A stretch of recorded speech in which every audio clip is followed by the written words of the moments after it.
welcome to Whispers of Ink.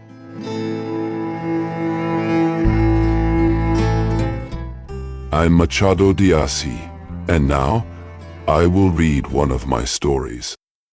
Let's start with the book Esau and Jacob 1904, Part 2, which is part of my novels collection.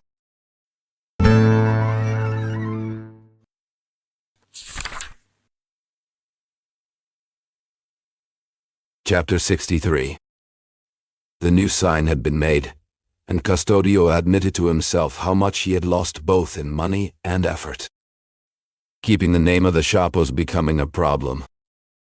It would be hard to find another name, and he didn't even know where to start. He lacked creativity and peace of mind.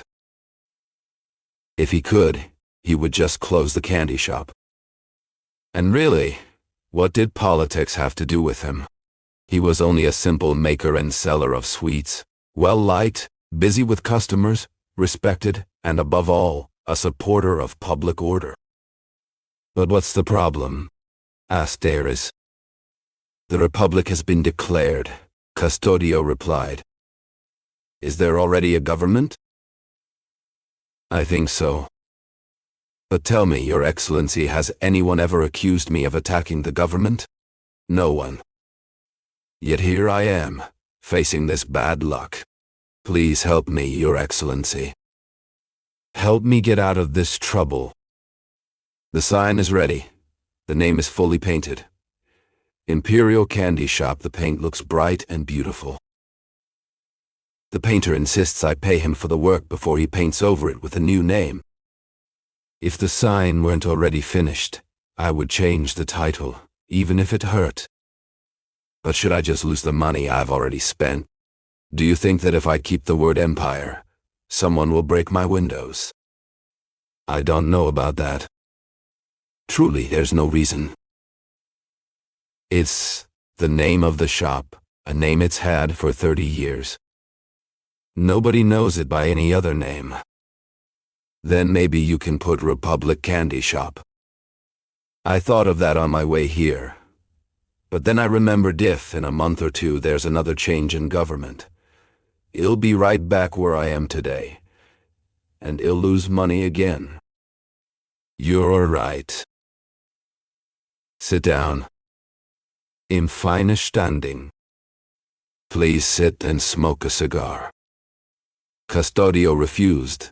The cigar didn't smoke but accepted the chair.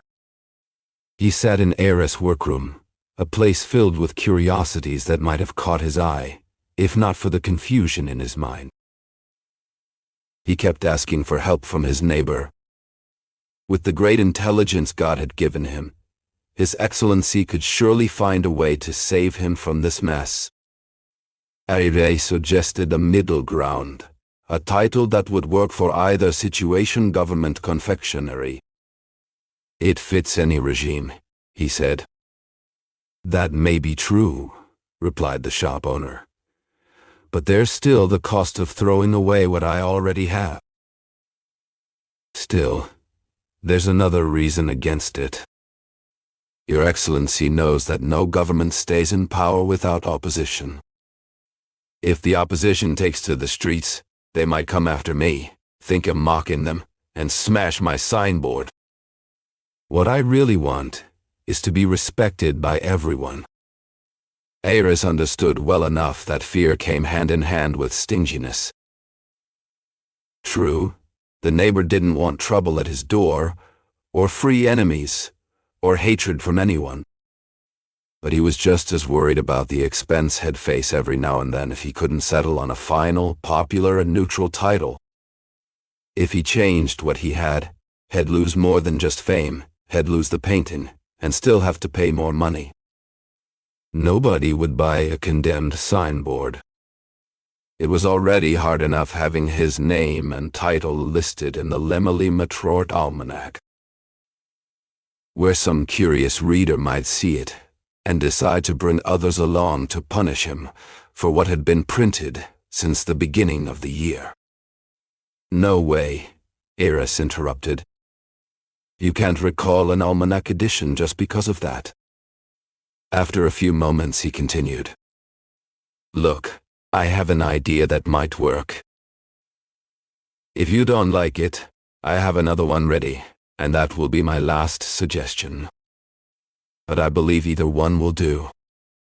Leave the signboard painted as it is, and on the right side, at the bottom edge under the title, have these words added to explain the name. Founded in 1860, didn't you open your shop in 1860? Yes, I did, answered Custodio. There you go.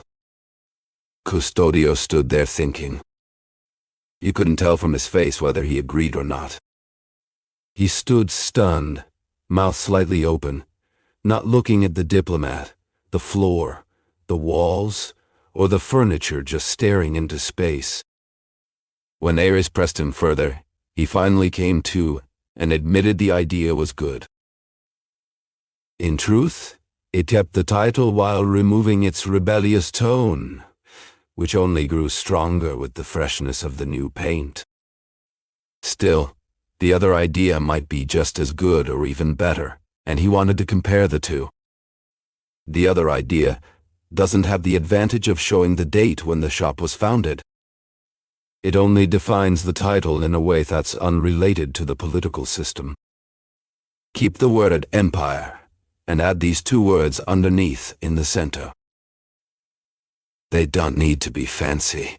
Of laws look like this, said Ares, sitting down at the desk and writing on a piece of paper what he had just said. Custodio read it again, and thought the idea was useful. Yes, he didn't think it was bad. But he saw one problem.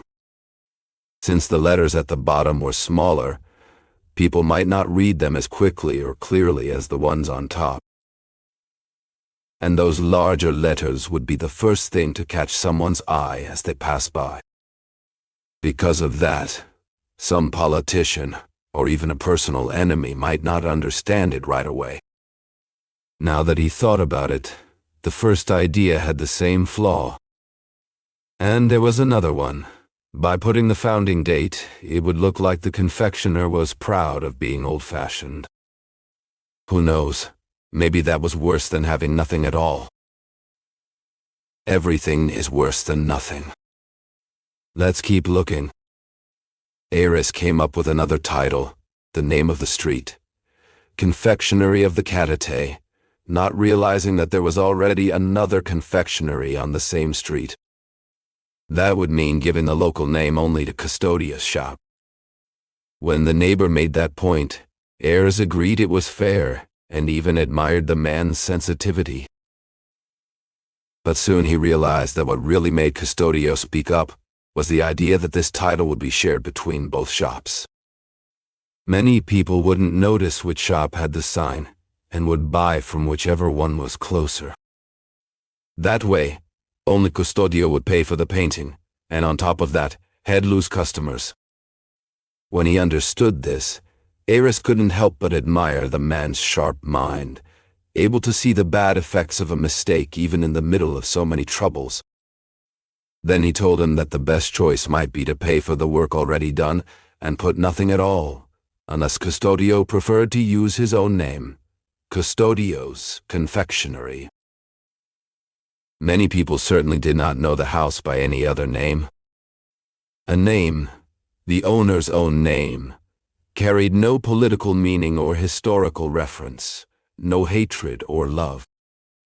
Nothing that would catch the attention of either regime, and consequently put his Santa Clara pastries at risk, let alone the life of the owner and his employees.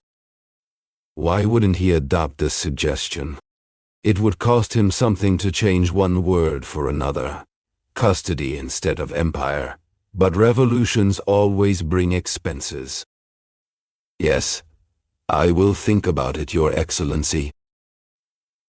Maybe it's better to wait a day or two to see how things turn out, said Custody, thanking him. He bowed, stepped back, and left.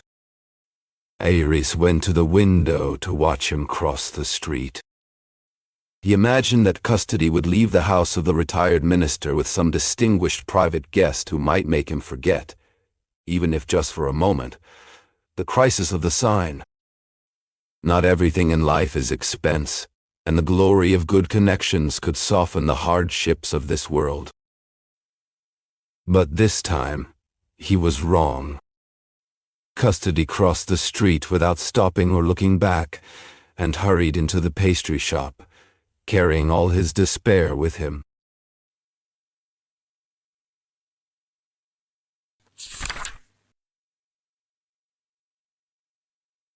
Chapter 64. Peace. That heiress, amid such serious events, had enough calm and clarity to imagine such a discovery about his neighbor could only be explained by the disbelief with which he had received the news. Even Custodio's distress had not convinced him. He had seen too many false rumors come and go. One of his beliefs was that people live to spread the First Street invention, and that anything can be made believable to 100 people, together or apart. It was only at 2:00 in the afternoon, when Santos came into his house, that he finally believed in the fall of the empire. "It's true, Counselor. I saw the troops march down Rua do Ouvidor and heard the cheers for the Republic. The shops are closed, the banks too, and the worst part is if they don't open again, if we fall into public chaos.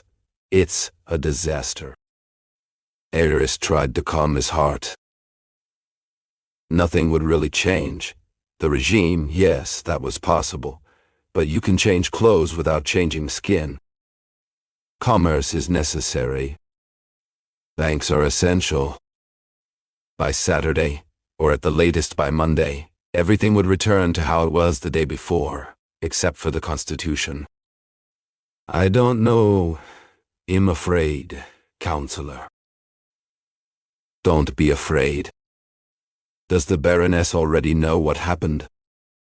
"When I left home, she didn't, but now it's likely." "Well, go reassure her. She's probably anxious." Santos feared executions. For example, what if they shot the emperor, and along with him people of society? He remembered the terror. Aris pushed the idea of terror out of his mind. "Occasions make revolutions," he said, not meaning to rhyme, but liked that it did, as it gave a fixed shape to the idea. Then he recalled the gentle nature of the people. The people would change the government, but not touch individuals. There would be moments of generosity. To prove what he was saying, he told a story that an old friend, Marshal Borapere Rohan, had once told him. It happened during the Regency. The emperor had gone to the theater of San Pedro de Alcantara. At the end of the show, the friend, who was still young back then, heard a loud commotion coming from the direction of the Church of San Francisco. He hurried over to see what was going on. He spoke to a man who was shouting angrily, and learned from him that the emperor's coachman had failed to take off his hat at the moment the emperor arrived at the door to get into the carriage. The man added, "I am a Republican." In those days, Republicans were often simply called that, for short. "I am a Republican, but I won't allow anyone to disrespect this boy." Not a single expression on Santos' face showed he understood, or even noticed, that anonymous act of loyalty. On the contrary, he seemed completely absorbed by the present moment: the closed shops, the banks doing no business, the fear of a total halt to all commerce for an unknown period of time. He kept crossing and uncrossing his legs. Finally, he stood up and let out a sigh. "So, what do you think?" he asked. "That you should rest." Santos accepted the advice, though accepting and actually doing are two very different things. His appearance gave no hint of what his heart was feeling. His heart was racing. His mind saw everything crumbling down. He tried to say goodbye but made 2 or 3 attempts before he finally stepped out of the office and headed toward the stairs. He needed certainty. Even though he had seen and heard signs of the Republic, it might still not be true. In any case, what was needed most was peace, but would there really be peace? Ares leaned toward believing there would be, and once again urged him to rest. "See you later," Ares said. "Why don't you come have dinner with us?" "I'm supposed to dine with a friend at the Hotel dos Estrangeros. Maybe later, or tomorrow." "Go on. Go calm the Baroness and the boys." "Will the boys stay peaceful? Those two are bound to fight. Go put them in line." "You could help me with that." "Come by tonight." "Maybe. If I can, I'll come. Tomorrow for sure." Santos left. His carriage was waiting. He got in and headed for Botafogo. But he carried no peace with him, nor could he bring any to his wife, his sister-in-law, or his children. He wanted to get home, afraid of staying out on the street, but at the same time he also wanted to stay on the street, because he did not know what words to say or what advice to give them. The space inside the carriage was small, yet enough for one man, but still, he would not live out the whole afternoon there. Besides that, the street was quiet. He saw people standing at the doors of shops. At Largo do Machado he saw others laughing, some silent. There was surprise, but not exactly fear.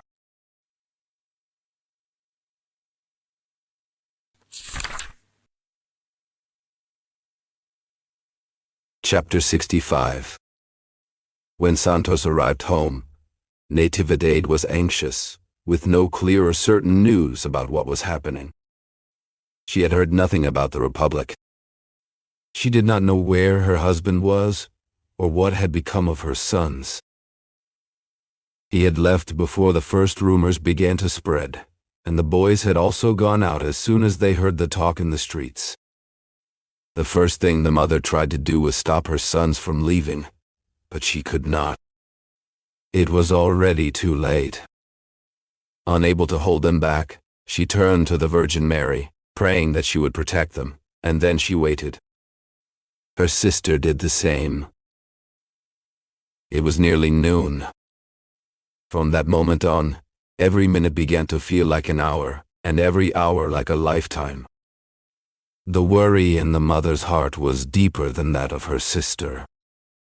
To Natividade, time seemed to walk slowly, weighed down by heavy chains. There was no excitement strong enough to give wings to those long hours marked by the house clock, or the one hanging from her waist, or her sister's. All of them limped along, dragging behind the hands. At last she heard the wheels of a carriage on the garden path.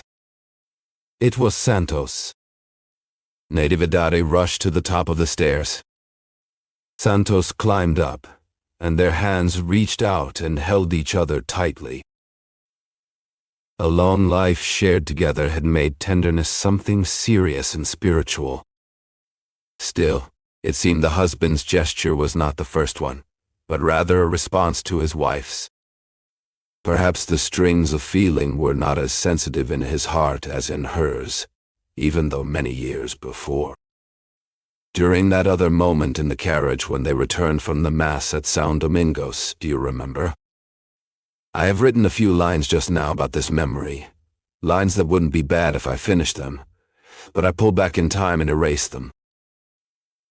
It's not worth chasing after those deleted words, and it's even less worth trying to replace them.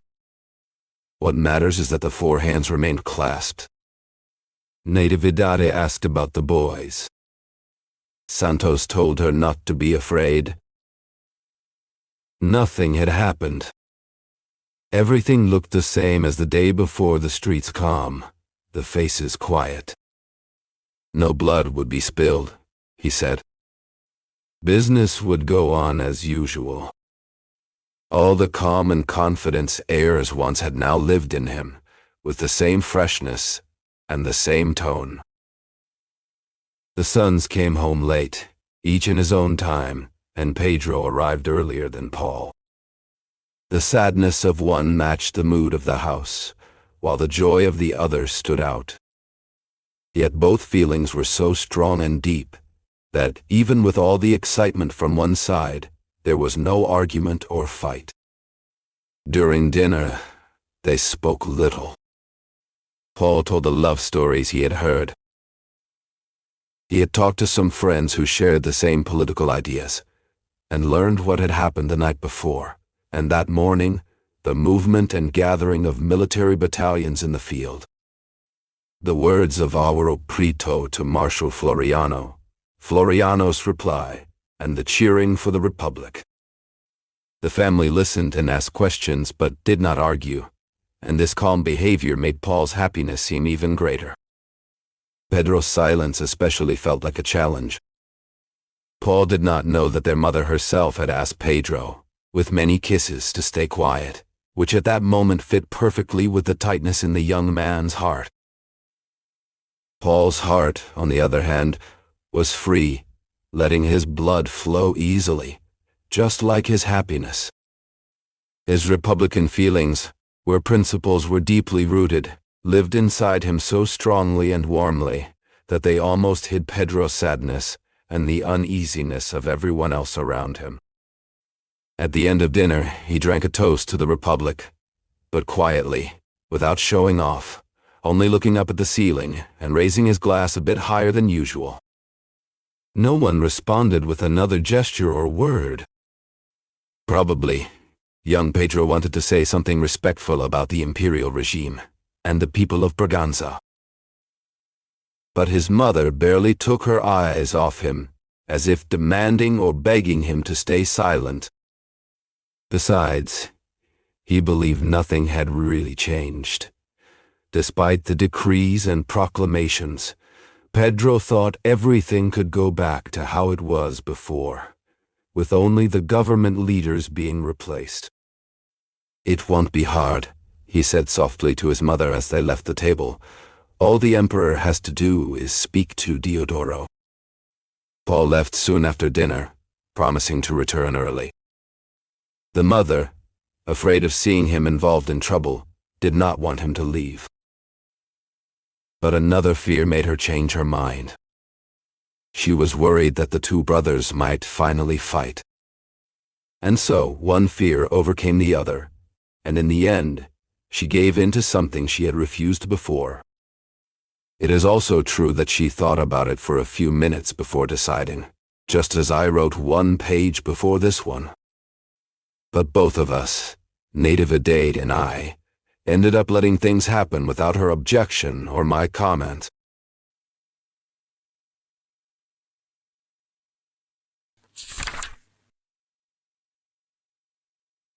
Chapter 66. Friends from the neighborhood came by with news and gossip. The stories were mostly the same, and no one really had a clear opinion about how things would turn out. Nobody could say for sure whether this movement's victory was a good thing or a bad thing. They only knew it was happening. That's why someone naively suggested they play cards, like they used to, and the others gladly agreed. Santos said he didn't play, but still told his servant to bring the cards and markers. The others pointed out that there was always one person missing, and without him, the game wouldn't be any fun. He wanted to refuse. It didn't seem right to give in to social games on the very day the government had fallen, or was about to fall. He didn't say this out loud or even whisper it to himself, but thought it quietly, and perhaps his wife could read it in his face. He might have found an excuse to keep from playing, if he really tried, but the friends and the cards were already there, not giving him time to think. In the end, Santos gave in. Most likely, that was what he wanted all along. Often, our true desires need to be drawn out by others, as if they were a favor or a small gift from someone else. And so, that night, the Jack and the Ace of Swords did their work. Just like the moths and the rats, the wind and the waves, the light of the stars and the sleep of ordinary people.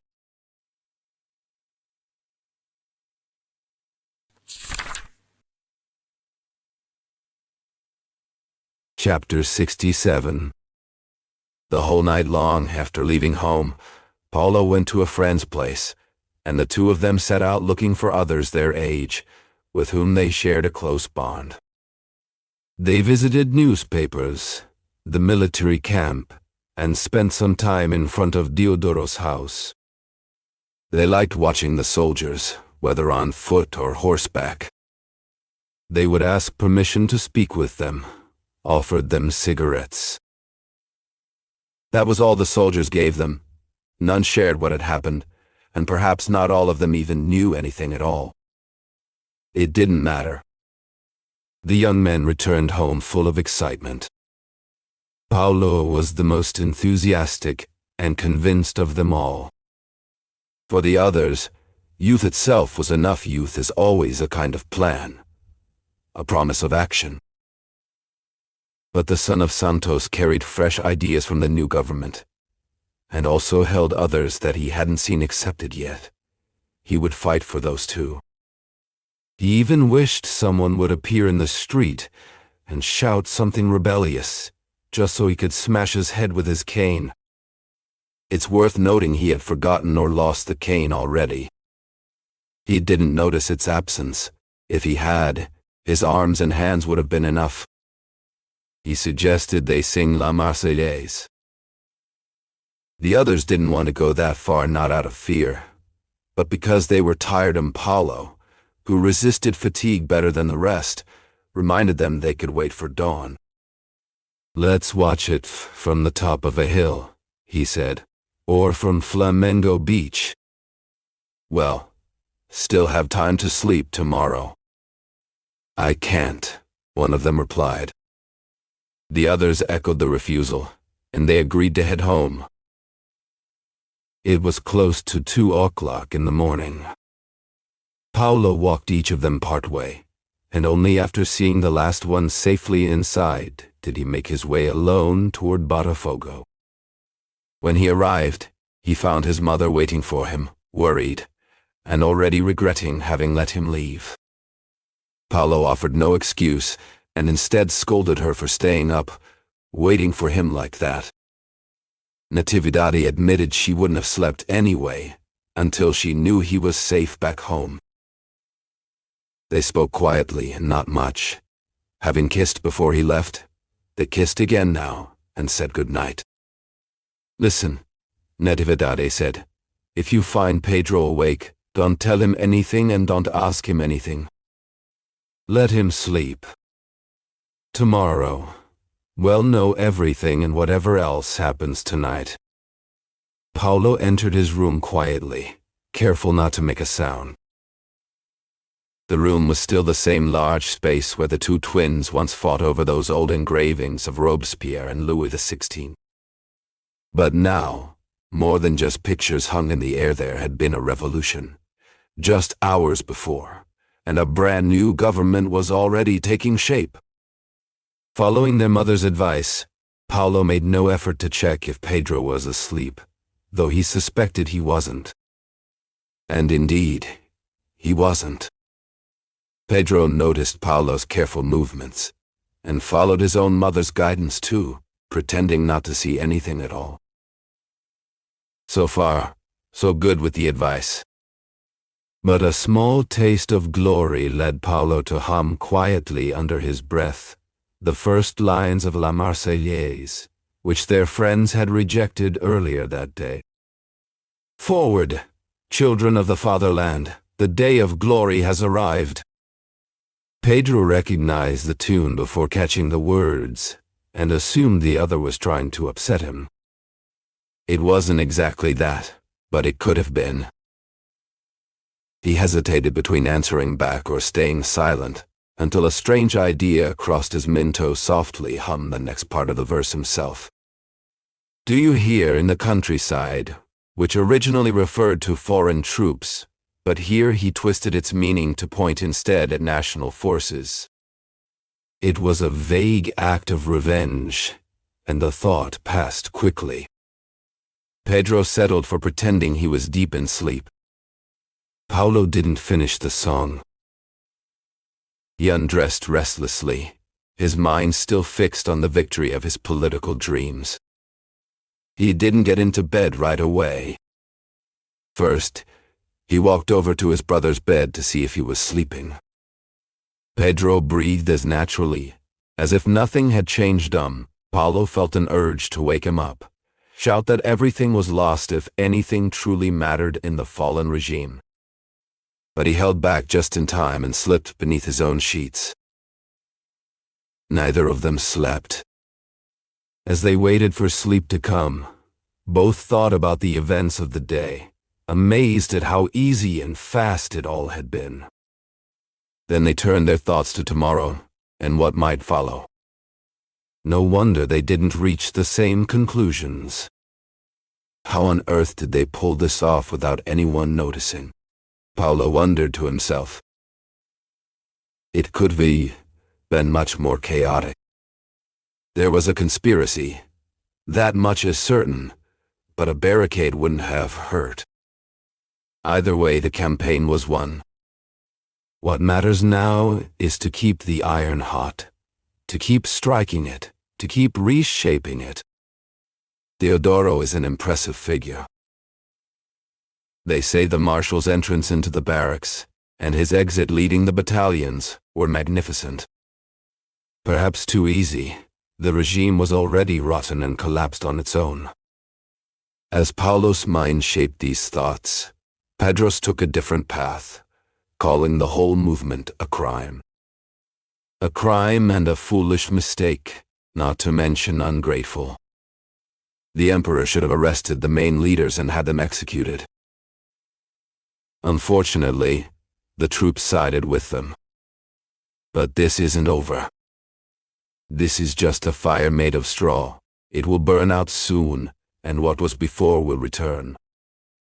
He'll find 200 good, brave young men, and well put an end to this mess. It might look solid on the surface, but it's nothing. You'll see, the emperor won't leave here, and even if he doesn't want to, he'll keep ruling. Or he'll rule through his daughter, and if something happens to her, then his grandson. He himself was just a boy once, and still ruled. Tomorrow is another day. For now, everything looks bright. There are still a few strong men left. The pause at the end of both their speeches showed that their ideas were growing thin, foggy, and repetitive, until they faded away completely and both men fell asleep. During their sleep, the revolution and the counter-revolution came to a halt. There was no monarchy, no republic, no Emperor Dom Pedro II, no Marshal Deodoro, nothing that even smelled of politics. Both men dreamed instead of the beautiful bay of Botafogo, a clear sky, a calm afternoon, and just one person, Flora.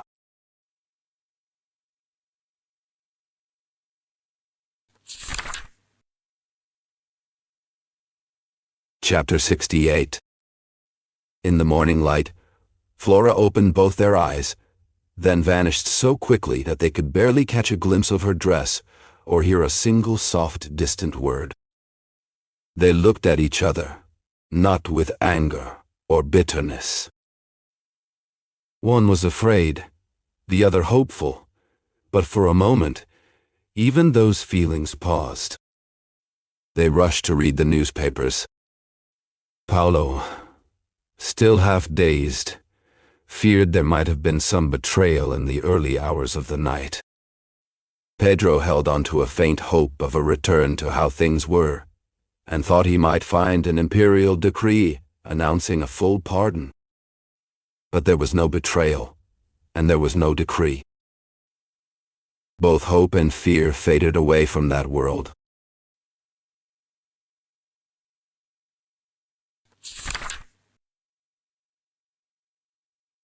Chapter 69.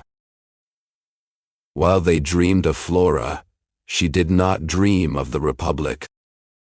She had one of those nights when the imagination sleeps as well, without eyes or ears, or at most. The retina fails to see clearly, and the ears mistake the sound of a river for the distant barking of a dog. I cannot give a better description, nor is it exact. Each of us must have had such silent and dim nights. She did not even dream of music, and yet earlier, she had played some of her favorite pieces. She did not play them simply because she liked them, but to escape the shock and sorrow of her parents, which was great. Neither of them could believe that the institutions had fallen, others risen, everything changed. Donna Claudia still clung to the hope of the next day, and asked her husband if he had seen clearly, and what exactly he had seen. He bit his lips, struck his leg, stood up, took a few steps, and then told the story again the news posted on the newspaper doors. The arrest of the ministers, the collapse of the government, all gone, gone.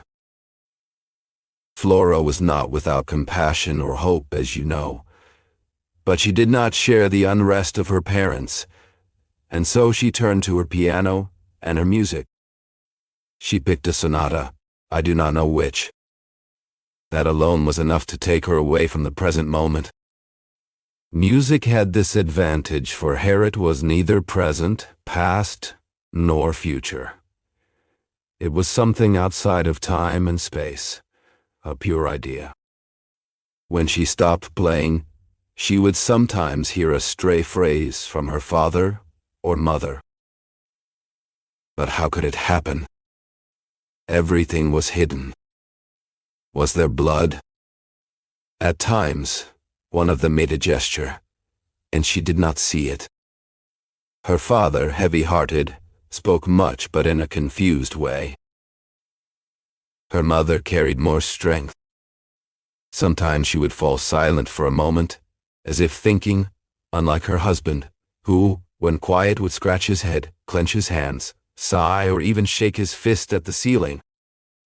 The piano keys under Flora's fingers played a soft tune, note by note, do, re, sol, re, la, as if each sound tried to escape from the noise of men and their endless fights. Her music seemed to match the mood of the times. There was no real government in place. The young woman's soul floated with that first light of dawn. Or maybe with the last glow of twilight, whichever you prefer, that quiet moment when it's not quite light enough to get out of bed or dark enough to light a candle. At most, there might be a temporary government, nothing solid or sure. Flora didn't care much for politics or names of things. What her sonata carried was the feeling of no rule at all, a kind of sweet chaos, like the innocence found in the Garden of Eden, before man chose to disobey. And perhaps one day, when perfection returns, that lost peace will come back too, bringing with it an order that never ends. In that future, there will be no need to move forward or backward, only balance. The bosom of Abraham will welcome everyone and everything, and life will become an open heaven. That was the message the piano keys whispered to her, without words, re, la, sol, la, do.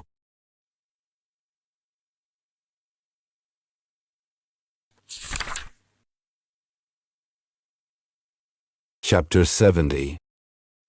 Drawing the wrong conclusion, success came one after another, just like flowers blooming in their season. Some of these blooms were used to decorate the last ball of the year. Others faded away the night before. Poets from both sides of the political divide found inspiration in the events, using them to sing about the joy and sadness that life brings. The difference was that one side whispered its sorrows quietly, while the other celebrated loudly with triumphant steps. The sound of trumpets was not the same as that of harps. Yet the flowers kept blooming and fading, always in the same steady way. Donna Claudia picked the roses from the final ball of the year, the first one held under the Republic, and used them to adorn her daughter. Flora accepted the flowers without hesitation. As a father and head of the household, Batista went with his wife and daughter to the event. Paolo also attended, drawn by both the young woman and the new political order. During a conversation with the former provincial president, he spoke highly of the provisional government. But the older man offered no words of agreement or disagreement. Paolo didn't press further into the man's thoughts, because Flora pulled his attention, and he cared more for her than for her father. Flora noticed a resemblance between this ball and the one they had held on Fiscal Island, even though this one was private and more modest. This party was hosted by someone who had been part of the movement for republicanism, and one of the ministers had even come, although he stayed for only half an hour. That explained why Pedro was not there, even though he had been invited.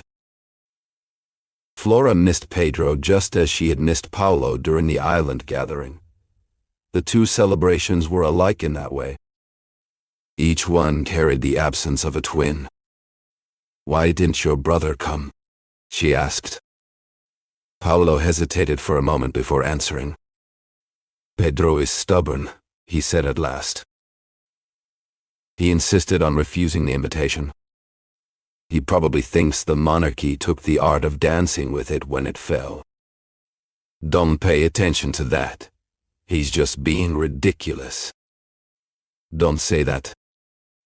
Do you think dancing died with the empire too? No, because we're dancing right now. And I'm not saying that to argue.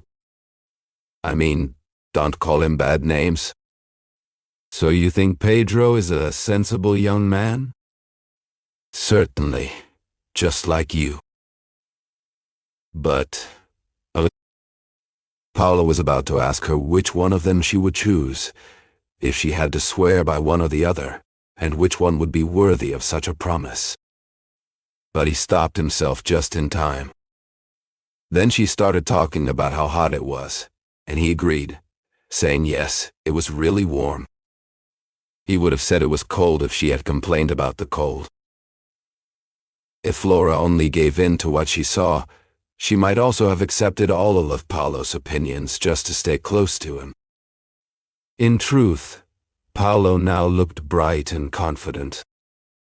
He looked around with pride, firmly believing that his writings from the past year had helped bring about the Republic, even if it was still incomplete.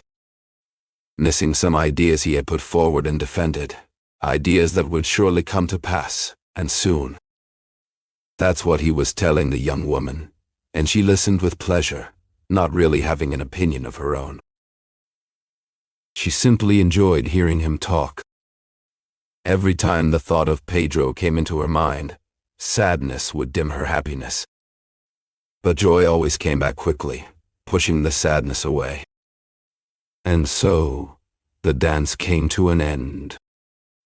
In the end, both sadness and joy found a place in Flora's heart, like the twin she was named after. The dance was over. But this chapter does not end without leaving a little room for anyone who might want to think about this girl. Her father and mother could not understand her, and the young men couldn't either. Santos and Natividad, perhaps more than anyone else, failed to truly see her. You, teacher or student of love, you who listen to many voices, you might think you know what she was. It's hard to name the truth. If it weren't for the duty of telling her story in her own words, I would rather stay silent. But you already know what it is, so here it is. You might think Flora was the kind of girl who flirts, but you would be wrong. Dear reader, It's better to deny that idea now than to wait for time to prove you wrong. Flora had never known the sweetness of courtship, and she certainly could not be called a flirt by nature. A real flirt is someone who lives on hope, and sometimes even finds love, if the calling is strong and the moment allows it. It's also important to remember what a writer from Minas Gerais, born in the last century and later became a senator, once said in his fight against the ministers who opposed him, "Pitangueira doesn't bear fruit." Flora was not the kind of woman who gave herself to boyfriends. The proof of this was that during the few months she spent in the state in 1891, living there with her father and mother for reasons that will be explained later, nobody ever caught even the slightest glance of friendship or kindness from her. More than one young man wasted time trying to get her attention and impress her. More than one tie, more than one walking stick, more than one pair of binoculars carried her colors, movements, and reflections, but all without getting anything more than polite attention, or maybe a simple word that meant nothing. Flora only thought about the twins. If neither of them forgot her, then she certainly did not forget either of them. On the contrary, she wrote letters through every post office to Natividad, just so they would remember her too. Her letters rarely mentioned the place or the people there, and they said neither good nor bad things. She often used the word saudade, which each of the twins read as if it were meant only for him. They also wrote the same way in their letters to Donna Claudia and Batista, with that same double and mysterious intention, which Flora understood very well.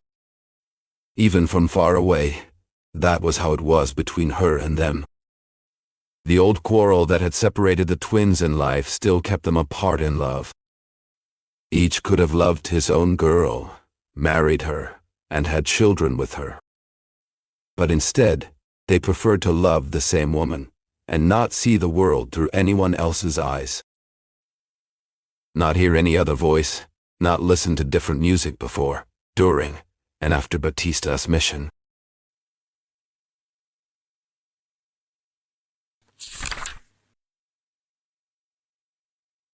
Chapter 71. The words slipped out. Yes, it was a commission given to the father, and about which neither he nor anyone else seemed to know much. A confidential matter. Flora used to call it a commission straight from hell. The father, without going that far, agreed with her in his mind, but out loud he would deny such a harsh description. "Do not say that, Flora," he would tell her. "It is a commission of trust, meant for noble political purposes." He believed that was true, but between that idea and knowing the actual specific purpose of the task, there was a wide gap. No one really knew how Batista ended up with that message from the government. What was clear was that he did not turn down the opportunity when a close friend rushed to summon him to the palace of the commander-in-chief. He saw it as a sign that his skills and sharpness were finally being recognized. It is also true, however, that the commission was beginning to bother him, even though in his official letters he claimed the opposite.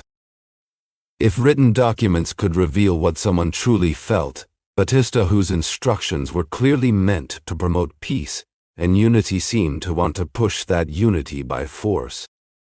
But as the saying goes, the pen does not always reflect the person. When Batista wrote, his heart closed off. His hand moved forward on its own, guided by a key that kept his true feelings locked away. "My time has come," his muscle would sigh. "It's time for a governor's seat." As for Donna Claudia, she did not want this commission to end, because it brought her husband back into the world of politics. There was just one thing missing for her happiness: opposition. Not a single newspaper spoke badly of him. That pleasure she once had reading harsh criticisms from his enemies every morning. Reading and rereading those ugly names that felt like sharp whips cutting into her flesh, while at the same time exciting her that pleasure was not given to her by this secret commission. On the contrary, people seemed to be betting that the commissioner would turn out fair, balanced, and peaceful, someone to admire, a civic role model, a man without a single flaw. She had known such praise in the past, but it only had flavor when mixed with insults and lies. Without them, it was like tasteless water. He also did not have the part of ceremonies that the high position required, but he was not lacking in attention, and that was something.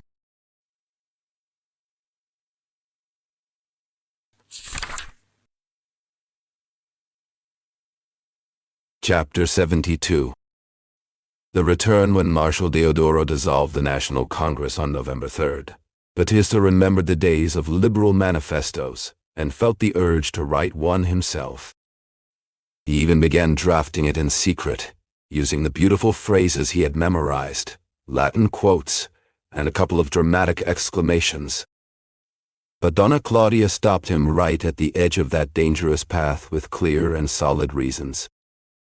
First of all, this political move might actually turn out to be a good thing.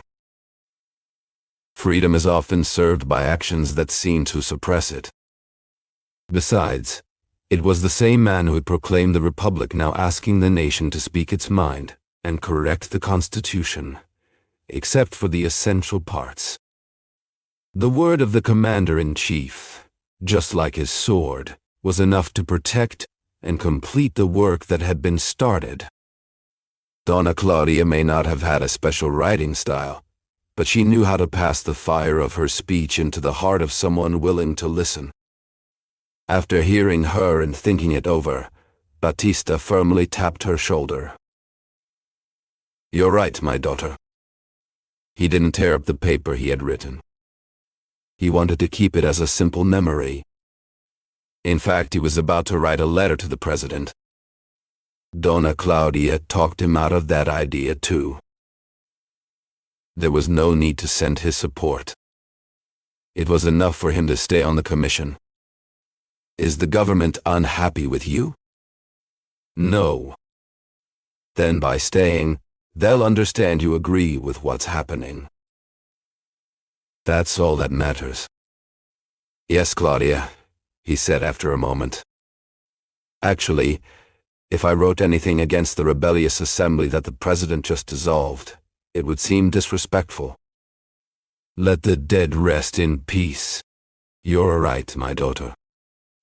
He stayed quiet after that, working loyally according to the instructions he had received. 20 days later, Marshal Deodoro handed over power to Marshal Floriano, Congress was restored, and all the decrees from November 3rd were cancelled. When Batista heard this news, he felt as if his world had collapsed.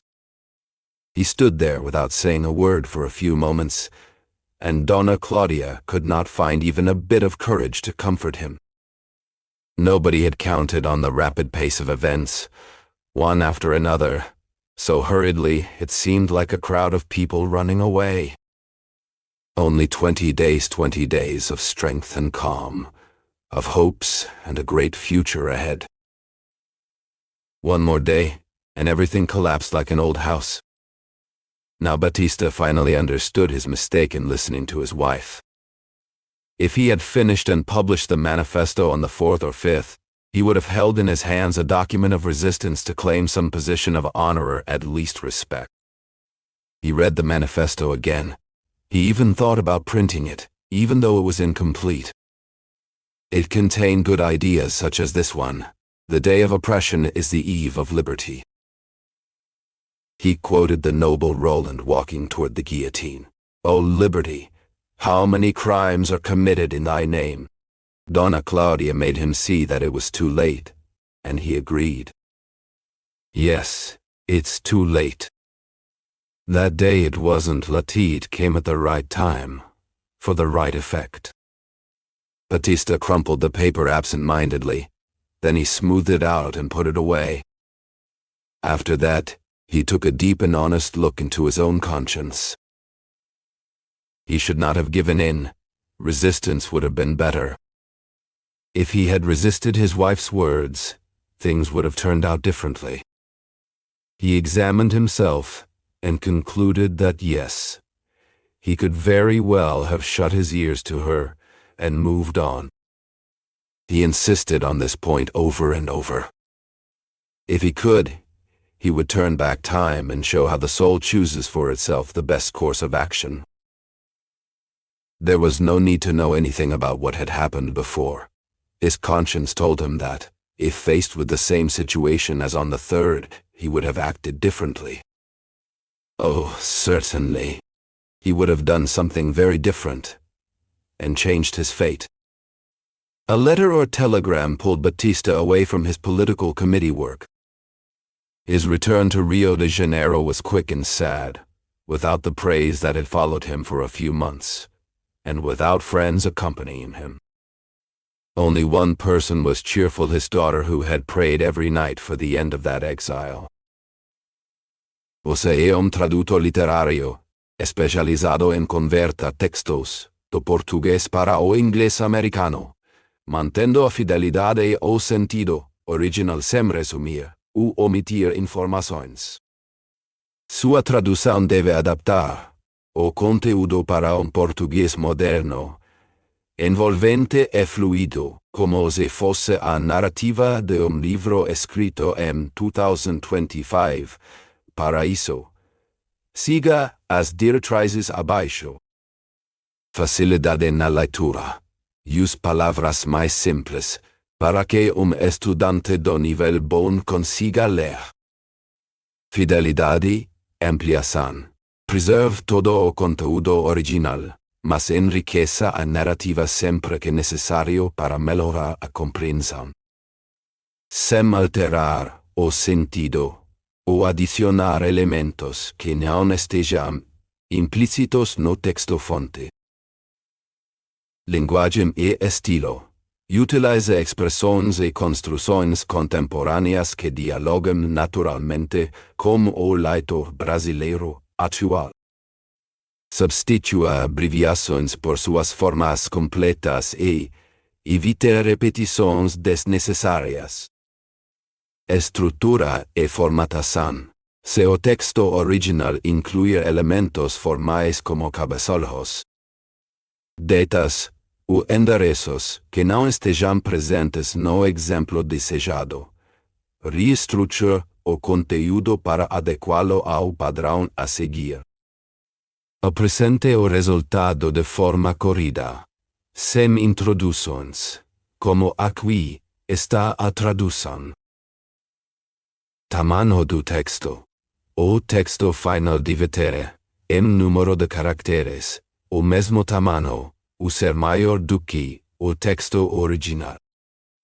A partir dessas instruções, traduza os textos do português para o inglês adaptando-os, conforme o exemplo acima. Não inclua comentários, explicações ou elementos adicionais, fora do texto traduzido. Nos diálogos, adicione as informações de quem está falando, como informação do narrador. Em vez de simplesmente apresentar o diálogo, não use o Canva.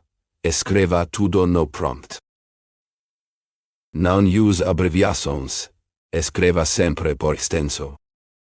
Agora você é escritor norte-americano que escreve em inglês contemporâneo. Escreva inglês romanceando. Melhor o texto do livro, alterando completamente o texto para parecer escrito por outro escritor, melhor ainda. Mantenha o sentido original porém, mas romanceando, mantendo a fidelidade ao sentido original sem resumir ou omitir informações. Sua tradução deve adaptar o conteúdo para português moderno, envolvente e fluido. Como se fosse a narrativa de livro escrito em 2025. A leitura deve ser fácil, menos rebuscado que o texto original. Não precisa começar com o título do capítulo. O trecho faz parte do livro e Jacob, 1904, de Machado de Assis. O novo texto deve ser, em inglês, maior que o texto imputado.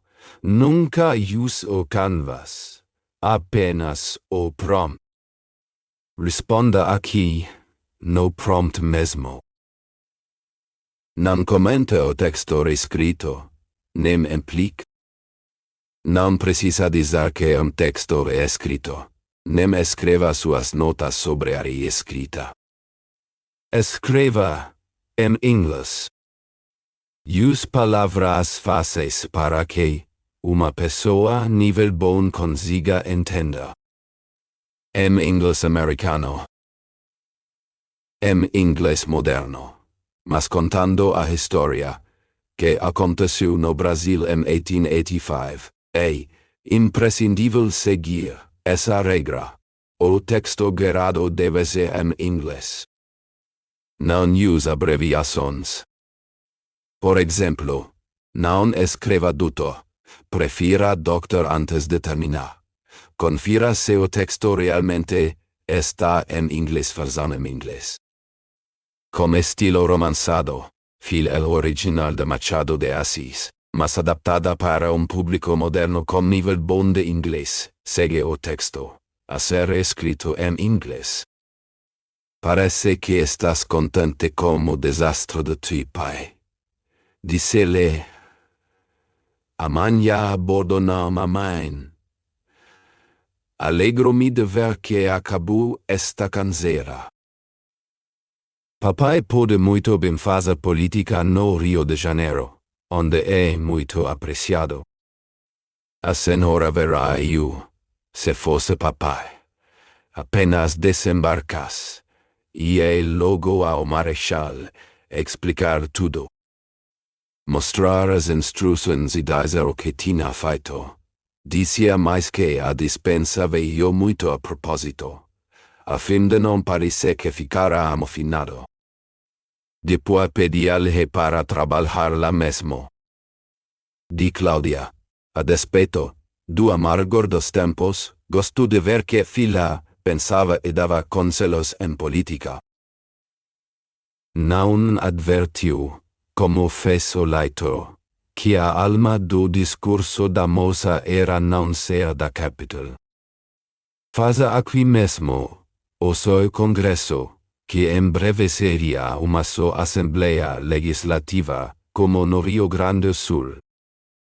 Mas a qual das câmaras, Pedro ou Paulo, caberia esse único poder político? A isso que ela mesma não sabia. Ambos se lhe apresentaram a bordo, logo que o paquete entrou no porto do Rio de Janeiro.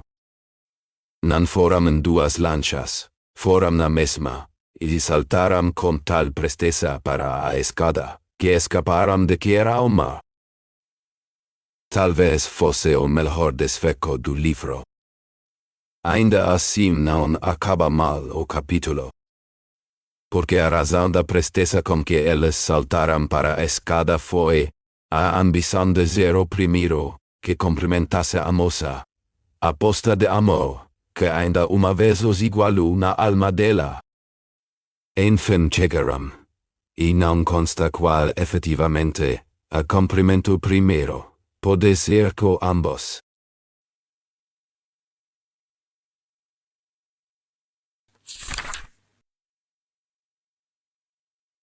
Chapter 73. The harbor was full of excitement that day. 3 carriages were waiting for them at the dock, 2 coupés and 1 landau, each pulled by a beautiful pair of horses. The Batista family felt honored by the kindness of the Santos family, and got into the landau. The twins each took their own coupé. The first carriage had a driver and a footman, both dressed in brown uniforms with white metal buttons. On each button, you could see the coat of arms of the house. The other two carriages only had drivers, but they also wore the same uniform. All three carriages began to move, one after the other, the horses stepping hard and steady, as if they had practiced this welcome many times before. Every now and then, they passed other carriages with different liveries and beautiful pairs of horses, all showing the same elegance and luxury. The city still offered a magnificent sight to those who had just arrived. It was still living off the leftovers of that dazzling time, that golden age of dreams and business. It felt like the whole world was like this. You probably haven't forgotten the name of that time in Silhamnento, the great era of companies and businesses of every kind. If you didn't see it, you saw nothing. Every day, there were cascades of ideas, inventions, and permissions flowing like water, loud and bright. All meant to create millions of rays, hundreds of millions, thousands, thousands of thousands, thousands of thousands of millions of rays. All the papers, in fact, Sheris came fresh and strong from the printing press. They were railroads, banks, factories, mines, shipyards, shipping lines, construction companies, export and import firms, loans, and every kind of union and region you could imagine, and even more that people had forgotten to name. Everything was out in the streets and squares, with statutes, organizers, and lists. Big letters filled the newspapers. The headlines kept coming, never repeating, rarely dying, and when something did die, it was only because it was weak. But at the beginning, nothing was weak. Each action carried the intense and generous spirit of life itself, sometimes even eternal, a life that multiplied from that other life through which the soul embraces new beliefs. These actions were born at a high cost, more numerous than the old fruits of slavery, and they promised endless returns. People from that time, wanting to exaggerate the wealth around them, would say that money sprouted from the ground, but that wasn't true. If anything, it seemed to fall from the sky. Candide and Cacambo. Ah, poor Cacambo of ours. You know that this was the name of the indigenous character Basilio da Gama wrote about in his poem set in Uruguay. Voltaire borrowed the name for his own story, and the philosopher's irony overshadowed the poet's tenderness. Poor Jose Basilio. You had two things working against you, a narrow theme and an obscure language. The great man didn't steal Lindoya from you, thankfully, but Cacambo belongs more to Voltaire now than to you, fellow countrymen of my heart. Candide and Cacambo, I was saying, when they entered El Dorado, according to Voltaire, saw children playing in the streets with golden discs, emeralds, and rubies. They picked up a few, and at the first inn where they stopped to eat, they tried to pay for their meal with two of those precious stones. You know what happened next? The innkeeper laughed out loud, not only because they offered him paving stones as payment, but also because in that land, nobody paid for what they ate. The government covered all expenses. It was this innkeeper's laughter, combined with the idea of the generous state, that made people think we had similar wonders here. But it was all just talk. What really seemed true was that our carriages grew straight from the earth.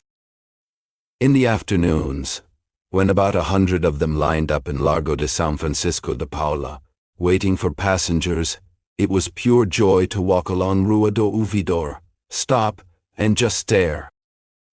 The horse pairs dazzled everyone. Each one looked like it had stepped out of Homer's epic tales, even though they were peaceful riding horses. The carriages themselves were magnificent too. Surely Juno herself had equipped them with golden harnesses, golden bridles, golden reins, everything made of incorruptible gold. But neither she nor Minerva ever rode in those golden vehicles to wage war against Troy. Everything there breathed peace. Coachmen and footmen, clean-shaven and serious, waited standing straight and composed, giving a fine idea of their profession. None of them waited for their master lying inside the carriage with his legs hanging out.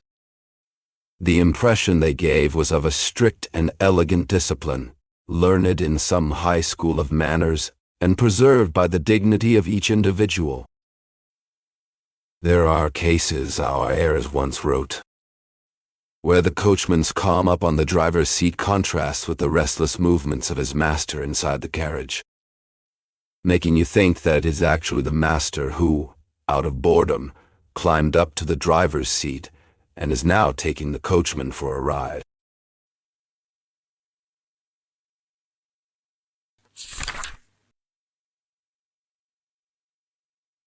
Chapter 74. Before going any further, it is important to say that our character heirs was not talking vaguely or generally about people, but specifically about one person. His name was Nobrega, though once he had no name at all. He used to walk around collecting souls, as people say, and it was on one of those walks that he met Natividade and Perpetua on Rua de São José, at the corner of Misericordia. Do you remember how the new mother dropped a 2,000 reis note into his collection bowl? That bill was brand new and beautiful.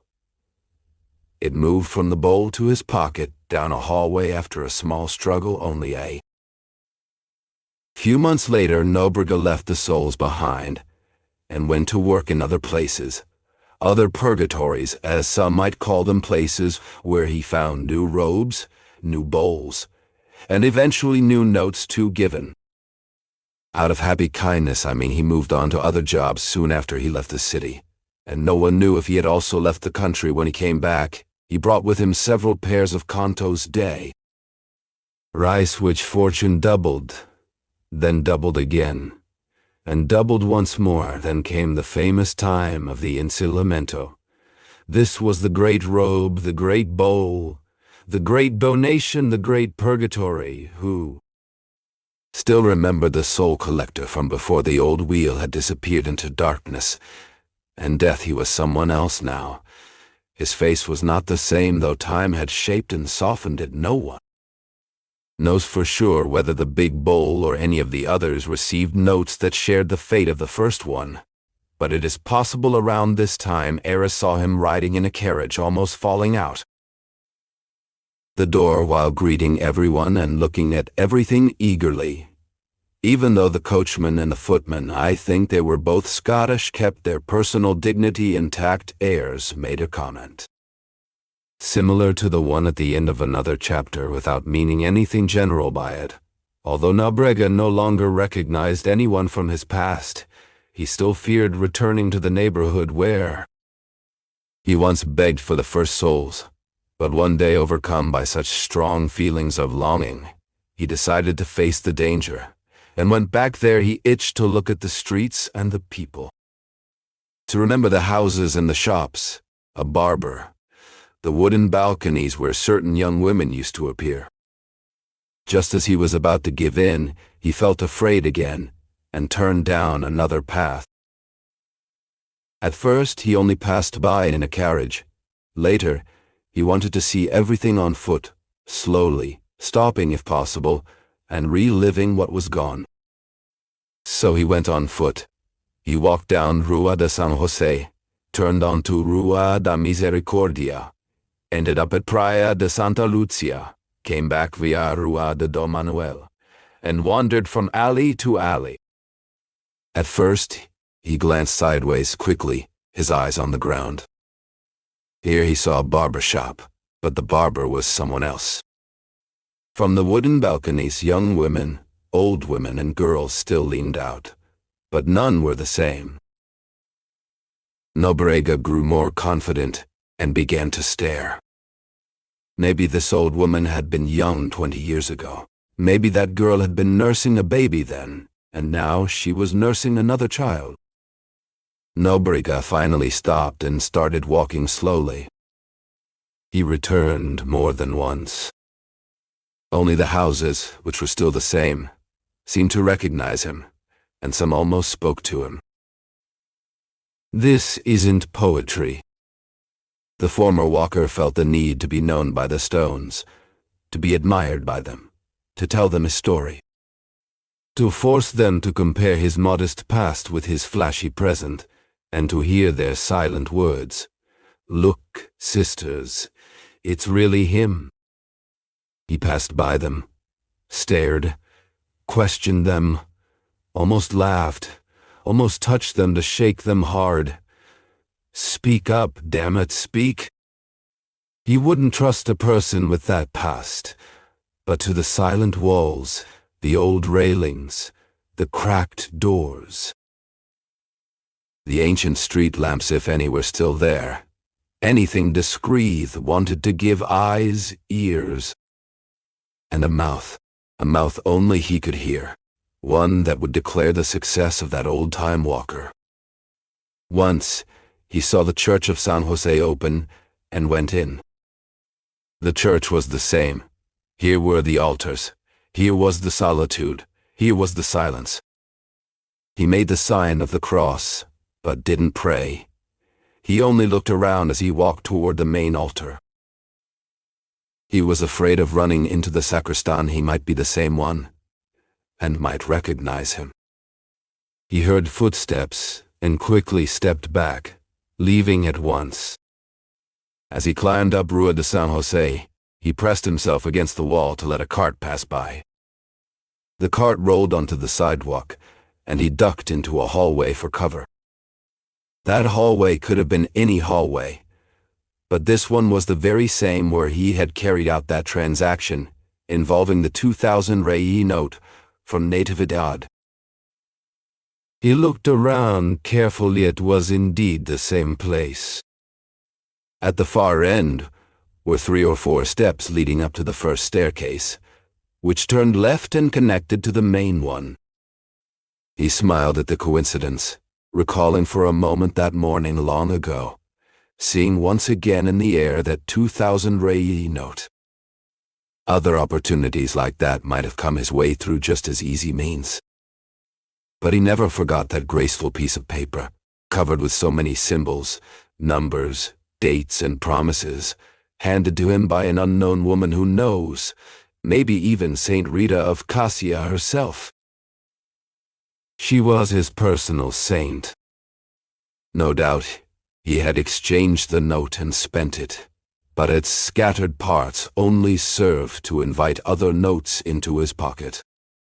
And all of them came willingly and quietly, growing without a sound so no one would hear them increase.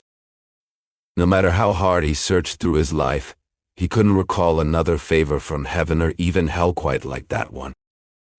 Later on, if some jewel ever caught his eye, it never made it into his hands. He had either learned to respect what belonged to others, or finally earned enough to buy what he wanted. That 2,000 reis note. One day, feeling bolder, he even called it a gift from our Lord. No, reader, you won't catch me contradicting myself. I know well that at first, the wanderer of souls believed the note came from the pleasure that lady would bring from some adventure. I still remember his words. Those two saw a green bird.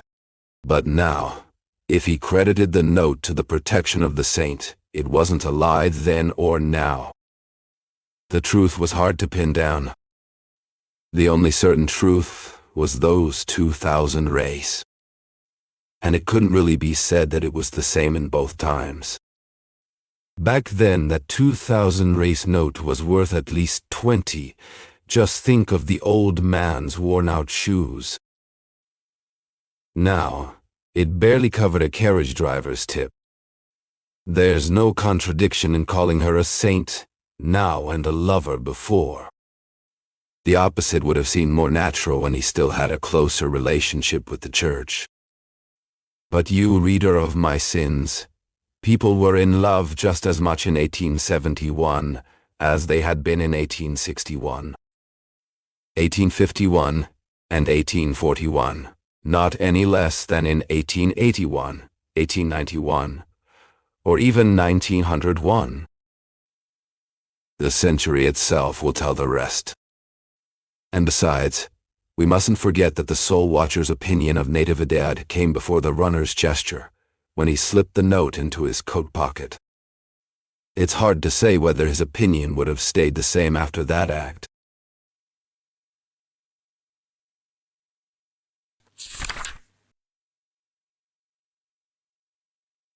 Chapter 75. Someone I told about the last chapter in secret wrote to me saying that everything that happened was because of the indigenous woman from Castello. Without her dramatic predictions, Natividad would have given little or no charity, and the runner would not have made his move because there would have been no money to take. Opportunity makes the thief, my friend wrote to me.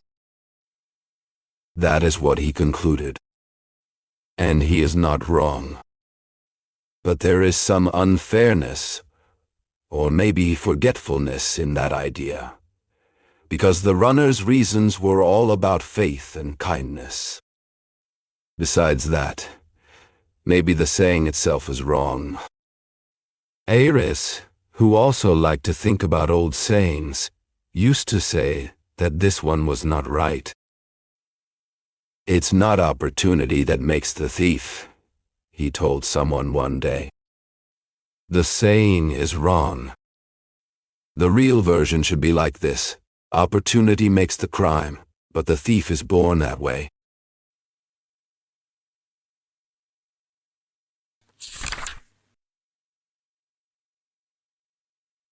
Chapter 76. Maybe it was the same one. Nobrega finally stepped out of the hallway, but he had to stop because a woman reached out her hand to him. "Sir, please give me a coin for the love of God." Nobrega put his hand in his vest pocket and pulled out a nickel from among two coins that were thereon a penny, the other a 2-rice piece. He grabbed the nickel first, but just as he was about to hand it to her, he changed his mind. Instead of giving her the nickel, he told the old woman to wait and went deeper into the hallway. With his back to the street, he slipped his hand into his pants pocket and pulled out a thick roll of money. He looked through it and found a 2,000 reis, note not new, but old as the beggar woman who took it with surprise in her eyes. But you know, money never loses its value with age. "Here," he said softly. By the time the beggar woman came back to her senses, Nobrega had already put the roll of money back into his pocket and was about to leave. What she said next came between tears. "Thank you, sir. God bless you, the Most Holy Virgin." She kissed the note and tried to kiss the hand that had given it to her, but he hid it quickly, like in the gospel stories, murmuring that she should go away. Truly, the woman's words had an almost mystical sound, like a melody from heaven, like a chorus of angels. It felt good to look into her wrinkled eyes and see her trembling hand holding the note. Nobrega didn't wait for her to leave. He walked out, went down the street with the woman's blessings still behind him. He turned the corner quickly, and once there, he began thinking about something nobody knows what. He crossed the square, passed by the cathedral and the church of Carmo, and arrived at the shoeshine stand where he handed his boots to an Italian man to polish. In his mind, he kept looking up or down, left or right in any direction but the one in front of him, and finally whispered a sentence that might have referred to the note, or to the beggar woman, but most likely it was about the note. Maybe it was the same. No kindness, no matter how small, is ever forgotten by the one who receives it. There are exceptions, of course. Sometimes there are situations where the memory of kindness hurts, follows you around, and bites like mosquitoes, but this is not always the case. Usually people keep these acts of kindness in their memory like jewels kept in their boxes. It is a fair comparison because kindness can often be like a jewel that the person who received it never returned.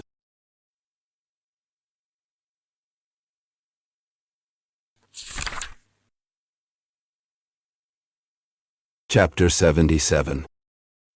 The Baptist family moved into Santos' house. Natividade could not go aboard the ship, and her husband was busy setting up a company.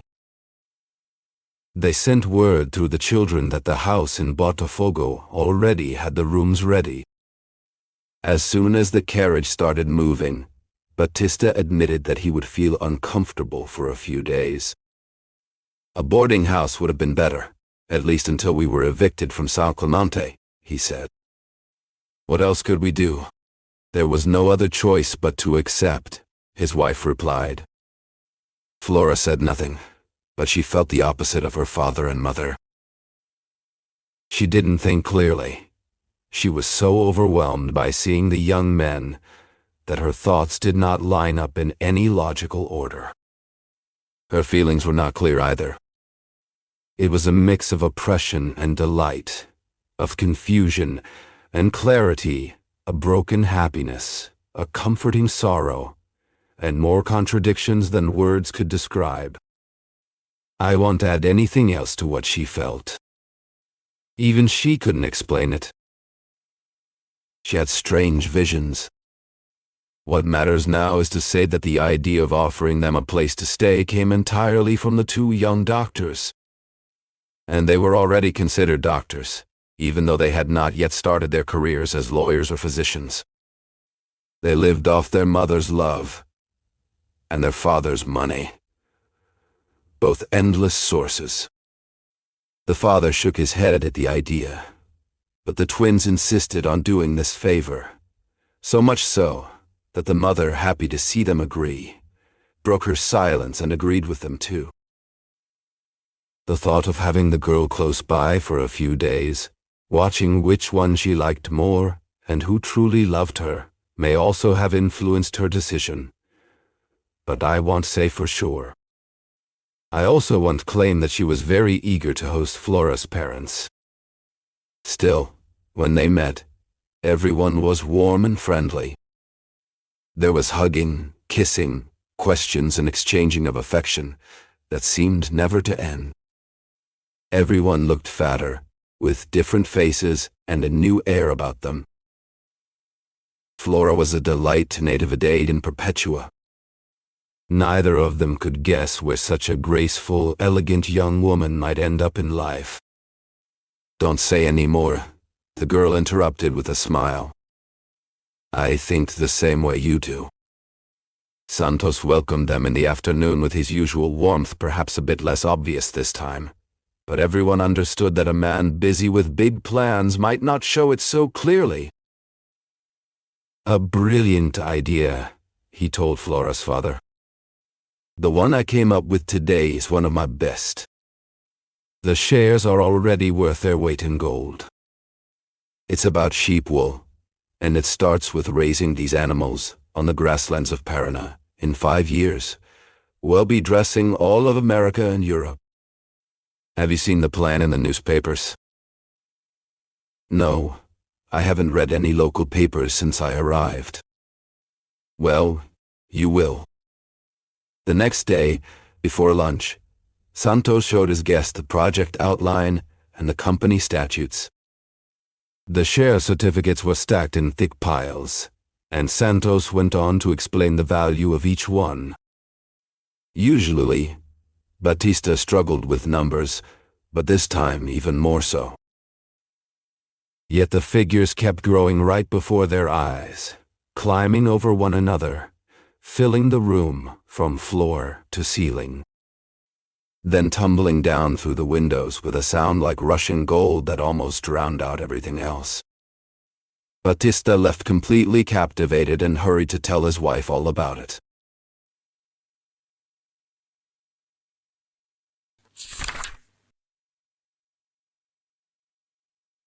Chapter 78.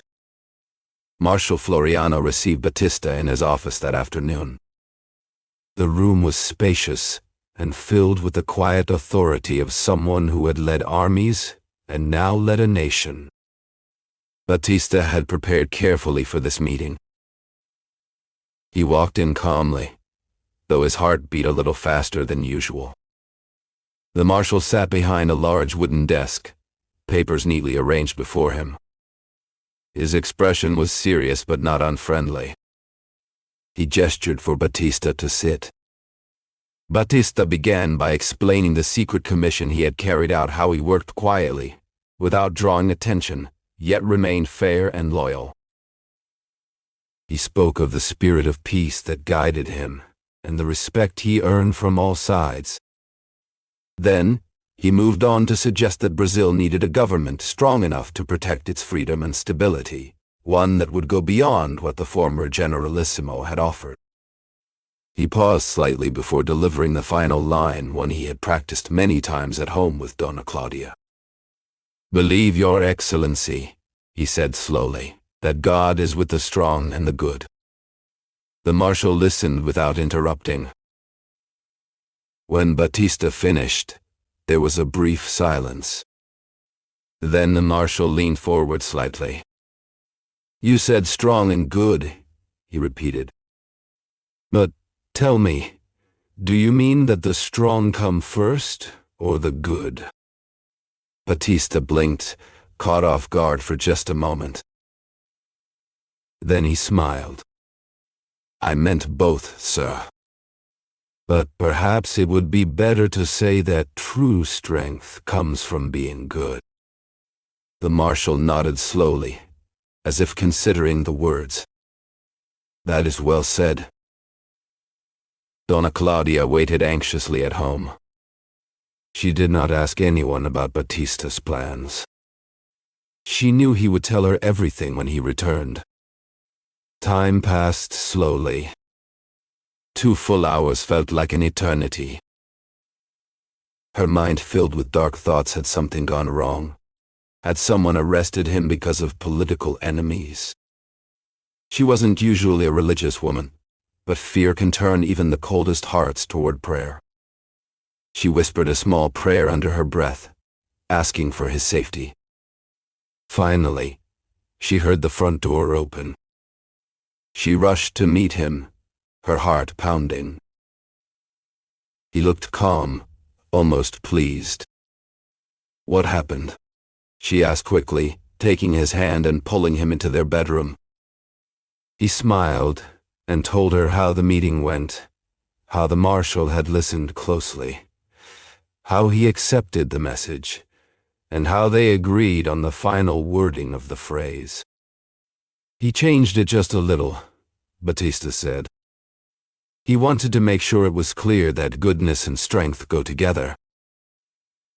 Donna Claudia smiled, satisfied. "See? I told you it would work." Perpetua, who overheard them talking, sighed warmly from the doorway. "They look like 2 lovebirds," she said with a soft laugh. Batista chuckled, still holding his wife's hand. For a moment, politics faded away, and all that mattered was the quiet joy of coming home safely, together. God is with those who are worthy. Indeed, that last word could cover both of them and had the advantage of giving the sentence a personal touch of his own. What did the marshal say? He didn't say anything. He listened to me politely, and even smiled a small smile, a smile of agreement.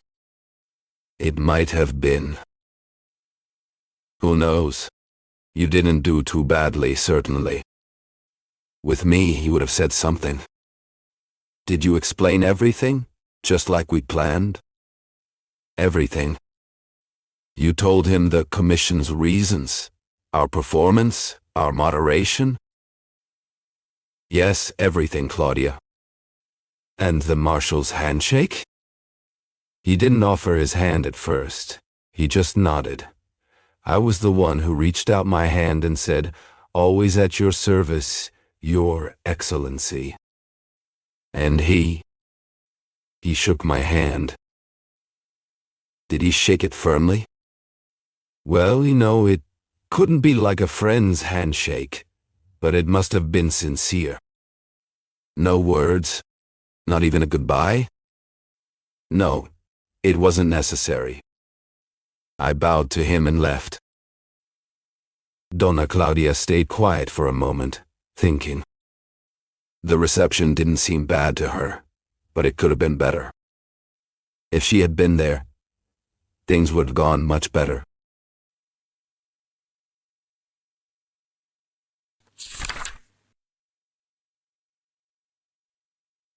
Chapter 79.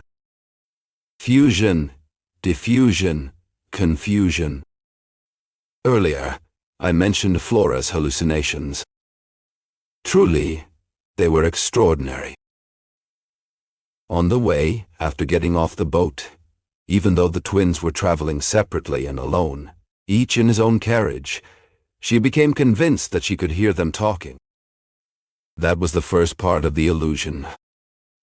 The second part was that their two voices blended so perfectly that they ended up sounding like just one.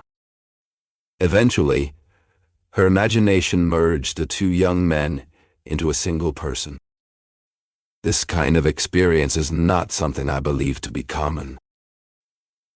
On the contrary, there will surely be those who refuse to believe it at all, dismissing it as pure invention rather than truth. But let it be known that while her father was away on his mission, Flora more than once heard those two voices merging into one voice, one being. And now, in the house at Botafogo, the same phenomenon was repeating itself.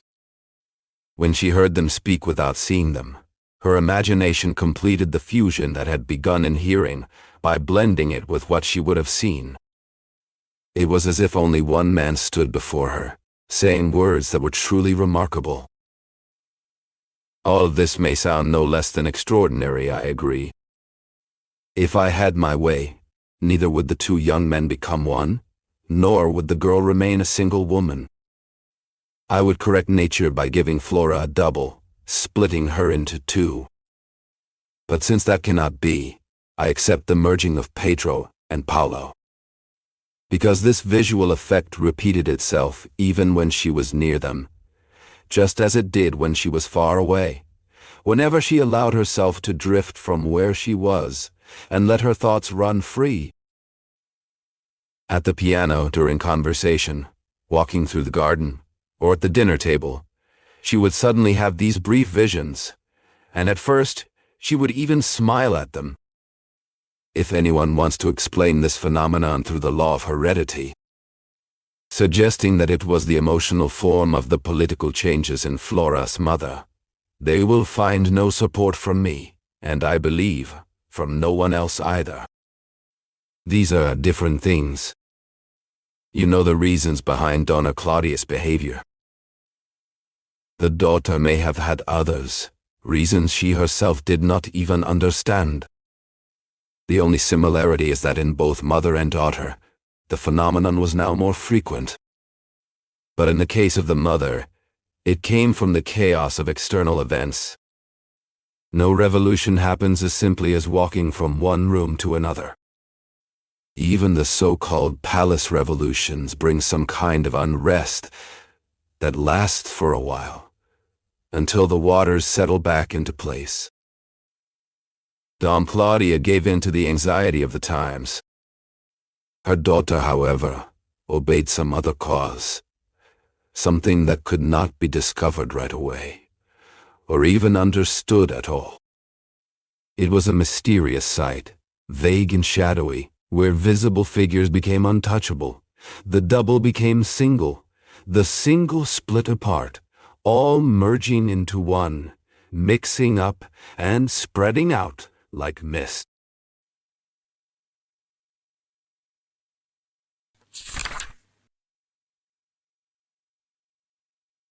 Chapter 80.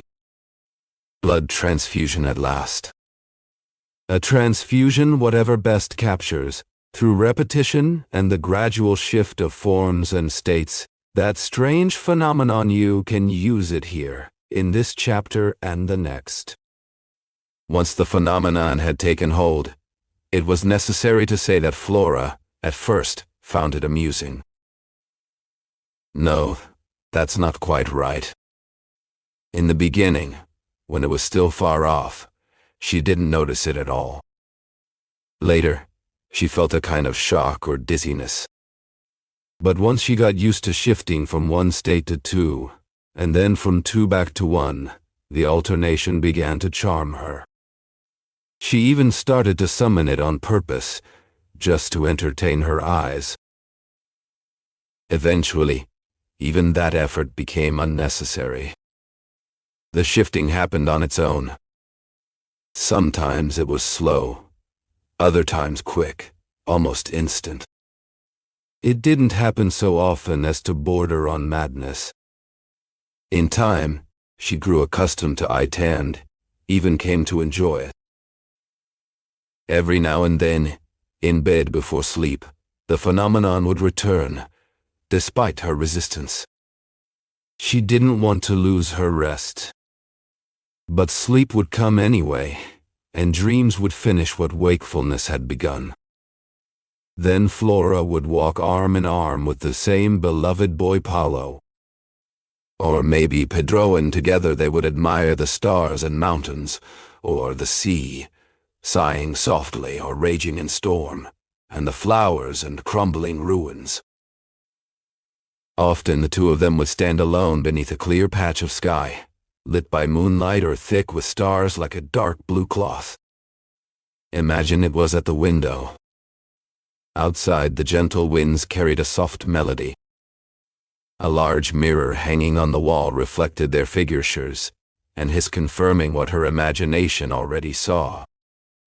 Since it was all a dream, her mind conjured up sights she had never seen, so many and so vivid it seemed impossible for them all to fit into a single night. But they did. And there was still more.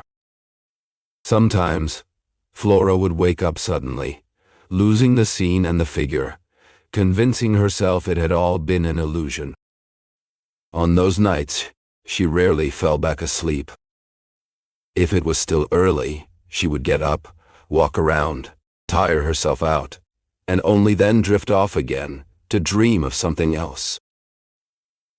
At other times, the vision came without the dream, and before her stood just one slender figure with the same loving voice, the same pleading gesture.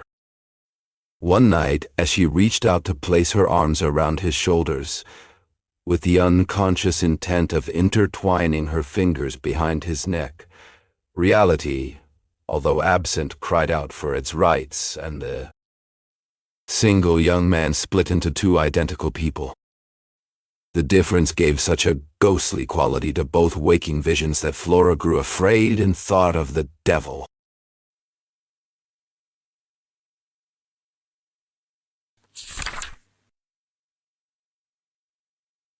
Chapter 81. Here are two souls. Come on, Flora. Help me by quoting something, a verse or a passage that shows your situation. Quote Goethe, my friend. Say a line from Faust that fits. Ah, two souls dwell within my breast. The twins' mother, the beautiful native Adaid, could have said that too, even before they were born, when she felt them fighting inside her. Ah, two souls dwell within my breast. In this way, the two women are alike. One gave them life, the other raised them. Now, how Flora will choose between them, not even Mephistopheles himself could explain it clearly. The verse is enough. Ah, two souls dwell within my breast. Maybe that old Placido whom we left behind in the early pages might have been able to make sense of all this. A doctor in dark and complex matters, He knew very well the value of numbers, the meaning of gestures both seen and unseen, the statistics of eternity, and the divisibility of infinity. He had already died a few years ago. You might remember that when Pedro and Paulo's father asked him about the twins' original hostility, he explained it right away. He died at his post. He was teaching 3 new students about the connection between the vowel letters and human senses when he fell face first and breathed his last. By that time, Placido already had his opponents even among his own followers. They claimed he had strayed from the true doctrine and, as a natural result, had gone mad. Santos never agreed with those who broke away from the main group. Eventually they formed a small church in another neighborhood, where they preached that the real correspondence was not between vowels and senses, but between senses and vowels. This new idea seemed clearer to many, and so a lot of his early followers joined the newer group. Now, they proudly declare their final conclusion: man is an alphabet of sensations. These people won. Only a few remained faithful to the teachings of old Placido. Sometime after his death, he was summoned back to life, and once again he declared his formula as the only truth, the one and only, and he cursed anyone who dared to preach otherwise. In fact, those who disagreed with him had already cursed him too, calling his memory hateful, with that kind of strong hatred that sometimes gives a person strength when faith starts to fade. Maybe the old Placido could have solved the whole problem in just 5 minutes. But for that to happen, someone would need to call him back, and his student Santos was now busy with some final and very profitable business matters. After all, people don't live by faith alone, they also need bread, and all its variations and substitutes.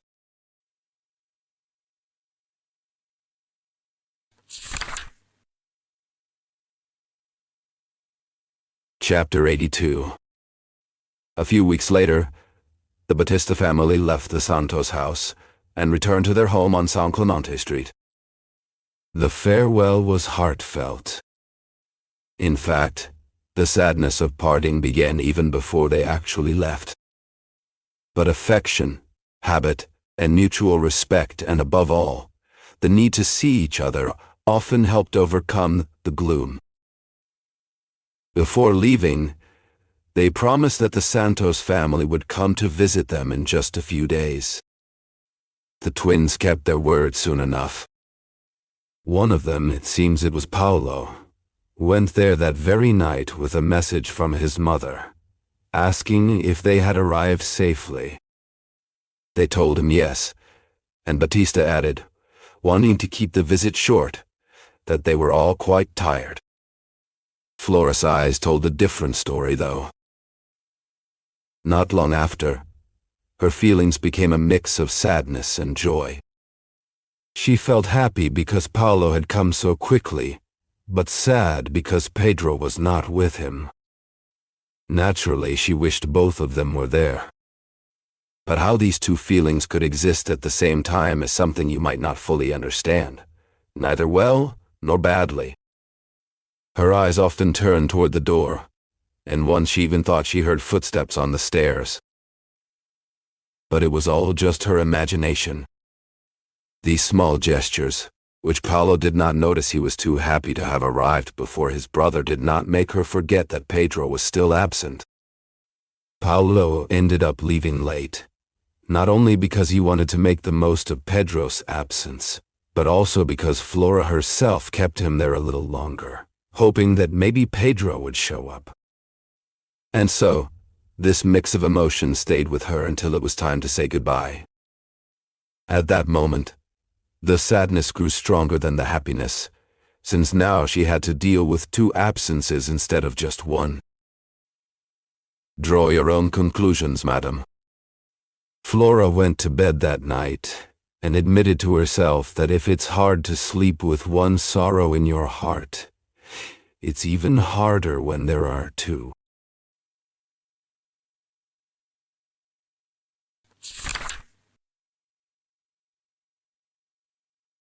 Chapter 83.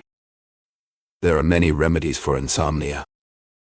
The most common one is to count from 1 to 1,000 or 2,000 or even 3,000 if sleep does not come right away.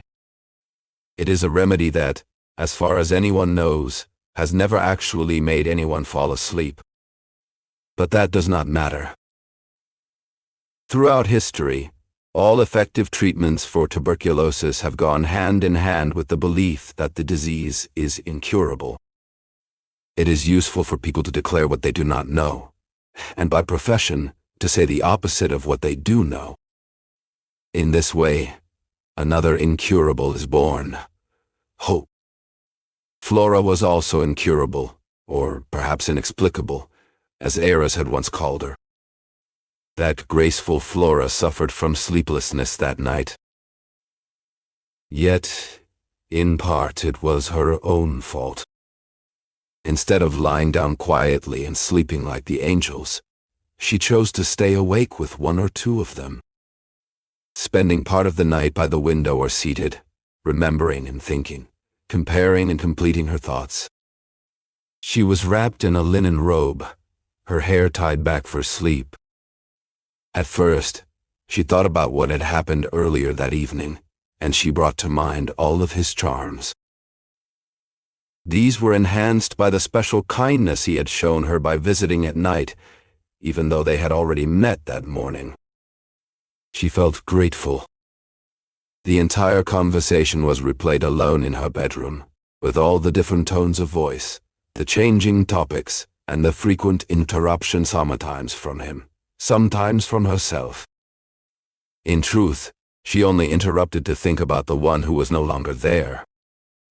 And so, she turned the dialogue into a monologue, which in turn faded into silence and deep thought. Now, thinking about Paolo, she wondered why she had not chosen him as her fiancé. He had something extreme, adventurous spirit, and that quality did not displease her.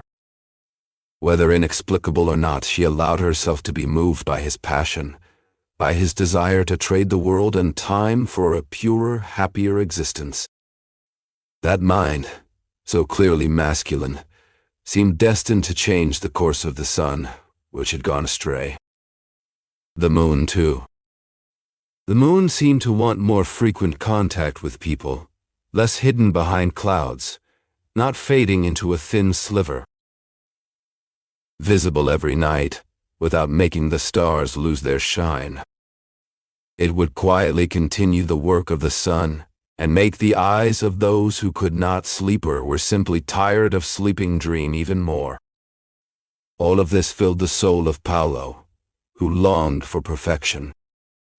He was, after all, a good husband. Flora closed her eyes to see him more clearly, and there he was at her feet, holding her hands in his, smiling with joy and wonder. Paolo, my dear Paolo. She leaned closer to look at him more carefully, and she did not waste that moment or its meaning. Seen like this, he was even more beautiful than when he talked about ordinary, passing things. She looked into his eyes and felt as if she had stepped into his very soul. What she saw there, she could not describe well. Everything was so new and bright that her tired eyes could not focus clearly, or for long. Ideas sparked like flames rising from a stove with every puff of air. Feelings fought like rivals. Memories came back fresh, some longings, but mostly ambitions, great ambitions with wide wings that stirred up wind just by flapping.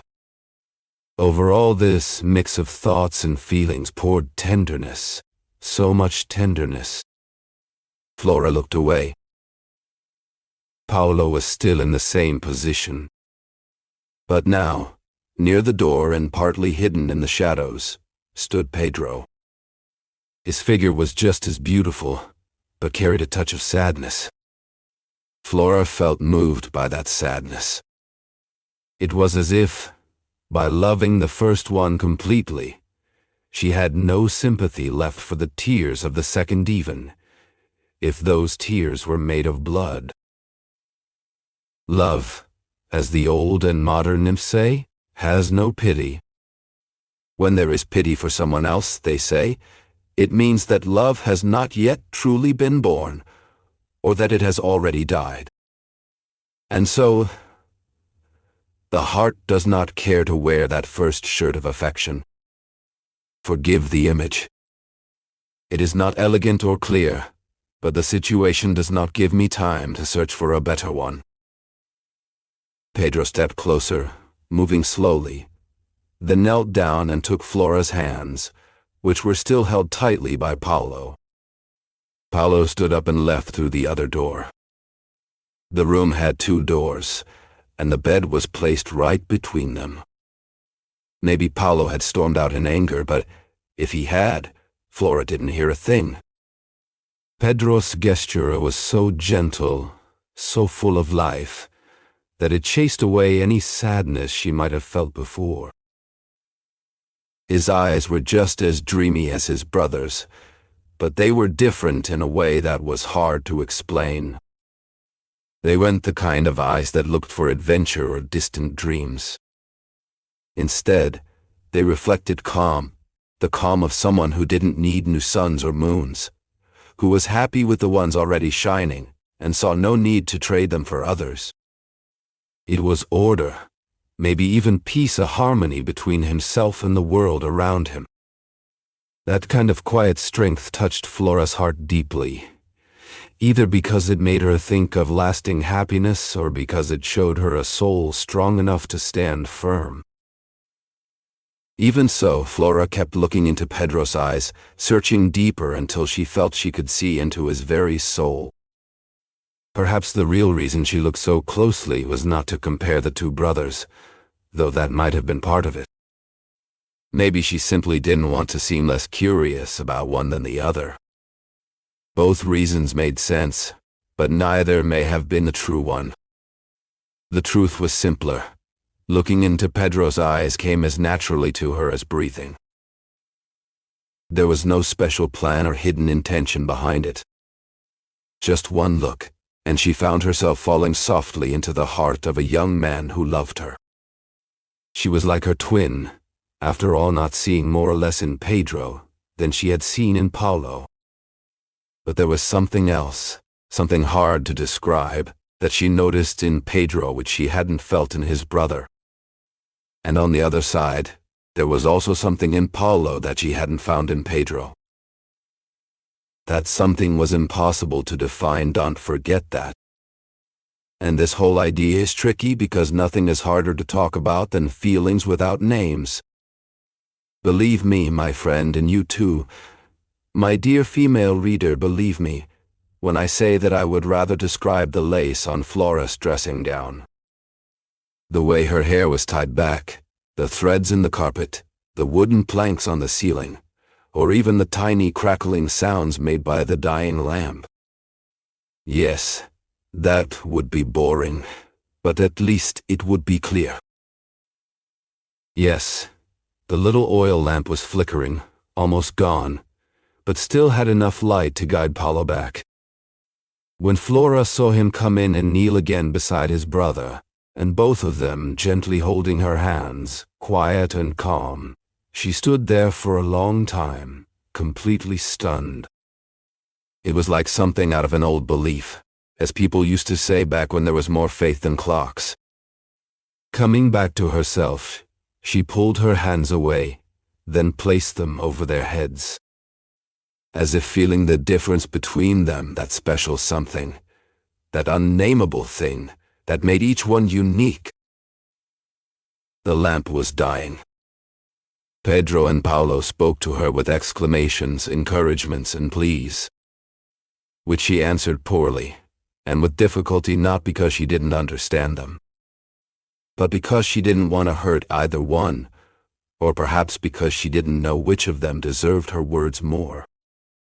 The last idea seemed the most likely.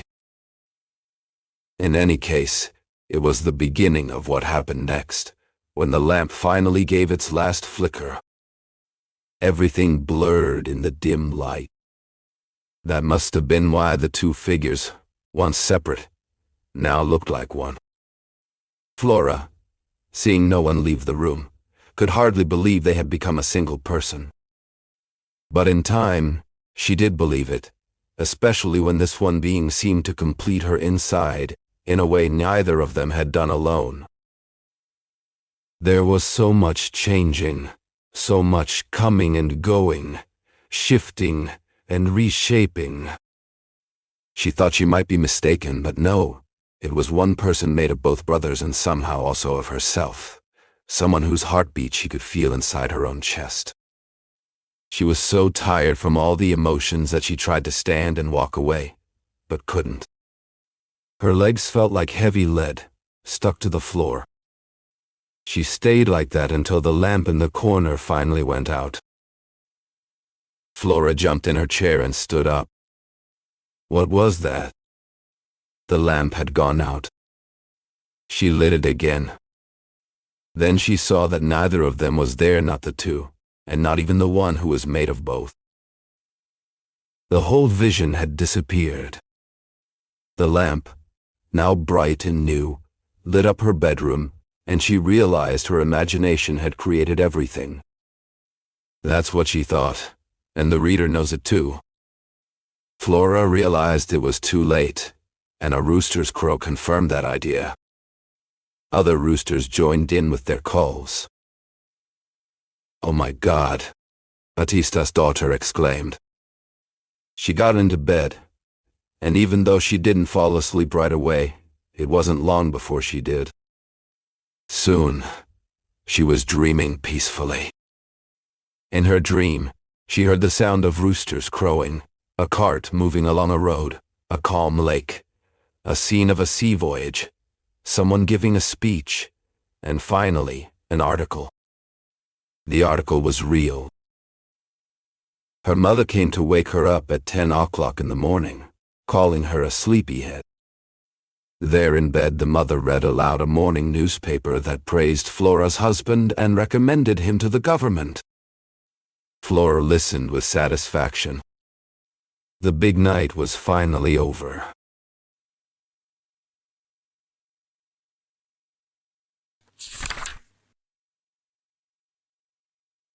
Chapter 84. The old secret Natividade slept peacefully in Botafogo, but woke up thinking about her children and the girl from San Clemente. She had been watching the three of them closely. At first, it seemed to her that Flora didn't accept either one of them. Then, it looked like she accepted both. Later on, it seemed like she favored one, and then the other, switching back and forth. Natividade decided that Flora probably didn't feel anything strong or final yet. Naturally, she would take her time and see which of the two truly deserved her.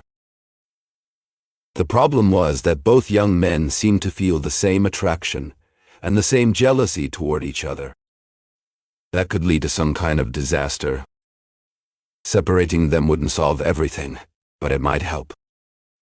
Once the families were apart, not everything would be right in front of her eyes.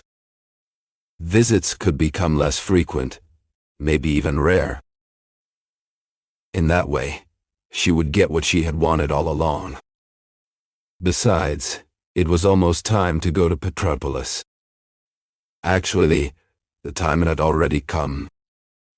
Natividade was planning to go up the mountain with her children. There would always be elegant ladies up there, entertainment, happiness. It was even possible that her sons might find brides there, just one bride for each. Whoever was left without a wife would then be free to marry Flora. These were the thoughts of a mother. Other ideas came to change these plans, and then more ideas came to bring them back again. Any mother who reads this and feels like judging her, go ahead and throw the first stone. No other mother ever did. I believe the reason for that was simply Natividade's own discretion. Her suspicions and calculations stayed hidden deep in her heart. She kept quiet and waited. In the end, Flora grew more and more fond of Natividad. She felt close to her as if she were her own mother, a mother, in fact, since Flora hadn't chosen either of the sons yet. The reason might have been that their personalities matched better than Flora's and Dona Claudia's did. At first, Flora felt something like friendly envy, more like a wish, when she saw that the older woman's figure, although worn down by time, still held traces of ancient beauty, like a sculpture from the past. Slowly, Flora began to notice in herself the beginning of a beauty that could last and be delicate, and a life that might become meaningful. Flora already knew about the prediction made by the indigenous woman from concerning the two twins. The prophecy was no longer a secret to anyone. Santos had spoken of it before, only hiding the fact that Natividad had gone up to Castello himself. He corrected the story by saying that the indigenous woman had come down to Botafogo instead. The rest he revealed in confidence, just as he had told the late Placido, and even then, not without some hesitation. He tried to speak 3 or 4 times, but held back each time. One day, his tongue turned 7 times in his mouth, and the secret finally slipped out quietly and fearfully at first, but soon losing its fear in favor of the pleasure of telling how the boys would become great men. Eventually, the secret faded into memory. But for one reason or another, Perpetua told it again now to Miss Batista, who listened with disbelief. What could an indigenous woman possibly know about the future? She knew, Perpetua insisted, and proof of that is she guessed other things, 2 things I can't tell you, but they were true. You have no idea how far that woman could see with her eyes. And those eyes of hers could pierce your heart. I don't believe it, Donna Perpetua. So now she's predicting our future? And great how? She didn't say exactly how, even when Natividad asked her. She only said they would be great and rise high. Maybe they'll even become state ministers. Perpetua seemed to have borrowed those eyes from the indigenous woman herself.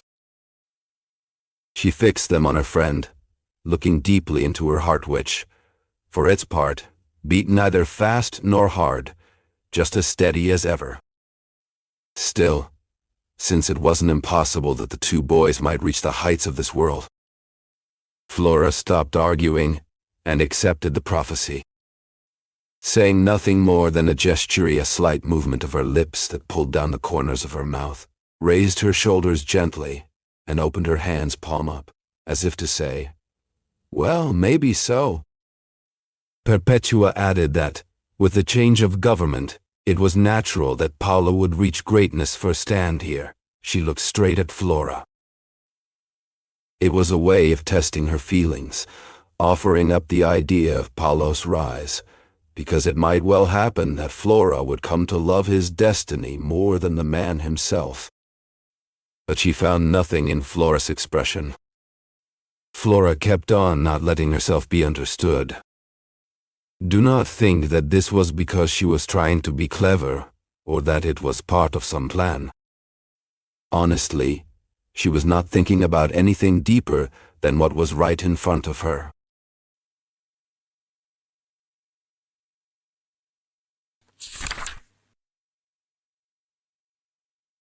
Chapter 85. 3 Constitutions. Do you really believe we will become great men? Pedro had asked Paulo before the fall of the empire. I don't know. You might at least become prime minister, Paulo replied. After November 15th, Paulo returned the question, and Pedro answered just like his brother, finishing the thought. I don't know. You might become president of the republic. 2 years had already passed. Now they thought more about Flora than about rising in power. Good morals demand that we put public matters above personal ones.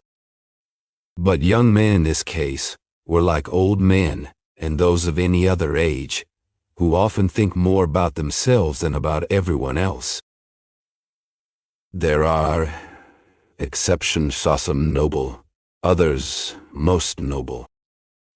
History preserves many such examples, and poets, epic and tragic alike, are full of stories and models of selflessness. In practice, it would be asking too much of Pedro and Paulo to care more for the Constitution of February 24th than for Miss Batista.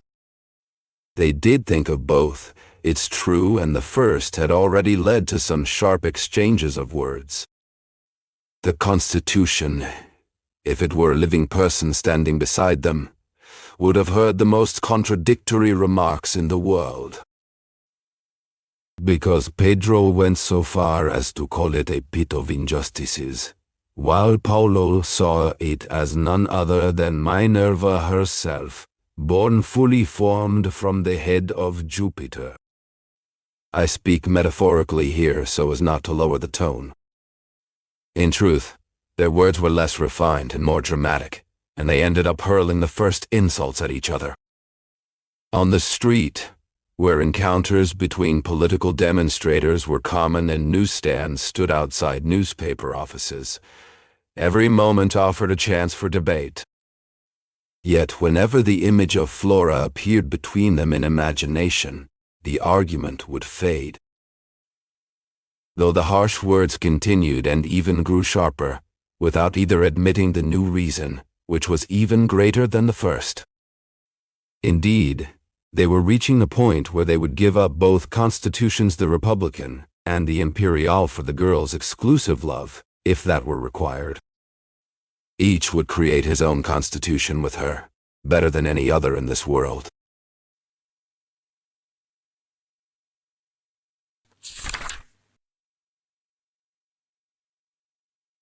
Chapter 86. There is something I must say before I forget it. You know that the two twins were handsome and remained very much alike. In this respect, neither one believed the other had any reason to feel envy. On the contrary, each of them saw in himself something special that made their shared charm even more striking, if not better. It wasn't really true, but truth does not always win, belief does. Around this time, Ayres wrote in his journal, "Believe in an idea, and you will die for it." He also added, "That is where the greatness of sacrifice lies." But when truth meets belief, then greatness is born, and right behind it comes usefulness. He did not finish explaining this thought, or perhaps he did not go into detail.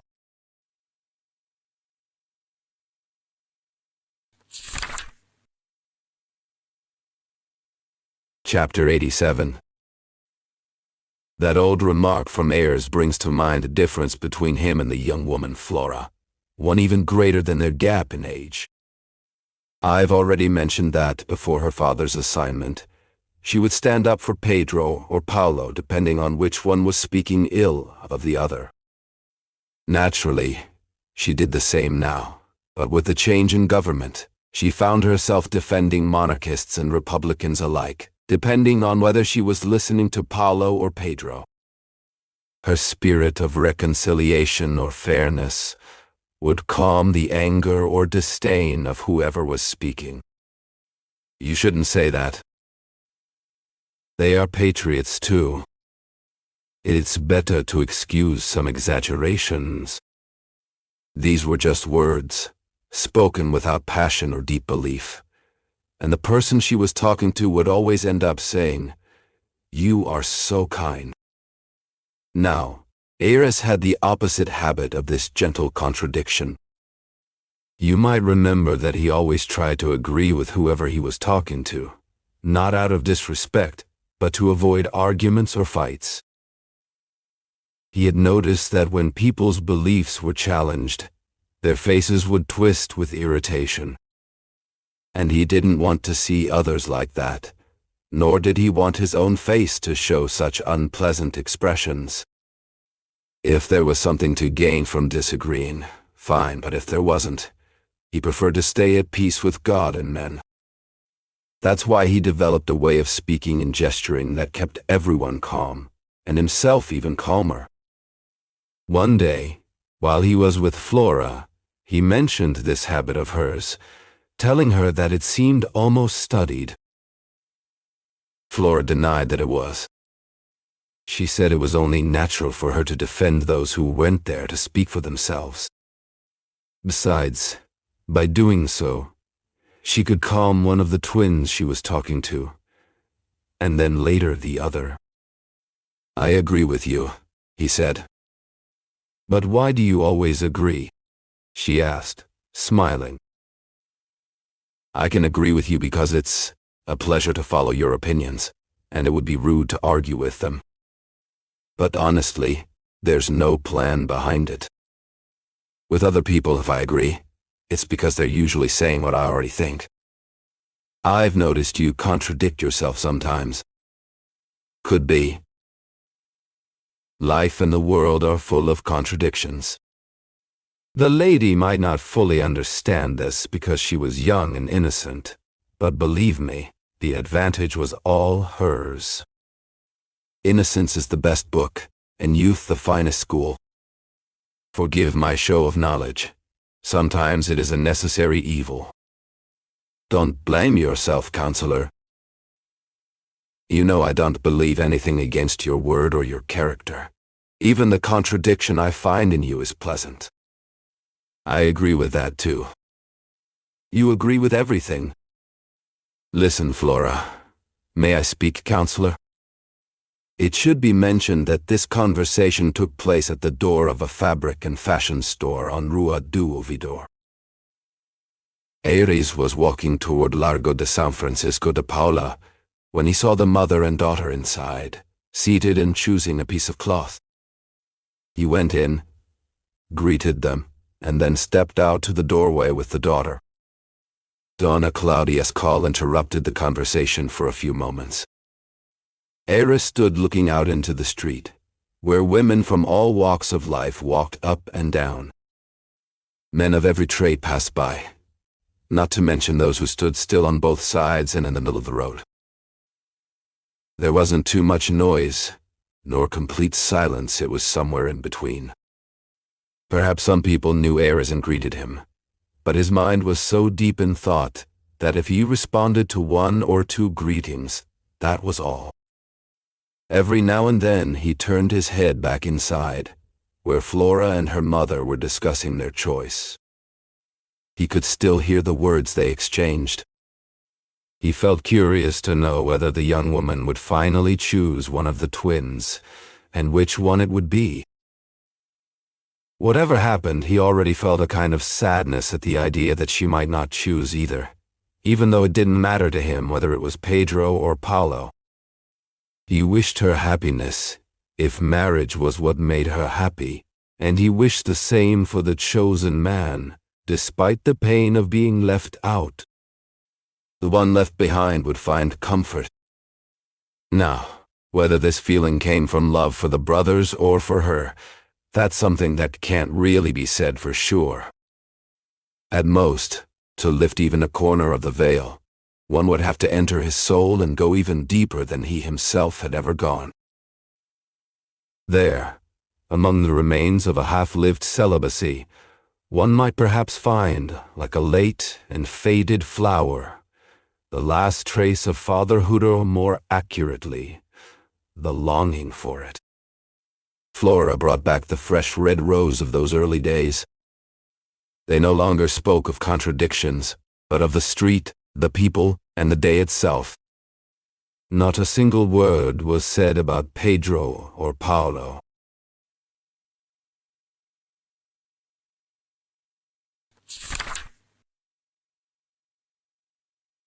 Chapter 88. No, numero wherever they were at that moment. They could speak or stay silent. The truth is that if neither of them agreed to let the girl go, neither one believed he could win her, even though both felt she was drawn to them. They had already decided that whoever was rejected would accept it and leave the field to the winner. But without a clear victory, they didn't know how to end the fight. Waiting might have been the easiest path, if only their feelings weren't growing stronger. But those feelings were getting deeper every day. Maybe it wasn't exactly passion, not in the sense of something violent or wild. But if we call it a strong feeling of love, something close to young love, or just a little more than that, then yes, that's what it was. Pedro and Paula would probably give up the girl's hand if reason alone were enough. And more than once they almost did just that. It was only a quick flash of thought, gone as fast as it came. Being apart from her had become unbearable, and being near her felt like the only thing they needed. If things had stayed that way, and if what happened next, which will be told in the pages ahead, hadn't taken place, there would have been enough material to keep this book going forever. All it would take is to say yes and no, and then tell everything each of them thought and felt. And what she thought and felt too, until the publisher finally said, "Enough." That would make a book full of truth and moral lessons, but the story itself would never really end. No, numero, we must continue and finish it. Let's start by telling what the two twins agreed on between themselves, just a few nights after Flora's dream, or maybe it was more like a moment of madness in her bedroom.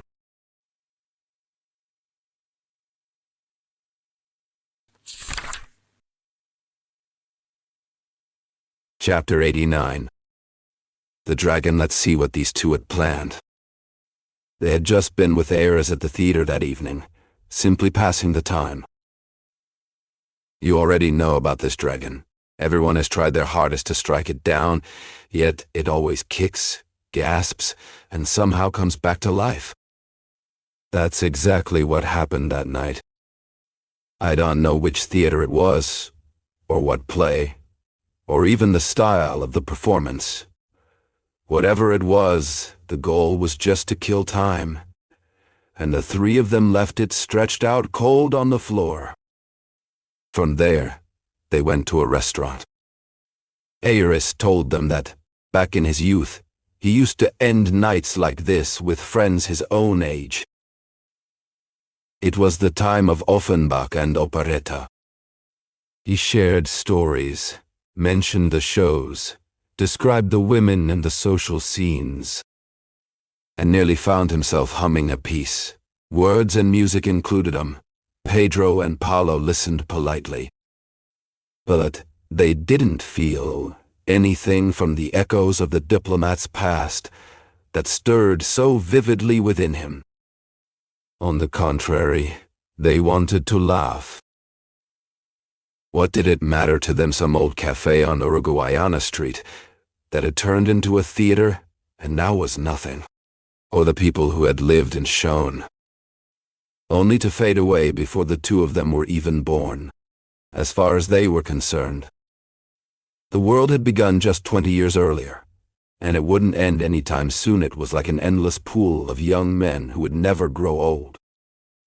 Ares smiled, because he too had once thought the same way, back when he was 22. And he still remembered the smile of his father, already old then, when he said something much like what he was now hearing.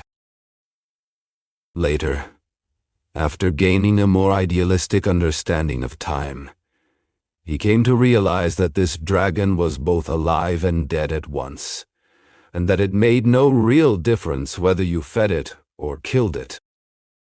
Still, those memories were sweet, and many of them remained fresh, as if they had happened just the day before. The gap in age was too wide for him to go into details with them. So he stayed with the memories and turned his attention to other things. Meanwhile, Pedro and Paulo, afraid that Ares might sense and understand the lack of interest they felt for stories of distant and unfamiliar times, asked him questions, and he gave them what he could, though without any real closeness. In the end, their conversation was far more engaging than this brief summary, and saying goodbye was not easy at all. Paulo asked him about Offenbach, while Pedro wanted a description of the military parades held on September 7th and December 2nd. But the diplomat found a way to shift the topic to the present moment, and more specifically to Flora, whom he praised as a beautiful young woman. Both men's eyes agreed silently that she was truly stunning. He also spoke highly of her moral qualities, and the sharpness of her main traits that Pedro and Paulo themselves recognized in her. This led to a deeper exchange, and eventually to the arrangement I mentioned at the beginning of this chapter, an arrangement that would require another chapter to fully explain.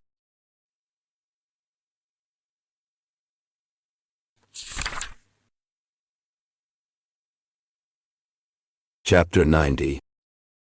The agreement. As for me, one of you likes her, if not both, said Ayres. Pedro bit his lips. Paulo checked his watch. They were already on the street. Ayres concluded what he already knew, that it was indeed both of them, and he did not hesitate to say it, adding that the girl was not like the Republic, where one could defend and the other attack. She had to be won or lost once and for all. What would they do, given the choice? Or had the choice already been made, and was the one left behind stubbornly trying to twist it in his favor?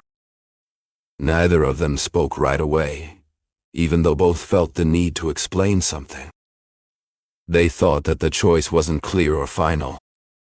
Moreover, they believed they both had the right to wait for her preference, and that they would do anything to win it. Thoughts like these moved silently through their minds, but none of it came out into the open. The reason was understandable, and there must have been more than one. First, the nature of the conversation itself, and second, the seriousness of the older man speaking. No matter how much Ayres opened the door to their honesty, they were still young men, and he was already old. But the subject itself was so tempting, and the heart, despite everything, so indiscreet, that in the end there was no choice but to speak and deny it. She doesn't need to deny it, Ayres interrupted.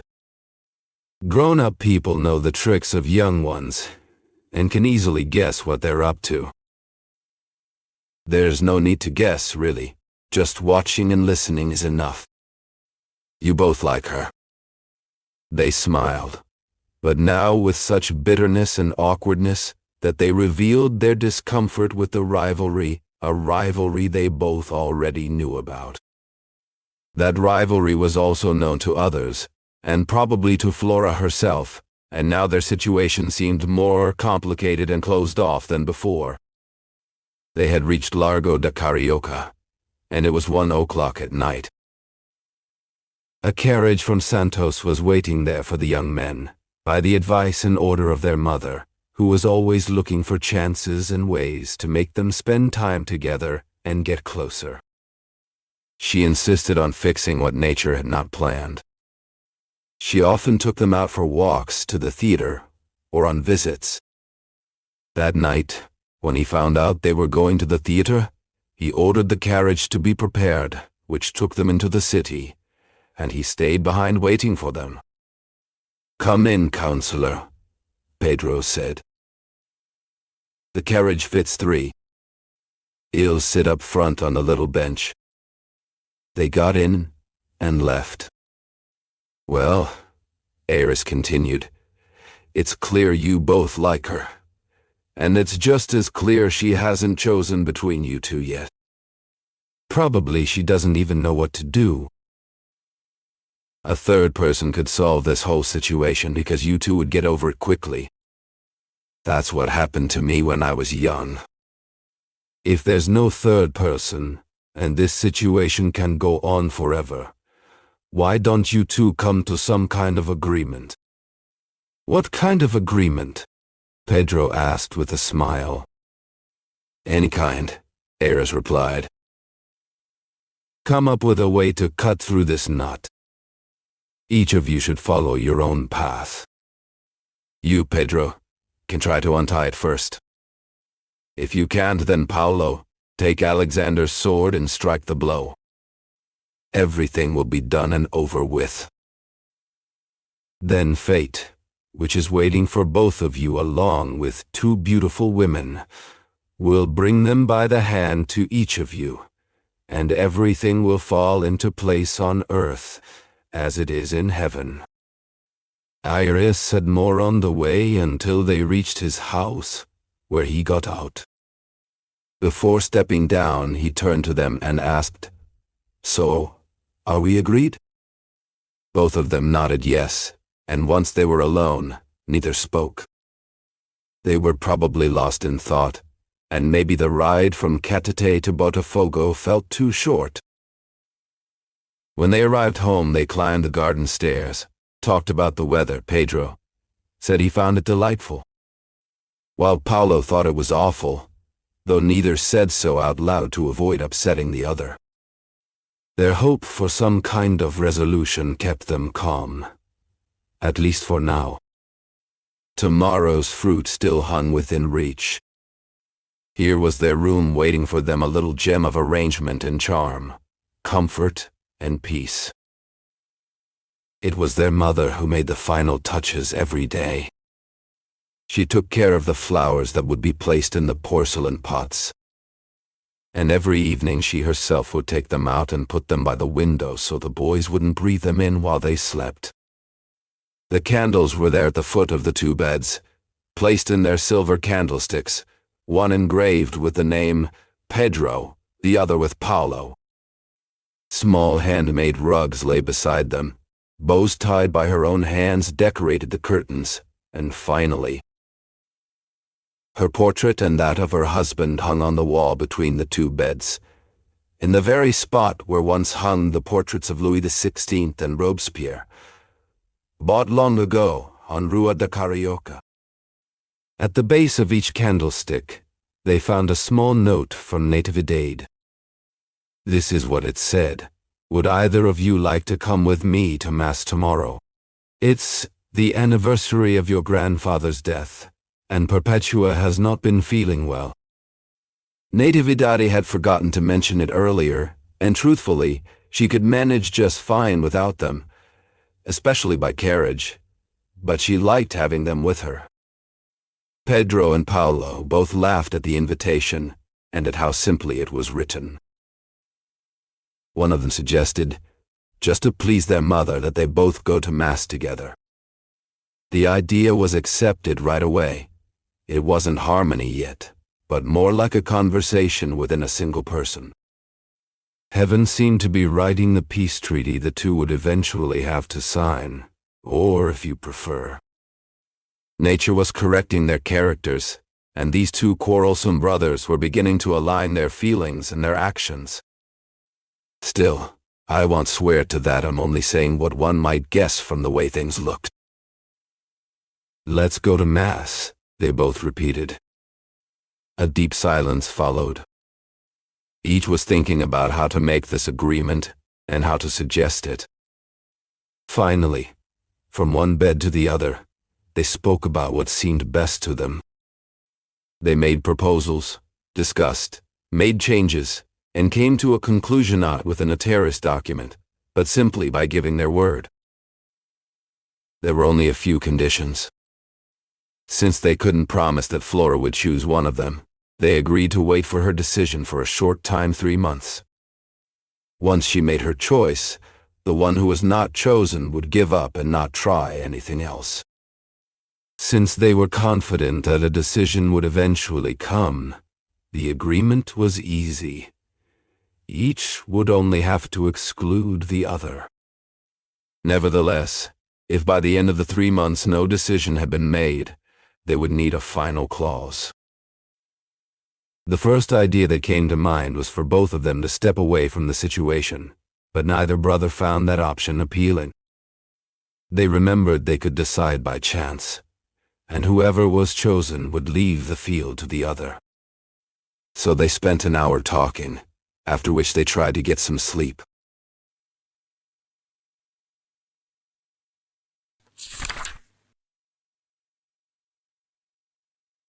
Chapter 91.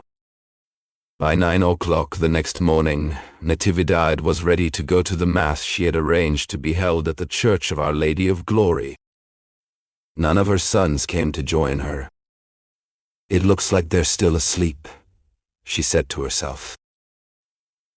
2, 3, 4, 5 times she walked to the door of their room, hoping to hear some sound in reply to the note she had left for them. But there was nothing. She figured they must have come home late. What she didn't imagine was that they had stayed up talking about their deal, or even what that deal was.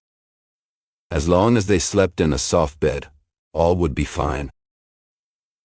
Finally, she finished putting on her gloves, went downstairs, got into the carriage, and headed to church. The Mass was in honor of a birthday, as her note had said. It was an old tradition. The father had his own Mass, the mother hers, the brothers and relatives theirs. She never forgot the dates of death, just as she never forgot birthdays, whether of friends or family. She kept them all in her head. Sweet memory. There are people you don't help, and they end up fighting with themselves and others because of your neglect. Lucky are those you protect. They know what March 24th, August 10th, April 2nd, October 7th and 31st, November 10th mean throughout the year, their personal sorrows and joys. When she returned home, Natividad saw her 2 sons waiting for her in the garden. They ran to open the carriage door, helped her out, kissed her hand, and then explained why they hadn't gone to church with her. They had planned to go, but sleep got the better of them. "Sleep and laziness," the mother said with a laugh. "It was just sleep," Pedro replied. "We only woke up now," Paulo added. They started arguing over who would offer her his arm. Natividad solved it by taking one arm from each.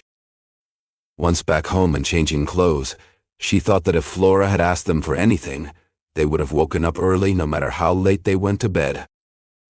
Their love for her would have served as an alarm clock. A quick shadow of sadness passed through her heart, but she quickly made peace with it. So it wasn't jealousy that moved her, but a wish to draw them into new attractions and pull them away from the conflict over the beautiful Flora. That made the mother insist on taking her sons to Petropolis. They would go up in the first week of January. The season would be perfect. There would be parties, names would be mentioned, and it would be pointed out that Petropolis was the city of peace. The government might change down here and in the States. "What states, Mom?" Paulo interrupted. Natividad smiled and corrected herself. "In the States, I mean." "Forgive your mother's slip. I know they are not like the old provinces that used to wait for the president to come all the way from the capital." "What capital, Baroness?" This time both mother and son laughed. When the laughter faded, Natividad went on. "Petropolis is the city of peace. As Councillor Ayres said the other day, it is the neutral city, the city of nations. If the capital of the state were there, there would be no overthrowing of governments. Petropolis, just look at the name. Even though it comes from another language, it's stuck, and it will stay. It belongs to everyone. They say the season will be delightful." "I don't know if I can go already," said Paulo. "Neither do I," Pedro quickly added. Once again, they were in agreement. But this time, their agreement probably meant separation, the mother thought. The joy those 2 simple words had given her faded fast. She asked them what reasons they had for staying, and until when. If they were already settled with Pedro's medical practice and Paulo's law office, that would be one thing. But since neither of them had started their careers yet, what would they do down here without her and her husband? Exactly. I have to do some clinical studies at the Santa Casa, Pedro replied. Paulo explained his reason. He wasn't going to practice law, but he needed to check certain documents from the 18th century at the National Library. He was going to write a history of the lands owned by their family. None of it was true. But not everything a mother is told needs to be the truth. Natividad thought that both of them could still do what they needed between the two ferry trips to Petropolis. They could come down in the morning, have lunch, work, and then go back up by 4 o'clock, just like everyone else. Upstairs they would find visitors, music, dances, and many beautiful things, not to mention the mornings, the pleasant weather, and Sundays. But they argued in favor of studying, saying it was better to focus for long stretches of time. Natividad did not insist.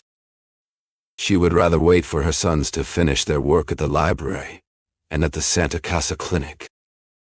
This thought made her realize how important it was to see both the young doctor and the young lawyer well established in their careers. They would work alongside other respected professionals and move forward, climbing higher. Perhaps a scientific career would bring them the greatness that the Backlands woman from Castello had predicted, rather than politics or anything else. There were many paths where one could shine and rise. At this point, she questioned herself. She had imagined Batista starting a political path for one of them, without realizing that Flora's father could barely continue his own career, which was quite unclear anyway. But the idea of power returned to occupy her mind, and with her eyes full of dreams, she looked now at Pedro, now at Paulo. They reached an agreement. The boys would go up on Saturdays and come back down on Mondays. The same routine would apply during holidays and big celebrations. Natividad counted on habit and the attractions waiting for them above. On the ferry and in Petropolis, people often talked about how different the sons were from their father. While the boys only went up once a week, he carried so many business matters on his shoulders that he went up every evening. What could they possibly be doing down here when some eyes above could easily draw them up with such force? Natividad defended her twins, explaining that one went to the Santa Casa and the other to the National Library, and that they studied hard at night.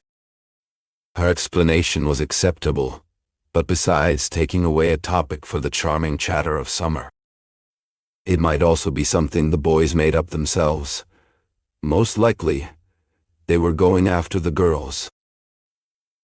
The truth was that they caused quite a stir in Petropolis during the few hours they spent there. Besides that, they had both a striking resemblance and an undeniable charm. The mothers would say kind and flattering things to their friend's mother, and they would gently ask her about the real reason why the two of them were still living in the city. Not in a direct or harsh way, but carefully and subtly, with a sort of clever trickery. But it was all for nothing, because the mother kept insisting that it was for the sake of the library and the Santa Casa. And so, the lie, already told once, was told again, though it still wasn't convincing.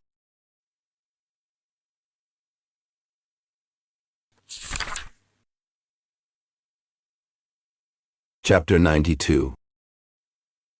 Finally, what secret is there that does not eventually come to light? Call it sharpness, goodwill, curiosity, whatever you like. But there is a force that brings to the surface everything people try so hard to hide. Even secrets themselves grow tired of staying silent or asleep. Let's go with the latter, as it fits the image better. They grow weary, and, in their own way, help along what we usually blame on someone else's lack of discretion. When they finally open their eyes, darkness hurts them. All it takes is a single ray of sunlight. Then they pray to the gods because secrets are pagan creatures for just a little twilight, dawn, or dusk. Even though dawn leads to full daylight, while dusk falls back into night, any of it is still a breath of light. Because, my dear friend, secrets are living beings too. They are born, live, and die. What happens when a beam of sunlight breaks into their solitude is that it rarely leaves without growing stronger. Tearing through silence, flooding every corner, and dragging them by the ear out into the open. Ashamed of the bright light, at first they move quietly from ear to ear, whispered in hushed tones. Sometimes scribbled onto notes, but so vaguely, and without names, that it's almost impossible to guess what they're about. That is their childhood stage, and it passes quickly. Their youth leaps past adolescence, and soon enough they emerge strong and widespread, known like the daily news. And if old age comes, and they do not mind their own gray hair, they take over the world and perhaps manage not exactly to be forgotten, but at least to bore everyone. They become part of the same family as the sun itself, which, as a sign from my childhood used to say, shines for everyone when it rises. Signs from my childhood, oh, those signs. I wish I could end this chapter with them, but this subject holds neither nobility nor interest, and once again we would have to interrupt our story. So let us stick to the secret that has been revealed. It is more than enough. An elegant summer visitor could not hide her surprise upon learning that the two brothers agreed on a point that would have caused even the closest friends in this world to fall out. A secretary from the embassy suggested it might all be a joke between the two of them. Or maybe among three people, added another summer visitor. They were riding horses toward Petropolis, enjoying the cool mountain air. Iris rode with them but kept quiet most of the time. When someone asked if Flora was pretty, he simply said yes, and then started talking about how pleasant the weather was. One of the women asked him if he could handle this kind of situation, whatever it was that was going on. Iris took a deep breath, like a man who had traveled a long way, and said that if he were standing in front of a priest, he would have to lie because his sins were so great. But out here on the open road, surrounded by ladies, he admitted that he had killed more than one rival. He claimed that if he tried to remember, he could count at least 7 deaths behind him, using different weapons each time. The ladies laughed, even though his voice was dark and serious. He told them he had only escaped dying himself once, and to prove it, he shared a story from Naples. Then he began praising the beauty and power of a certain dagger he used to own, the finest steel blade anyone had ever seen. He said he had given it as a gift to a bandit friend after that man proved he had just committed his 29th murder the night before. "Here is the weapon for your 30th, Iris said, handing over the dagger. A few days later, he heard that the bandit had used that same dagger to kill a woman's husband and then killed the woman herself, a woman he loved but could never be with. So now I left him with 31 first-class crimes on his soul, Iris said calmly. The ladies kept laughing, and through his stories, he managed to shift the conversation away from Flora and her suitors.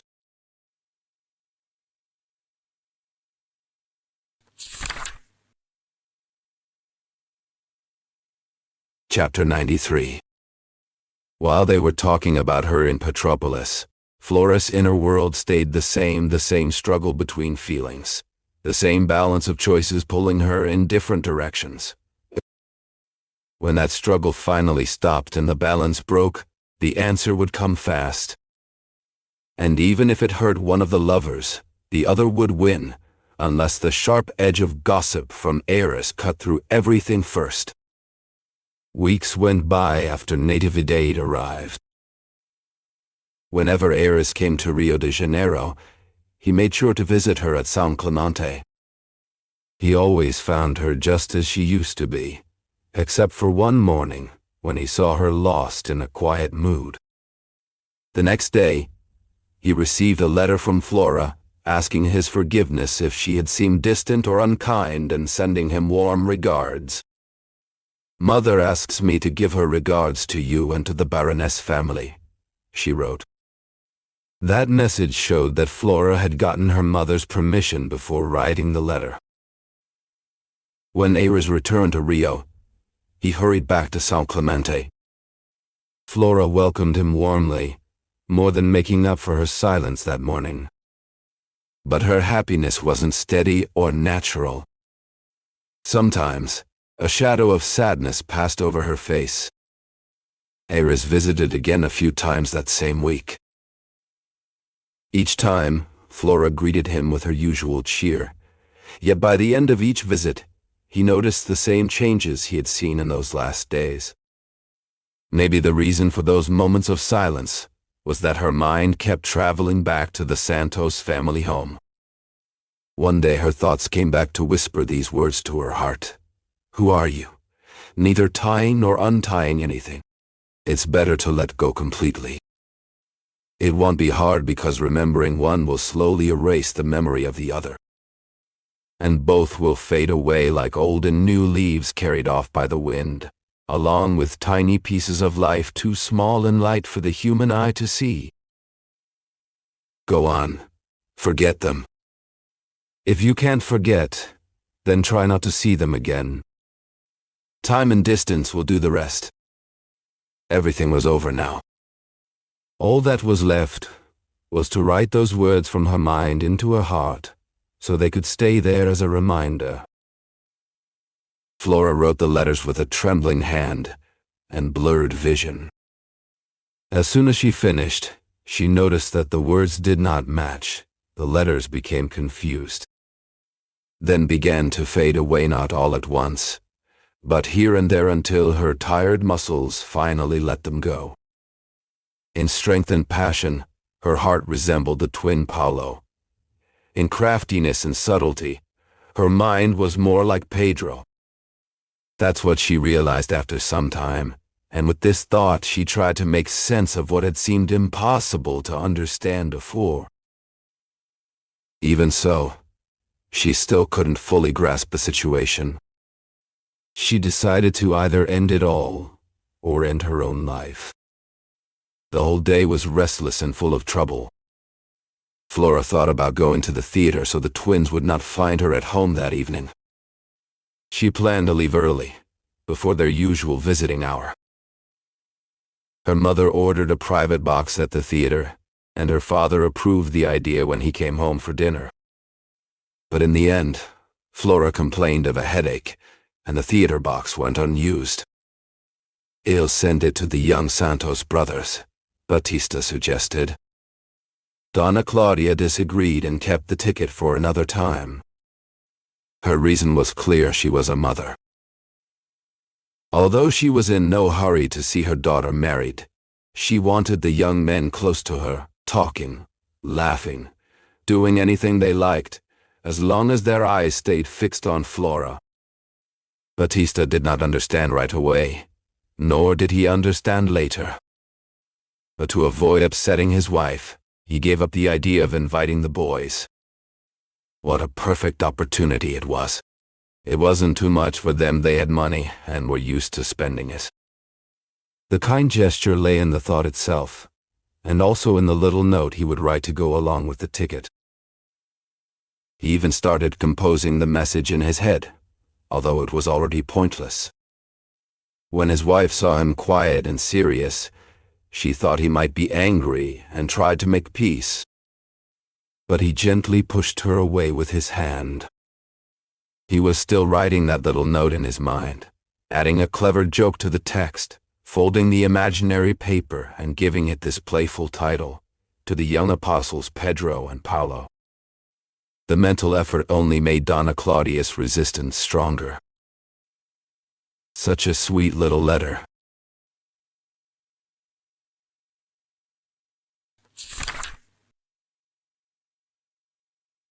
Chapter 94. How can one single roof shelter such different thoughts? That is how it is with this bright or sudden sky, another vast roof that covers them all with the same care as a hen covers her chicks. And do not forget the human skull itself, which shelters them equally, not only different thoughts, but opposite ones. Flora, in her room, was not thinking then of notes or theater boxes, nor was she dealing with a headache, because she had none. If she mentioned one, it was only because it served as a close and acceptable reason, short or long, depending on what the moment required. Do not imagine she was praying, even though there was a small altar and a crucifix in the room. She would not go there to ask Jesus to save her soul from that conflicting feeling.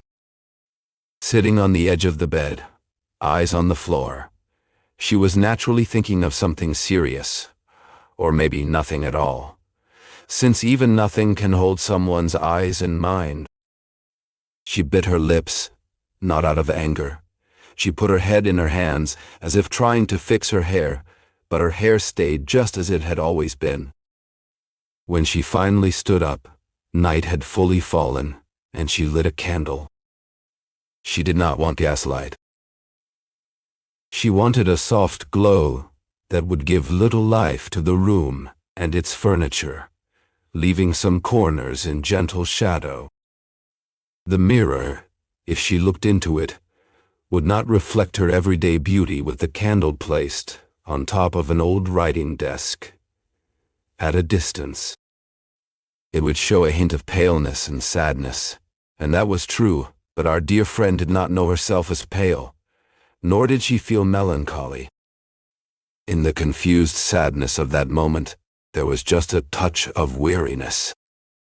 How all of this fit together I do not know, and neither did she. On the contrary, Flora seemed at times overcome by surprise, at others by a vague restlessness. And if she sought the comfort of a rocking chair, it was only to leave it again soon after. She heard the clock strike 8. In a little while, Pedro and Paulo would probably come in. She thought about going to tell her mother not to send for her, that she was in bed. This thought did not last as long as it took me to write it, and yet it was already gone, moving on to another track. She pulled back in time. It's ridiculous, she told herself. I just won't show up. Mama will say I'm sick, especially since we missed the theater, and if he comes here, I'll tell him I can't appear. The last words slipped out loud, as if speaking them made her decision stronger. She thought about lying down in bed right then, but soon decided it would be better to do so, only when she heard her mother's footsteps in the hallway. Oh, these changes of mind could have come naturally, but still, there is a chance it was also her way of shaking off some unpleasant memories. The young woman feared following those thoughts.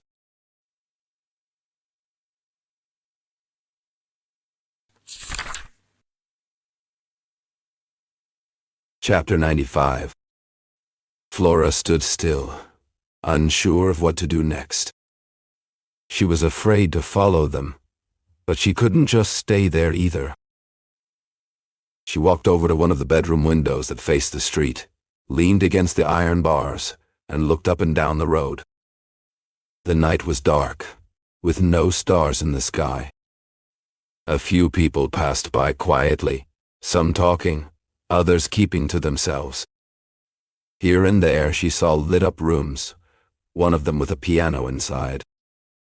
But she didn't notice the man standing across the street, watching the house where Batista lived. She didn't see him, and even if she had, it wouldn't have mattered to her. He, on the other hand, saw her the moment she appeared at the window. His body tensed, and from that moment on, His eyes never left her, nor his feet the ground. Do you remember that summer visitor from Petropolis who once joked about our little friend having a third boyfriend? One of 3, she had said with a smile. Well, here he was, the third boyfriend, and maybe there would even be a 4th. It seemed like the whole world was made for love affairs. People could live without many things, but lovers? They would always be around. Someday, governments might disappear, and chaos would organize itself naturally, like in the early days of paradise.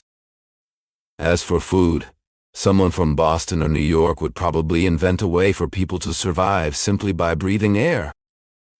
But lovers, they would last forever.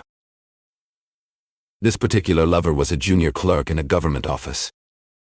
Most secretaries got married young, and Gouveia was no different, except he was still single and known for his interest in young women.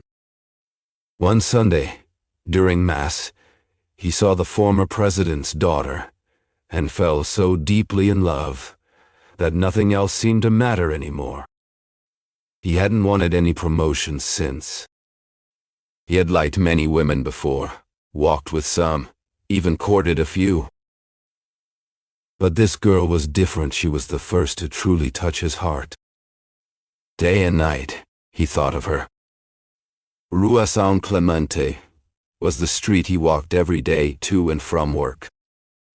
Whenever he saw her, he stared for as long as he could, waiting at a distance by a doorway or pretending to watch a carriage pass by, only to shift his gaze back to her the moment it went by. Back when he worked as a copyist, he used to write poetry. After becoming a full clerk, he stopped. But falling in love brought that habit back. Alone in his mother's house, he filled pages with verses, turning his hopes into rhymes. The verses flowed from the pen, the rhymes following close behind, and the stanzas came one after another, neat and orderly like soldiers marching in formation. The title would be their kernel, and the epigraph their marching tune, since it guided the rhythm of his thoughts. Would that kind of strength be enough to win her heart? Gouveia had some of his poems published in newspapers with a simple dedication, to someone. Still, the fortress of her indifference would not surrender. At one point, a wild idea took hold of him. He decided to send a declaration of love. Passion often leads people to do unreasonable things. He wrote 2 letters, each in a completely different style. The first was written like a poet's letter. He used informal words like you, just as he did in his verses. Filled it with flowery adjectives, called her a goddess, as a playful reference to her name, Flora, and quoted both Musset and Casimiro de Abreu. The second letter was more like an official document, a sharp contrast to the first. It was formal and respectful, full of titles like Your Excellency, written in the same tone he used for reports and official letters. When he looked at both letters side by side, he couldn't decide which one to send. It wasn't only because the styles were so different, it was mostly because he had no permission, no sign that she even wanted to know him. Flora didn't know him. At least, she always seemed to avoid him.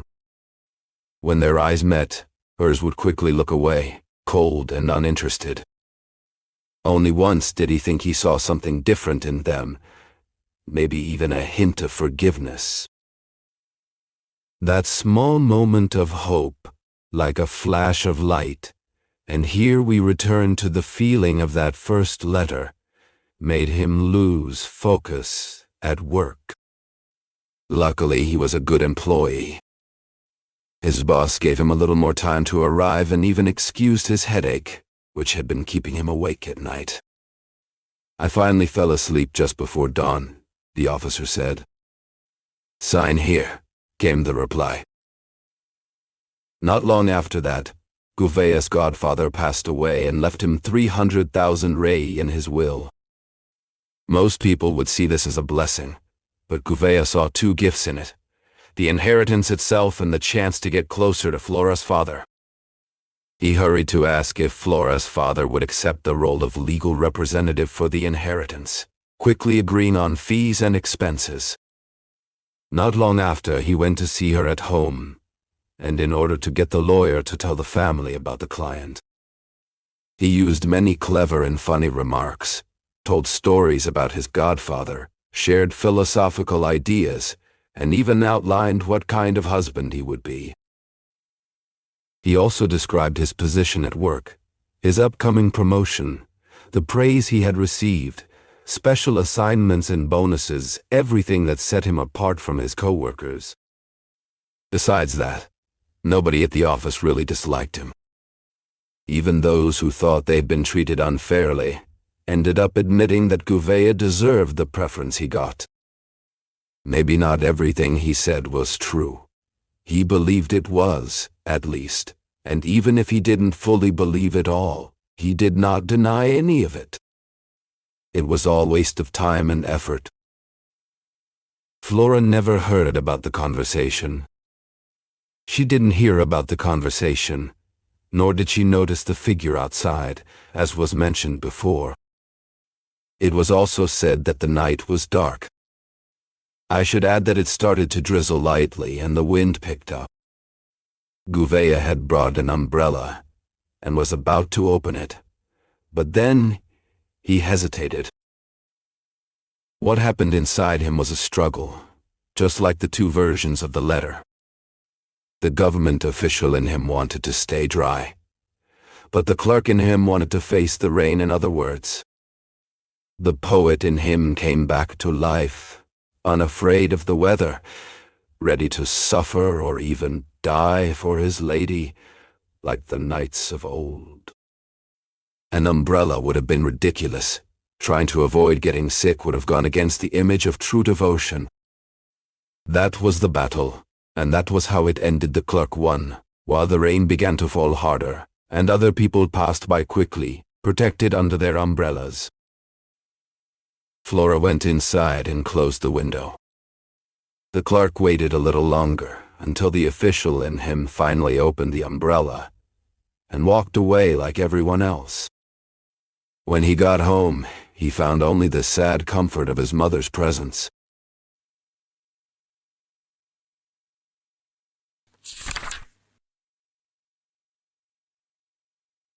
Chapter 96. That night ended without any trouble. The twins showed up, but Flora did not appear. The next day, 2 little notes arrived asking Donna Claudia how her daughter was feeling. The mother replied that she was fine. Still, Flora did not greet them with her usual joy. There was something on her mind that made her speak less. They asked her to play music, and she did. It was good because playing allowed her to retreat into herself. She did not return their handshakes the way she used to just a short time before. That night went like this, and so did the ones that followed. Sometimes one twin arrived first, sometimes the other, each thinking that the girl's silence was because the other was there. But it made no difference who came earlier.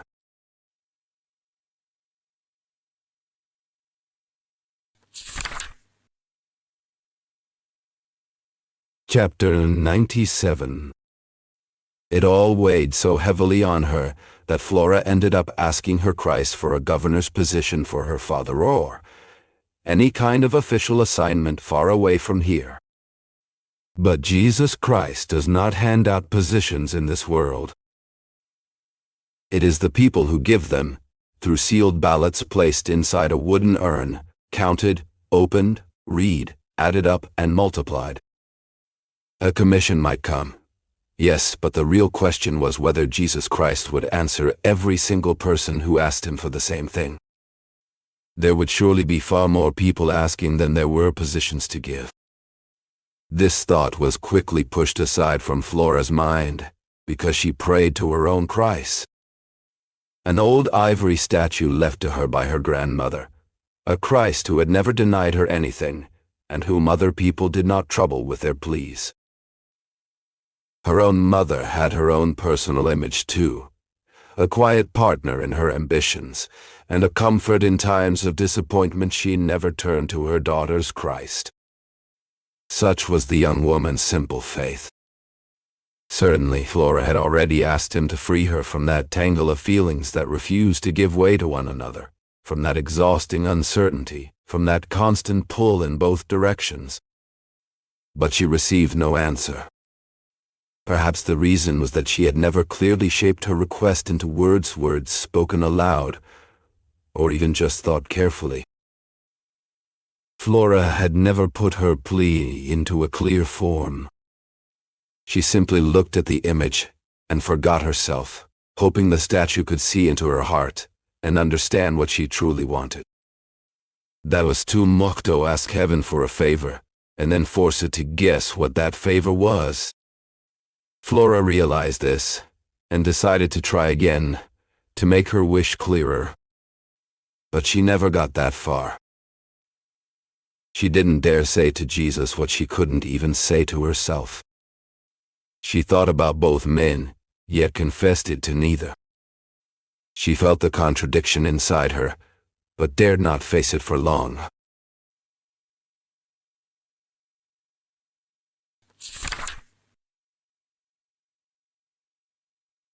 Chapter 98. One day, the mother noticed that her daughter seemed nervous. She asked her some questions, but all she found out was that Flora had been feeling dizzy and forgetting things. It just so happened that Dr. Ayres came to visit that same day, bringing messages from Natividad. The mother spoke to him first and told him about her worries. She asked him to talk to Flora as well.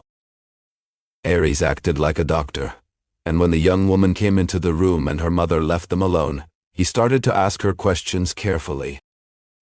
It didn't take long, though, because Flora herself began the conversation by complaining about a headache. Ayres said that headaches were common in pretty girls, and then, admitting that his comment was rather simple, he told her the real reason he mentioned it. He wanted to say what everyone already knew and talked about, not only here but also in Petropolis. "Why don't you go to Petropolis?" he asked. "I'm planning another trip, a much longer one," she replied. "To the next world, I bet," he said. "You're right," she answered. "Have you bought your ticket yet?" he asked. "I'll buy it on the day I leave," she said. "You might not find one," he warned. "There's a lot of competition for those places. You should buy it early. If you want, I can help. I'll get one for myself too, and we can go together. Traveling can be boring if you don't know anyone, and sometimes even the people you know can be annoying, as in this world. What's nice are the memories of life. The people on the ship are ordinary, but the captain seems trustworthy. He doesn't talk much, gives orders with gestures, and as far as I know, his ship has never sunk." "You're making fun of me," Flora said. "I think I might even have a fever." "Let me check," he said. Flora gave him her wrist. He looked at it with a serious expression and said, "Yes, you have a fever 47 degrees. Your hand is burning, but that actually proves it's nothing serious, because those long trips are made with cold hands. It's probably just a cold. Tell your mother." "My mother doesn't cure anything," Flora said. "She might," he replied. "There are home remedies. Anyway, ask her, and she can call a doctor if needed. The doctor prescribes herbal teas, and I do not like herbal teas. Neither do I, but I can tolerate them." Why don't you try homeopathy? It has no taste, unlike regular medicine. Which one do you think is better? Better? No. Only God is great.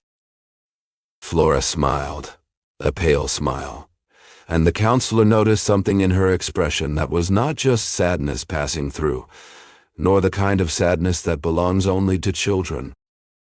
He spoke to her again about Petropolis, but did not insist. Petropolis was the worsening of the moment. Petropolis brings the trouble of constant rain, he continued. If I were you, I would leave this house and this street. Go to another neighborhood. Stay with friends, with your mother, or without her. Where to? Flora asked anxiously. She stood still, looking at him and waiting. She had no friendly house to go to, or perhaps she couldn't remember any, and she wanted him to choose one for her, anywhere, and the farther away, the better. That's what he read in her silent eyes. It may seem like a lot to read from a look, but good diplomats have the skill to understand everything a quiet face says, and even what it does not say. Ayres had been an excellent diplomat, despite the incident in Caracas. Unless, of course, that very incident sharpened his calling for discovering and hiding things. All diplomacy lies in these two related verbs.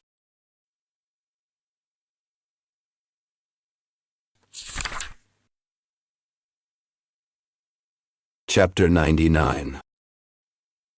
As a fresh start, I'll find you a good house, he said when they were saying goodbye. Since he had been in Petropolis, Ayres had not gone to Andaruy on Thursdays for dinner with his sister, as planned and mentioned in chapter 32. But this time, he went. 5 days later, Flora moved to her house under the idea of getting some fresh air. Donna Rita did not allow Donna Claudia to take the girl there. Instead, she went herself to San Clemente to pick her up, and Ayres went with them. Flora's youth in Donna Rita's house was like a rose growing next to an old stone wall. The wall seemed younger because of it. Even if the flower was pale, it brought life and color to the cracked earth and bare stones. Donna Rita lived happily. Flora paid for her stay with such innocence and charm that the older woman ended up joking that she would steal the girl from her parents. Both of them laughed about it. "You have given me a beautiful gift with this girl," Donna Rita wrote to her brother.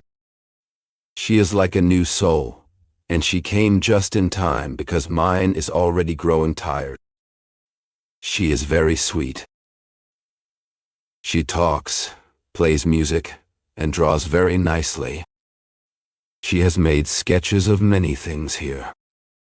I take her out to show her interesting places. Sometimes she looks sad, stares into space and sighs.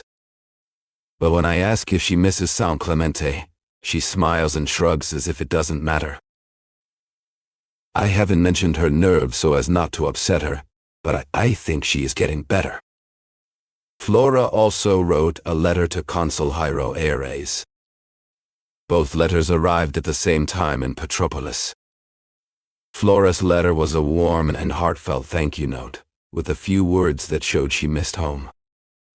In this way it confirmed what Donna Rita had written, even though Flora had not read Donna Rita's letter. Ayres compared the two. He read Flora's letter twice, trying to see if there was more hidden behind her words than what appeared on the paper. In the end, he trusted that this change would help. If she doesn't see them, she will forget them, he thought. And if there is someone nearby who begins to care for her, maybe she will end up getting married. That same night, he replied to both of them.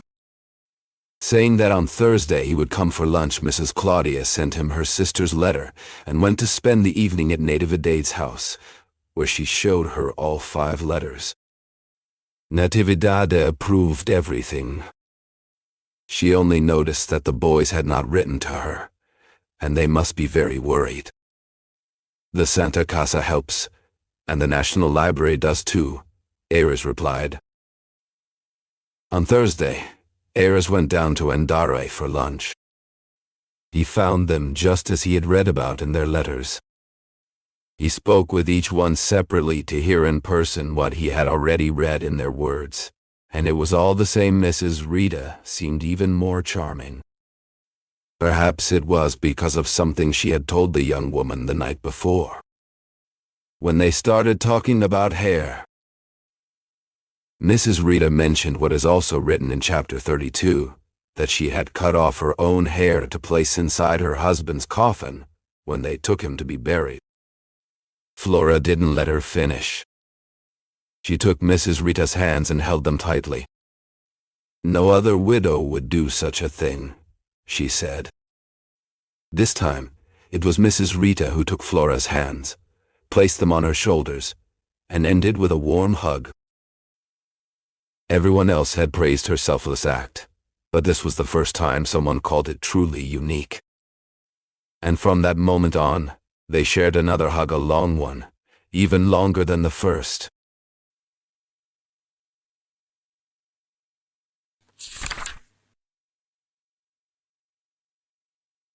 Chapter 100. The embrace had lasted so long that it seemed to swallow up the rest of the chapter.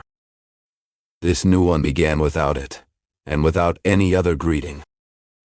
The handshake between Ayres and Flora, though lingering, eventually came to an end as well. Lunch took a little longer than usual because Ayres, besides being an excellent conversationalist, never tired of listening to the two women, especially the younger one.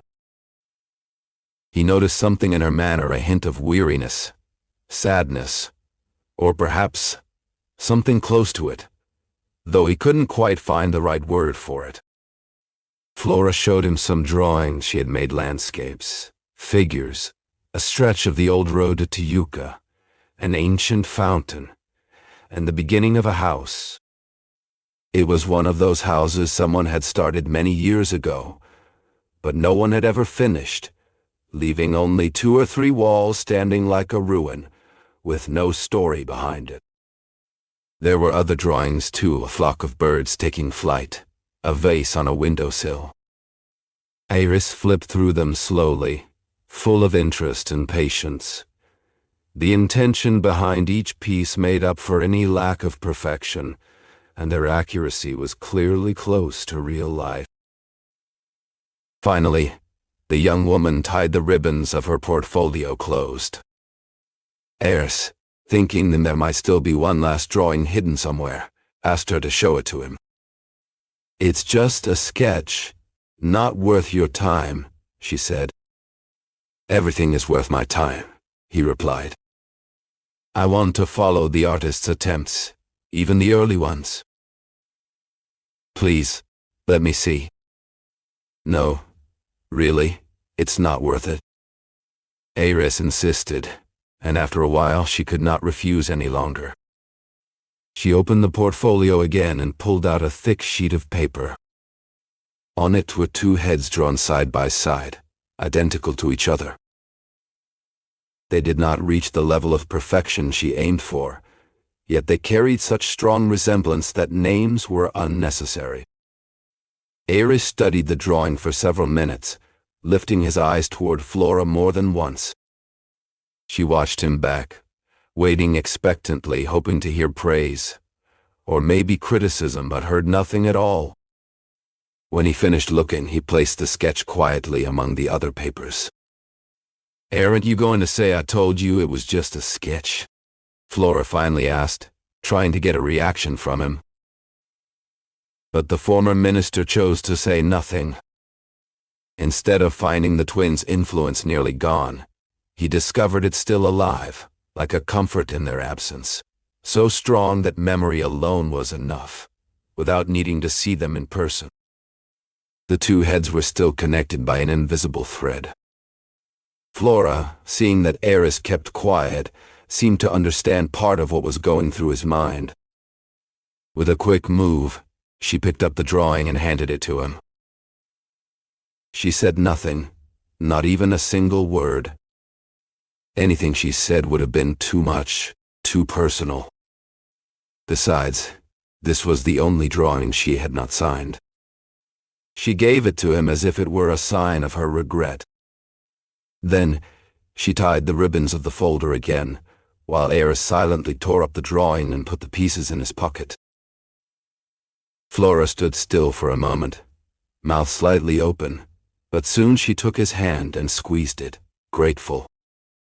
She could not stop two small tears from falling like two more ribbons tying her forever to the folder of the past. The image is not a good one, nor is it true. It just came to the counselor's mind as he walked back from Mandere. He even wrote it down in his journal, but then crossed it out and replaced it with a less final thought. Maybe one tear for each twin? It might fade with time, he thought, as he headed toward the boat to Petropolis. It doesn't matter. It's still a tangled story.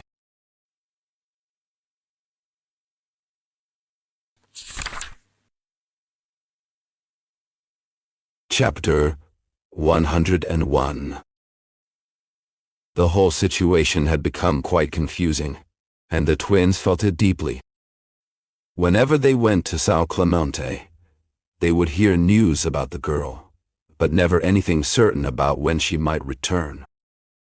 Time kept moving forward, and it would not be long before they would have to seek their fate, just like two old men might do. Meanwhile, they did not count the weeks of waiting, especially since no decision had been made. And whatever they might learn from asking about her could end up being the opposite of what the girl truly felt. It was a fair thought, even if it served their own interests. Each one of them only wished to prolong the struggle, hoping to win in the end. Yet, neither brother shared this twin-like thought with the other. Both were beginning to feel unique, as if their affection now carried its own sense of shame and need for silence. They no longer spoke about Flora. Not just about Flora, though. As their differences grew stronger, they turned to silence more and more. They avoided each other. If they could, they would not eat together. If they did eat together, they said little or nothing at all. Sometimes, they would talk only to keep the servants from getting suspicious. But they failed to notice that their conversations were awkward and forced, and that the servants would go on to discuss their words and expressions in the kitchen. The joy these servants felt while sharing their observations and guesses was one of the few things that made the usually harsh work of household service a little sweeter. Still, they had not yet reached the point of understanding everything that was driving the brothers further apart, the growing edge of hatred that sharpened with their mother's absence. It was more than just Flora, as you know. It was the two men themselves who could not be reconciled. One day, there was big news in the kitchen and dining area. Pedro, claiming he felt warmer than Paul, switched rooms and ended up sleeping poorly in another space that was just as hot as the first.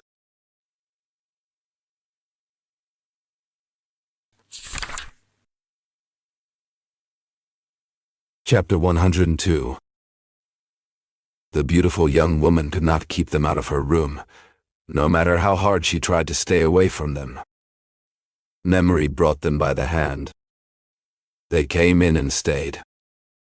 Later, they would leave, either on their own or pushed out by her. When they came back, it was always unexpected. One day, Flora used their presence to draw a picture just like the one she had given the counselor, but now more perfect, much more detailed. Even that grew tiring. So she left the room and went to the piano.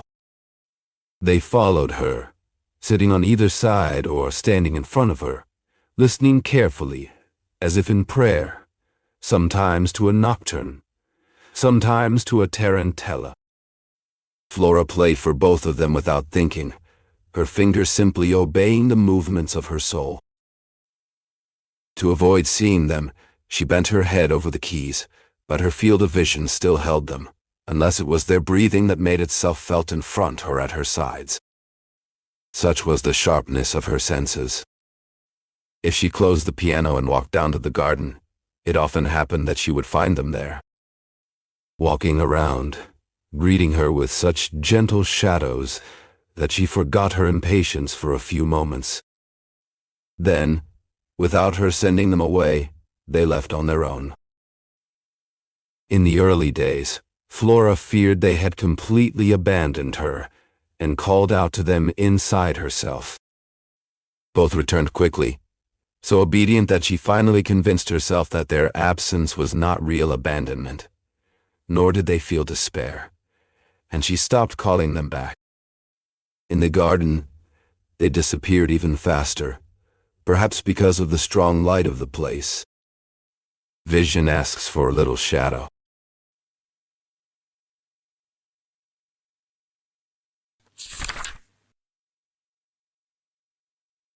Chapter 103. The room was quiet, almost too quiet, as if the walls themselves were holding their breath. I know all too well that there are many such visions written in the pages of old stories. Odysseus himself admitted to King Alcinous that it wearied him to repeat the same tales over and over. And so it does with me. Yet I must tell them, because without these moments, our Flora would not be who she was. She would become someone else entirely, someone I never met. I knew this Flora with her fixations, her little obsessions, whatever you might choose to call them. Still, none of that stopped her from dressing up beautifully every day, making herself even more radiant, drawing more than one secret admirer who sighed quietly from afar. There were always people passing by who admired her, at the very least stopping to see her sitting on the green bench by the garden gate, next to Era's sister. Perhaps she even knew some of them, Gouveia, for instance, but in truth, it was as if she never noticed them at all. One man, however, stood out from the rest. Not just because of his wealth, but because of the elegant carriage he owned, pulled by a stunning pair of horses. He was a financier from the neighborhood. His house was more like a small palace, filled with furniture made in Europe, Empire style. There were Sèvres porcelain pieces and silver decorations, rugs from Smyrna, and a large bedroom with 2 beds, one for a single person, and another for a married couple. The second bed was still waiting for its owner's bride. The bride will be her, he thought to himself one day after seeing Flora. He was no young man. Time had left its mark on his face, despite all the expensive creams and perfumes he used. His posture was no longer straight, and his manners lacked charm or ease. This was Nobrega, the same Nobrega whose story began with a 2,000 Ries note. A fruitful piece of paper that gave birth to many others, eventually amounting to over 2 million contos de rei. For the newer banknotes, his grandmother was already lost in the distant past. But now, the times were clear, the morning sweet and pure. When he first laid eyes on the girl and formed that thought, something strange happened. He surprised even himself. He had seen other women before, more than one with silent messages in their eyes, telling him of empty hearts longing for love. But Flora was different. She was the first to truly capture his will, to hold his thoughts captive. He saw her again. The neighbors may have started to notice the financier's newfound presence in the area. In the end, Nobrega finally made his way into Donna Rita's house, much to the displeasure of those living there, who now found themselves overlooked by their host. Nevertheless, Nobrega had given clear instructions that everyone should be well taken care of and comfortable, as if he were still there in person. His absence would not cause him to lose the admiration of his friends. On the contrary, the servants could speak for themselves about how everyone felt toward this great man. That was the title his personal secretary had given him, and it stuck.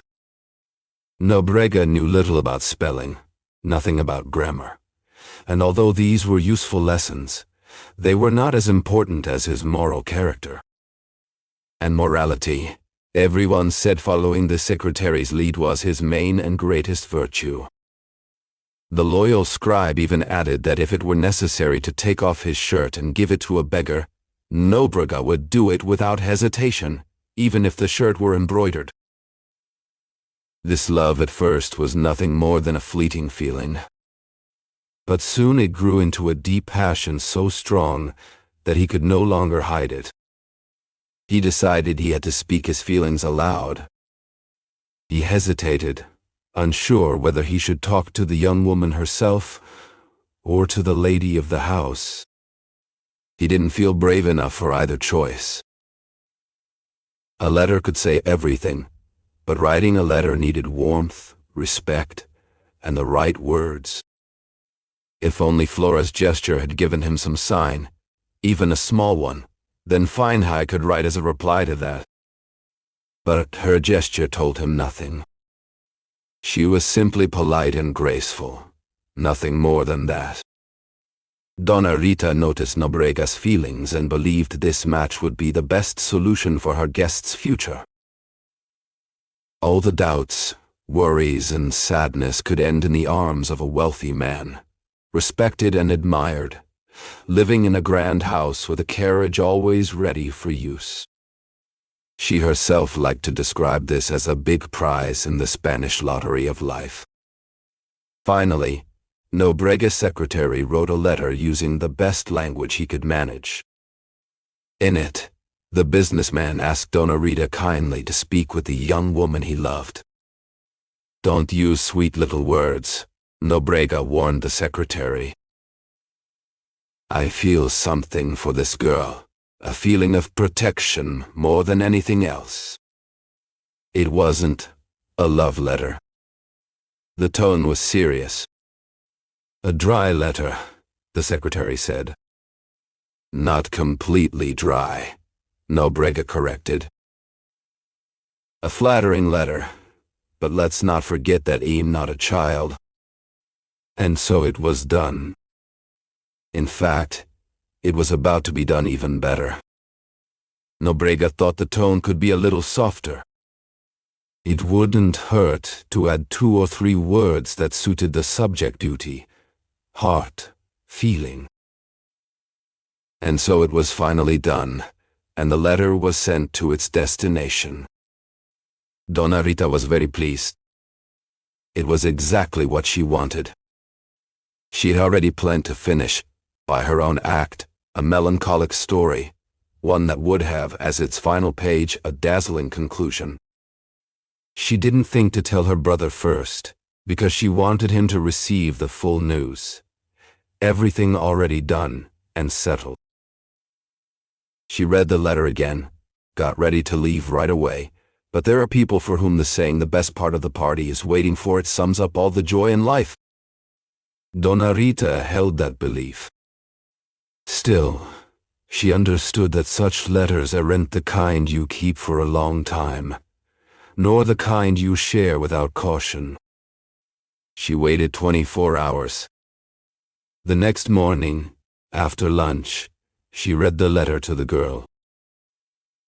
Naturally, Flora was surprised. She was, but it didn't take long for her to laugh a frank and loud laugh, like she hadn't laughed once since arriving in Andare. Donna Rita was extremely surprised. She had assumed that, if not the person, then at least the advantages and circumstances would speak in favor of the suitor. She had forgotten about her hair, buried in her husband's grave.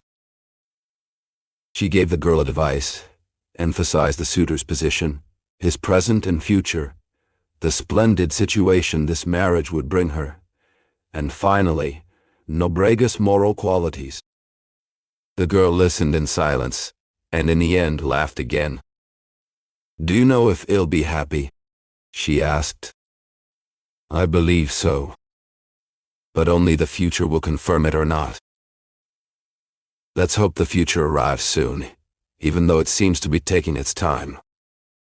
I do not deny the man's qualities. He seems kind and treats me well, but I do not wish to marry Donna Rita. Truly, it is a matter of age. But even so, could you not think about it for a few days?" "It is already decided." Donna Rita waited one more day. If Flora were to change her mind, that negative answer might bring her great misfortune. That was how Donna Rita saw it herself, great misfortune. A splendid position lost, deep feeling ignored. Donna Rita would go to extremes when faced with such a rich man from the final years of the century.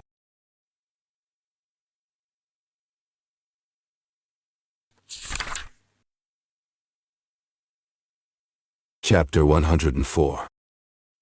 The reply not wanting to give a direct and harsh answer, Donna Rita decided to speak with the young woman first. The girl simply replied, "Tell him I do not wish to get married." When Nobrega received the short message that Donna Rita had sent him, he was shocked. He had not expected a refusal. On the contrary, he was so sure she would accept that he had already planned out their engagement.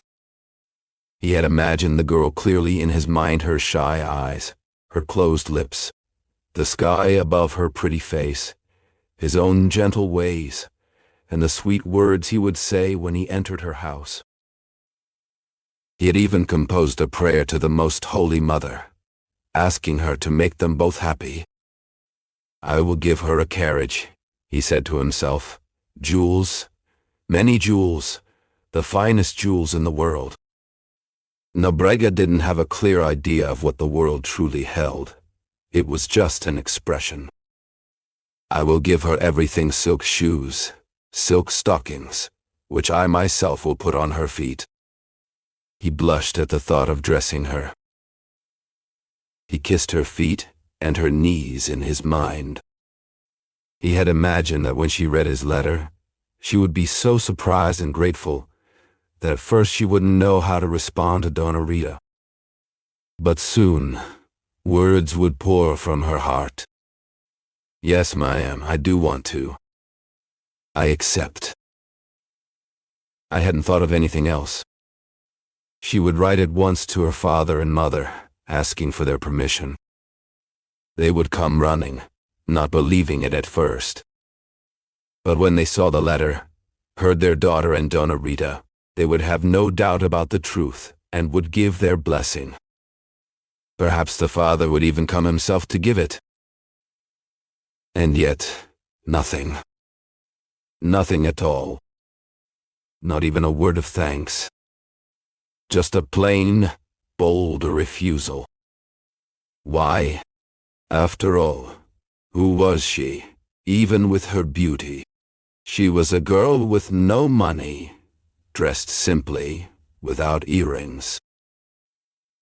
He had never seen any earrings on her ears, not even 2 small pearls. And why had they pierced her ears if they had never given her earrings? He thought that even the poorest girls in the world had their ears pierced in hopes of receiving earrings one day from the heavens. And here she was, turning down the richest earrings the sky had ever prepared to shower upon her. At dinner, his friends noticed that he seemed troubled. That night, he and the secretary left on foot. Nobrega searched within himself for the coldest, most indifferent gesture he could muster, almost cheerful, and told the secretary that Flora did not want to get married. It is impossible to describe the secretary's surprise, followed by his distress, and finally, his anger. Nobrega replied with generosity. It was not out of ill will.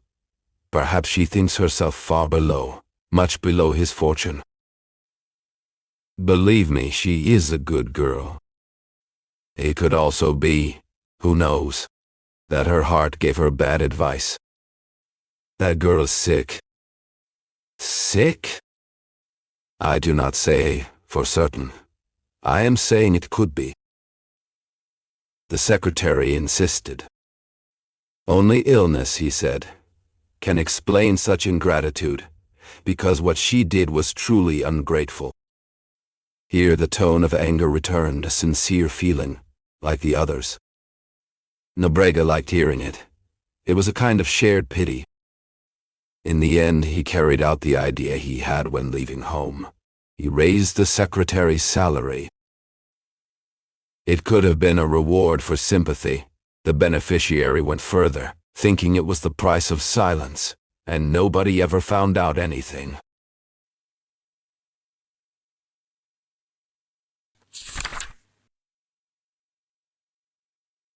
Chapter 105. The illness, which had at first been offered as an excuse to explain why the wedding was called off, soon became real. A few days later, Flora actually fell sick.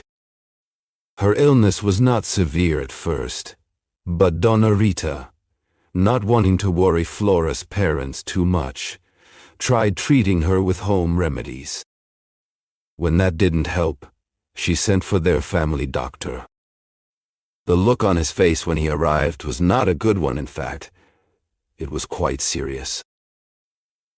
Donna Rita, who had long been used to reading the seriousness of any illness in the doctor's expression, and who always assumed the worst, decided it was time to tell Flora's parents what was going on. They came right away. Natividade also came down from Petropolis, though not to stay permanently.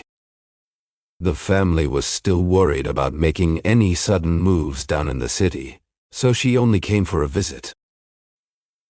At Flora's request, however, she ended up staying for a few days. Only you can cure me, Flora told her. I don't really believe in the medicines they give me. It's your words that help, and your kindness. Mama too, and Donna Rita, but there's something different about you. I can't explain it, but it's like I almost feel like laughing. Go ahead, Natividade said gently. Laugh a little. Flora smiled, though it was a faint, pale smile, the kind that appears on the lips of someone who is sick. Either when the illness allows it or when they try to push through their own pain with a bit of effort. Natividade spoke softly to her, offering encouragement, and making her promise that she would go to Petropolis to recover once she was well enough. Slowly, the illness began to fade. Donna Claudia accepted Donna Rita's invitation to stay with them, and settled in for the time being. Every evening, Natividade would go back to Botafogo, returning early in the morning. Aris came down from Petropolis every other day or so. The twins also went to see how Flora was doing. Now more than ever, they felt deeply connected to her, as if her illness had made their bond even stronger. Pedro, now a doctor, although he hadn't started practicing yet, asked questions with more confidence and interpreted her symptoms more carefully. Still, both brothers shared the same hopes and fears about her recovery. Sometimes they spoke more loudly than usual, louder than was proper, perhaps. And even though their reasons might have seemed selfish, they were understandable. Imagine if calling cards could talk. Some of them, more eager than others, would shout out their names just to make sure everyone knew they had arrived, that they cared, and that they were worried. The care taken by both of them was unnecessary, since she knew about them and accepted the tokens of affection they left for her. Flora spent her days like this, slowly passing the hours. She wanted Natividad close to her constantly, for the reason she had already given. And for another one she hadn't spoken of, or perhaps hadn't even realized herself, though we might guess at it and make it known. There, in her presence, was the blessed womb that had carried the two twins. Instinctively, Flora felt something special in her. As for any influence Natividad may have had on her, through this feeling or any other cause, Natividad herself did not understand it. She was simply happy to see that, even now, in such a serious time, Flora still held on to the friendship she had always shown her. They passed the hours together. Talking wasn't too much of a strainer, else sitting quietly, one holding the other's hands gently. When Flora fell asleep, Natividad would stay watching her, looking at her pale face, her deep-set eyes, her worn hands that still kept some of the grace they had in healthier times. The other women would come into the room on tiptoe, stretching their necks to catch a glimpse of the sleeping woman, speaking only in gestures or whispers so soft that only the heart could hear them.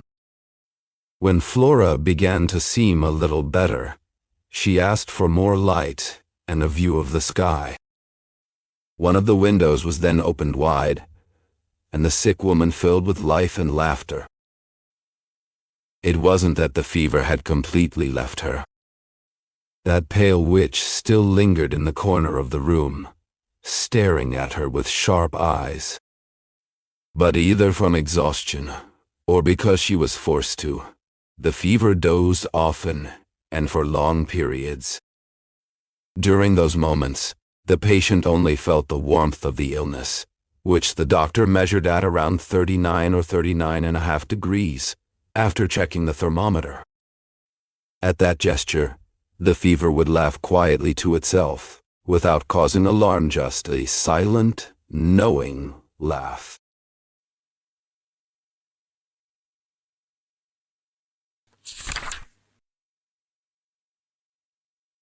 Chapter 106.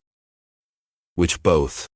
We were at the point where one of the bedroom windows let in more light and sky than Flora had asked for, despite her fever, which, by the way, was not much.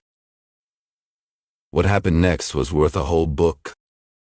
It did not happen right away. It took many long hours and a few days. There was enough time for either a reunion or a farewell between life and Flora. Either one could have been long or short. I once knew a man who got sick late in life, if not because of old age itself, and spent almost endless time on his final break with life. He already begged for death, but when he saw the thin face of his last friend peeking through a half-open door, he would turn his face to the other side and hum a childhood song just to trick her and keep living. Flora did not hum any old songs, even though they were so close. When she saw the sky and a piece of sunlight on the wall, she naturally enjoyed it. Once, she even wanted to draw, but they did not let her. If death was watching from the door, she did feel a chill, it's true, and closed her eyes. When she opened them again, she looked at that sad figure without turning away or calling out to it. You will be ready tomorrow, and in 8 days, or even sooner, we are going to Petropolis, said Natividad, hiding her tears. But her voice did the job her eyes could not. Petropolis, the sick girl whispered. There will be lots to draw there. It was 7 in the morning. The night before, when the twins left late, fears of death were growing. But fears alone are not enough. Reality must follow them. That is why there was still hope. And yet, hope alone is not enough either. Reality always comes fast. The early morning brought some peace. At 7 o'clock, after Natividade's words, Flora was able to sleep. When Pedro and Paulo returned to Andare, the patient was awake. The doctor did not give much hope, but ordered some treatments which he said were strong. Everyone showed signs of having been crying. That night, heirs arrived with news of unrest in the city. What's going on?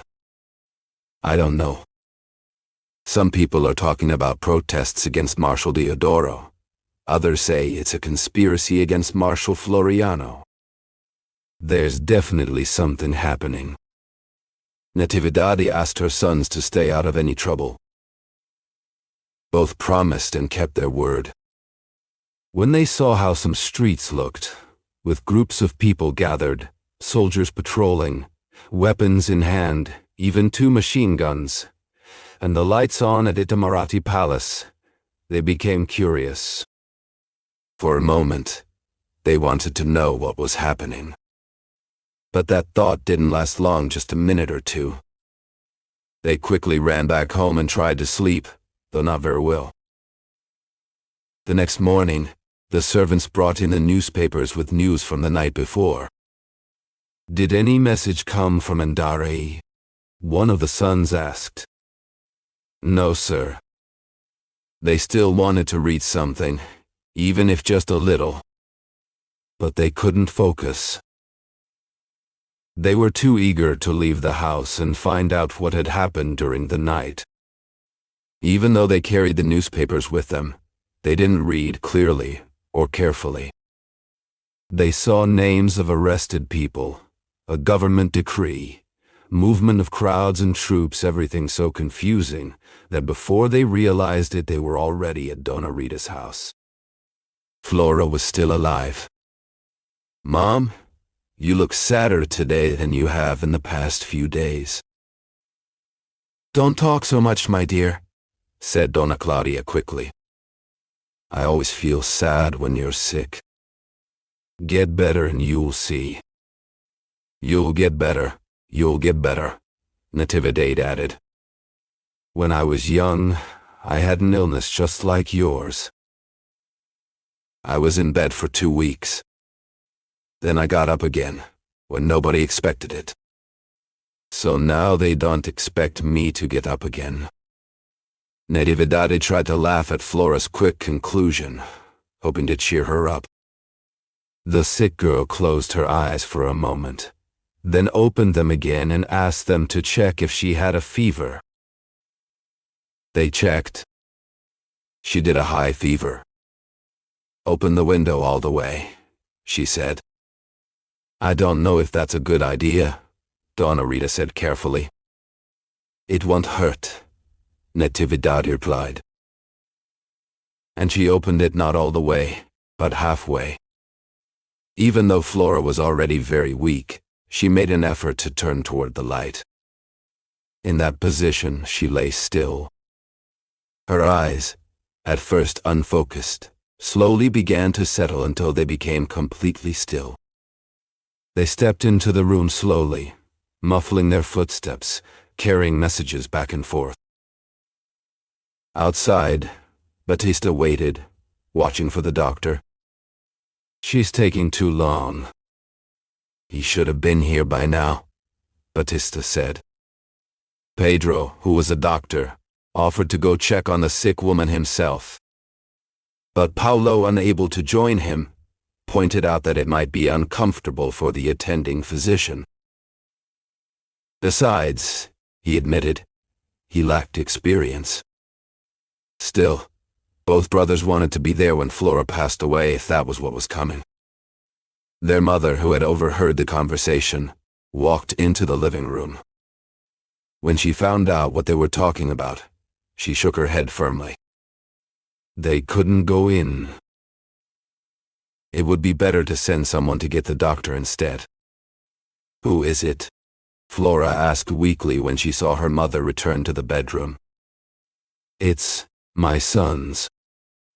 They both wanted to come in. Both what? Flora asked. That single word made them think her delirium had started or maybe ended, because after that, Flora didn't say another word. Natividade believed it was delirium.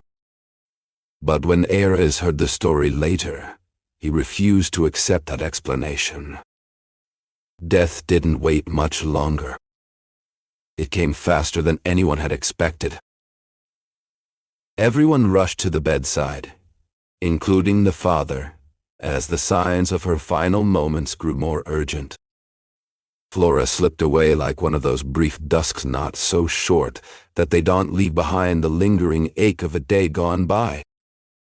She died so peacefully that when they closed her eyes, her face looked less like that of a dead person and more like a calm, timeless sculpture. The windows were wide open, letting in the sunlight and the vastness of the sky above.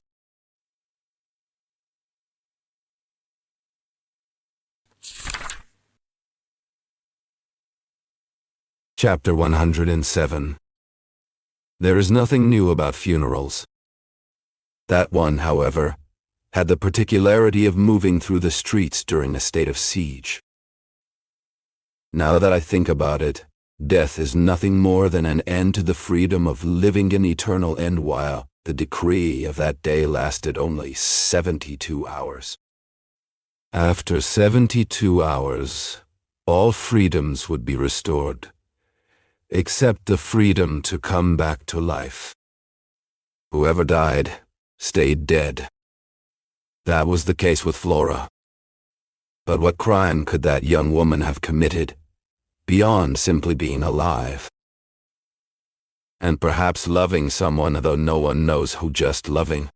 Forgive these obscure questions that don't quite fit together and even seem to contradict each other. The reason is that I cannot recall this death without feeling sorrow, and I still see that funeral procession clearly in my mind.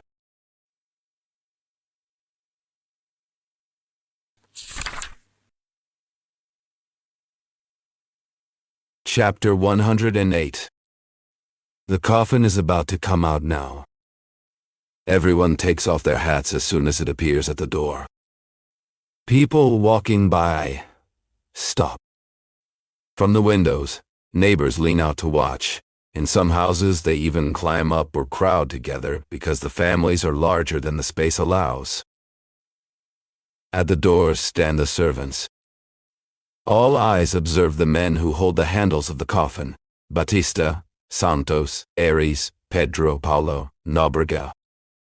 This one, although he no longer visited the house, had sent word when the illness began and was invited to help carry her graceful body. In the carriage where he rides with his secretary, pulled by the most beautiful pair of horses in the whole procession, almost the only one High reminds the secretary, "I told you she was sick, didn't I? She was very sick." Yes, very. I won't go so far as to say that he felt pleasure at Flora's death, just because he had been right about her illness, while others thought she was perfectly healthy. But the fact that no one else was her husband brought him a kind of comfort.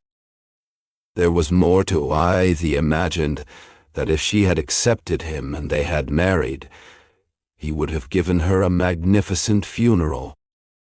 He pictured in his mind the carriage, the most luxurious of all, the horses and their black feathers, the coffin, countless other details which, from being repeated in thought, seemed already real to him. Then the two marble, golden letters. The secretary, trying to pull him away from sadness, talks about things along the street. "Your Excellency, do you remember the fountain that used to be here years ago?" "No," Nóbrega mutters. Again, there is nothing new about funerals. That must be why the gravediggers probably grow tired of their work, digging and filling graves every day. They don't sing like those in Hamelitroset, who soften the sorrows of their job with verses about it. They bring the coffin of lime and the spoon for the guests, and keep the shovels for themselves to throw dirt into the grave. The father and a few friends stay by Flora's grave, watching the earth fall first with that dull thud, then slowly and wearisomely, no matter how hard the poor men try to hurry. Finally, all the dirt was shoveled back into the grave, and they placed on top of it the wreaths from family and friends. To our beloved daughter, to our saintly friend Flora, from her grieving friend Natividad, to Flora, from an old friend, and so on. Once everything was done, people started to leave. The father, supported by Ares and Santos, who each held one of his arms, stumbled as he walked. At the gate, they slowly gathered into their carriages and drove away. No one noticed that Pedro and Paula were missing. They had stayed behind, standing close to the grave.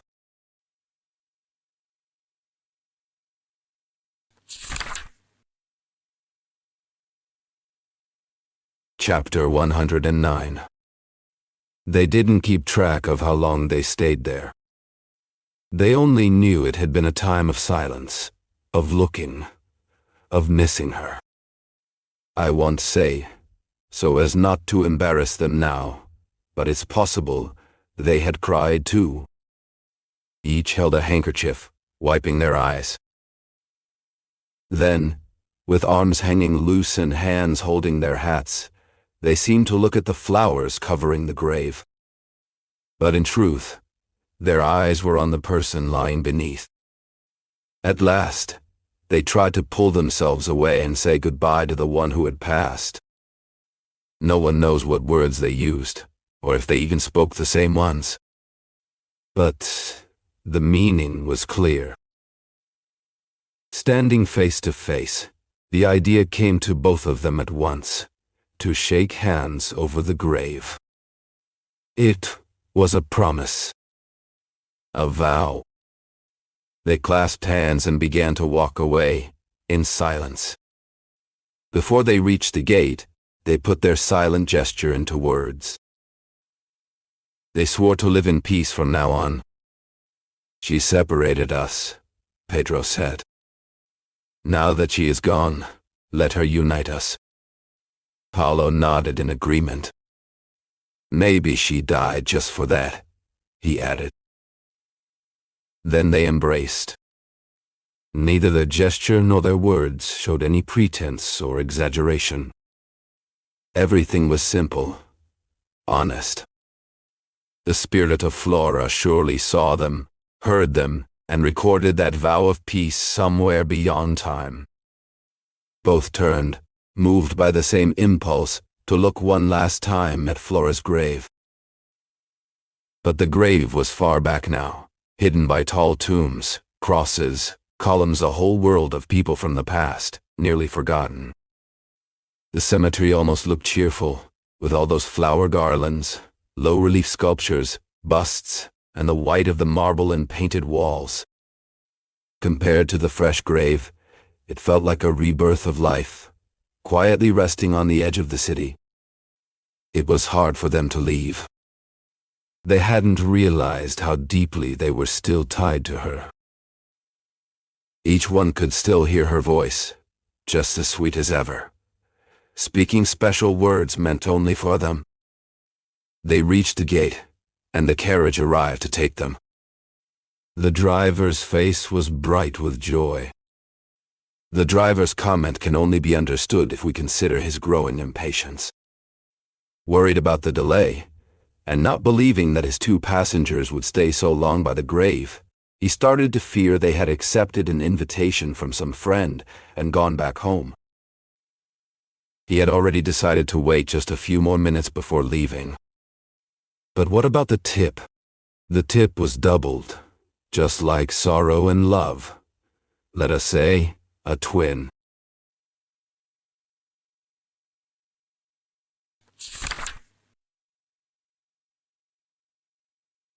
Chapter 110.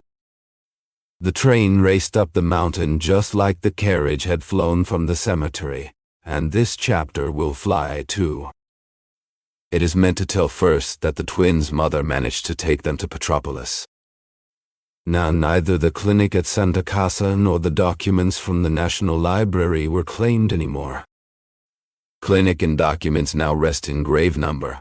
I do not write the number so that if someone finds this book in said library, they might be curious enough to look into it and complete the text. The name of the deceased woman is enough, since it was already given and confirmed there. Let this chapter fly like the train from Maua, up the hill to the city of rest, luxury, and charm. Natividade went with her children, and Ares went with all three of them. Up above at night, when he returned to the Baron's house, Ares could see the effects of the sworn peace, the final reconciliation. He knew nothing about the agreement between the two young men. Neither father nor mother knew anything. It was a secret kept in silence, and sincere desire to honor a person who had connected them by dying. Natividade now lived loving her children deeply. She took them everywhere, or kept them for herself so she could enjoy them more sweetly, approve them through actions, and help time correct what needed fixing. News and rumors from Rio de Janeiro became topics of conversation in the houses these children visited without being invited to leave their voluntary quiet. Slowly entertainment began to take hold of them. Some carriage rides or horseback rides and other amusements brought them closer together. So they reached the time when the Santos family came down, even though Natividade did not want it. She feared that being closer to the government political disagreement would end the recent harmony of her sons, but she could not stay there. Other people were coming down. Santos wanted his old habits and gave some good reasons which Natividade later heard from Ares himself. It could have been a meeting of ideas, but if these ideas were good, they should be accepted. Natividade trusted time to perfect the work. She believed in time. When I was a child, I always imagined him as an old man with white beard and a sickle in his hand, which scared me. As for you, my friend, or my dear friend, depending on whether the person reading this is a man or a woman, or maybe both. Like a young couple, curious to know how Pedro and Paulo could be part of the same belief. But let's not talk about that mystery. Just know that they were both thinking about keeping their promise made in that place, and at that time. The season came to an end, as it does every year, and Petropolis returned to being just Petropolis again.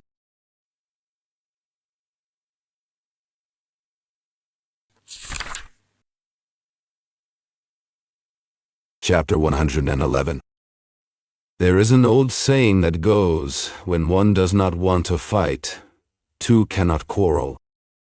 I heard it when I was young, back when I was at the perfect age to listen to proverbs. In later years, such wisdom should already be part of life's baggage, lessons learned through shared experience. I believed in this one, but it wasn't the proverb itself that made me decide never to engage in conflict. Rather, I gave it credit because I found it already lived within me. Even if it had never existed before, it would have been the same thing to me. As for how exactly one chooses not to want to fight, I can't say. I don't really know. Nobody ever forced me into anything. My temperament matched those around me, and I only had a few disagreements in my life.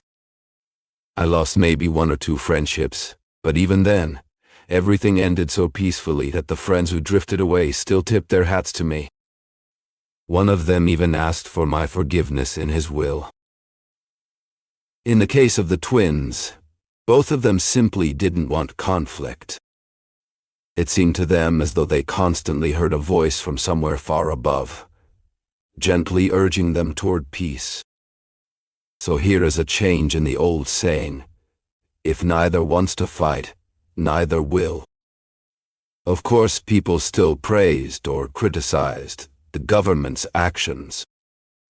But knowing that any public disagreement might awaken old hatreds made Pedro and Paulo keep their opinions to themselves, especially in front of each other.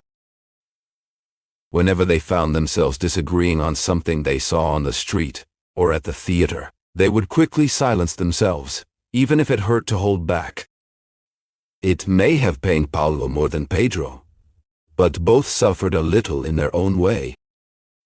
Then, after some time, they would forget all about it entirely, and their mother's smile would be reward enough for both of them. Their different career paths were pulling them apart quickly, even though living under the same roof kept them close. Everything could still be arranged. Their jobs helped bring them together. Their personal connections did too, and eventually, habit itself, which counts for a great deal, made things easier. What I'm doing here is summarizing, as best as I can, the hopes that Natividade held for her sons. There were also what I might call marital hopes, dreams, that the boys would fall in love and marry. But neither of them seemed interested in that direction. And if someone had taken the time to feel her heart, they would already sense a quiet jealousy forming within her, a mother's early fear of losing her sons to other women.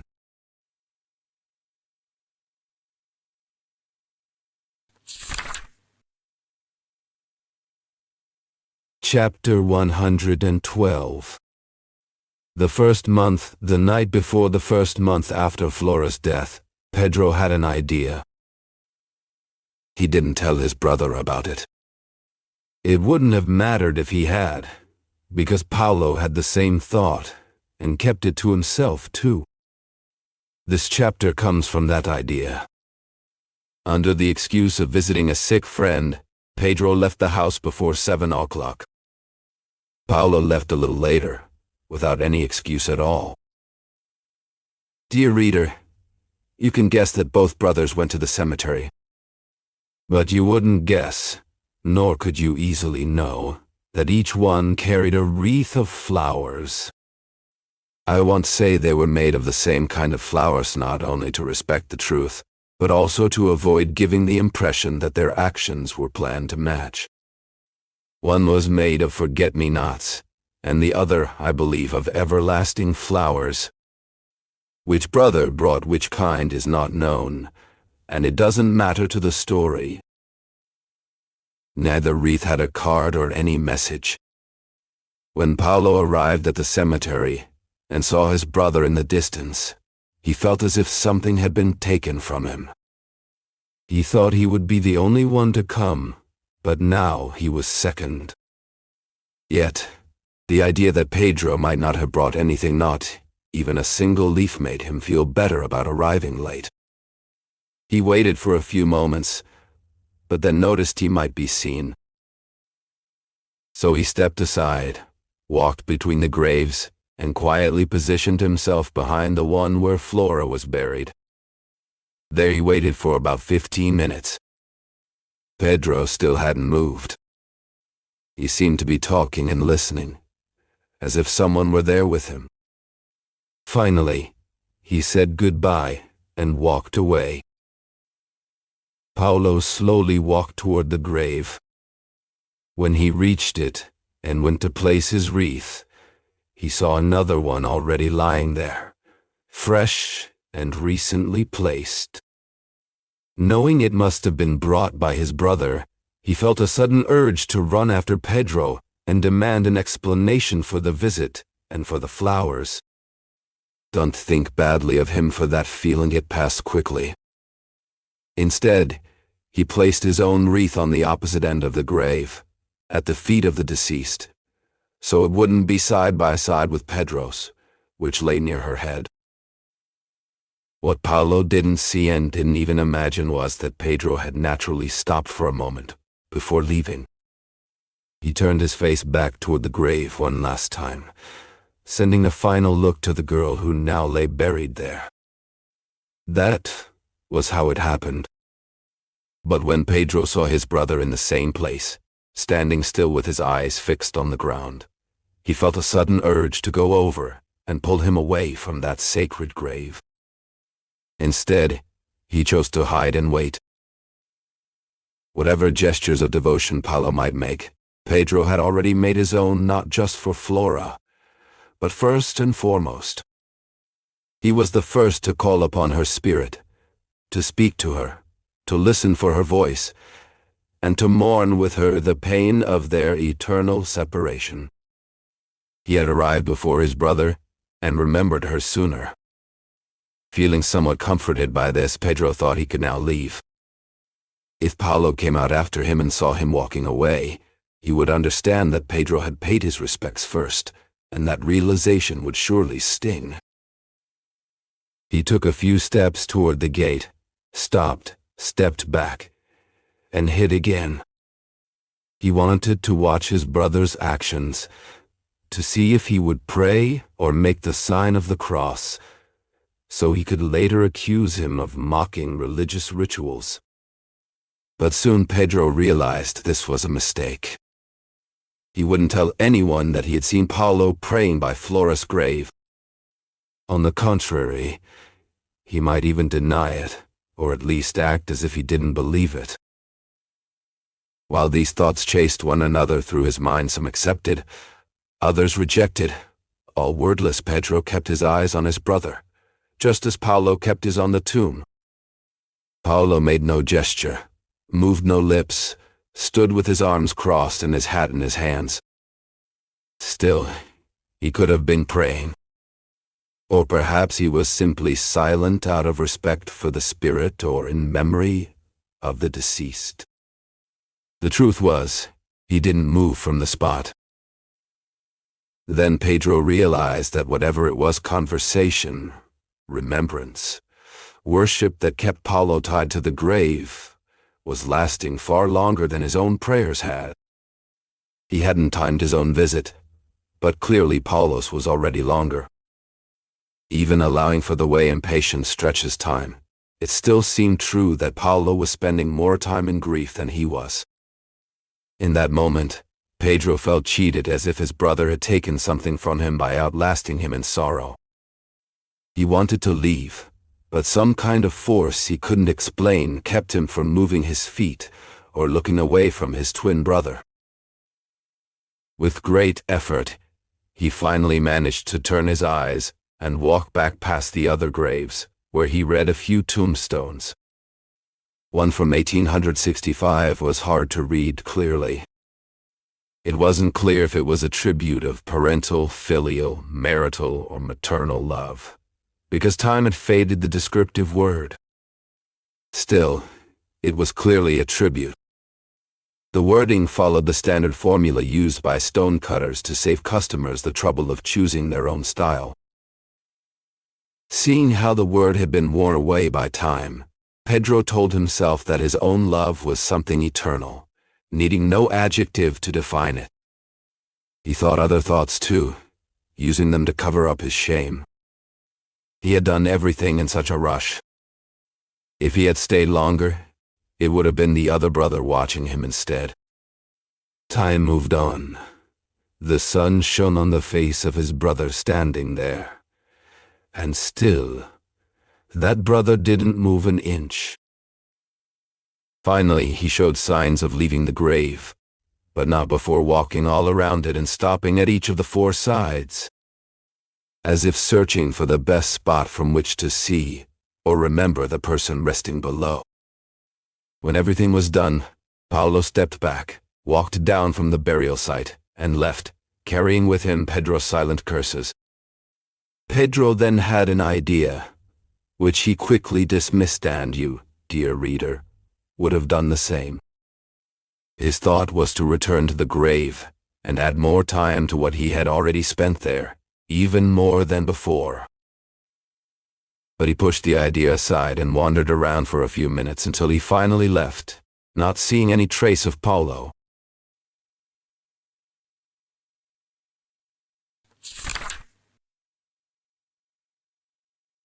Chapter 113. If Flora could see the gestures of both of them, she would probably come down from heaven and try to find a way to listen to them forever.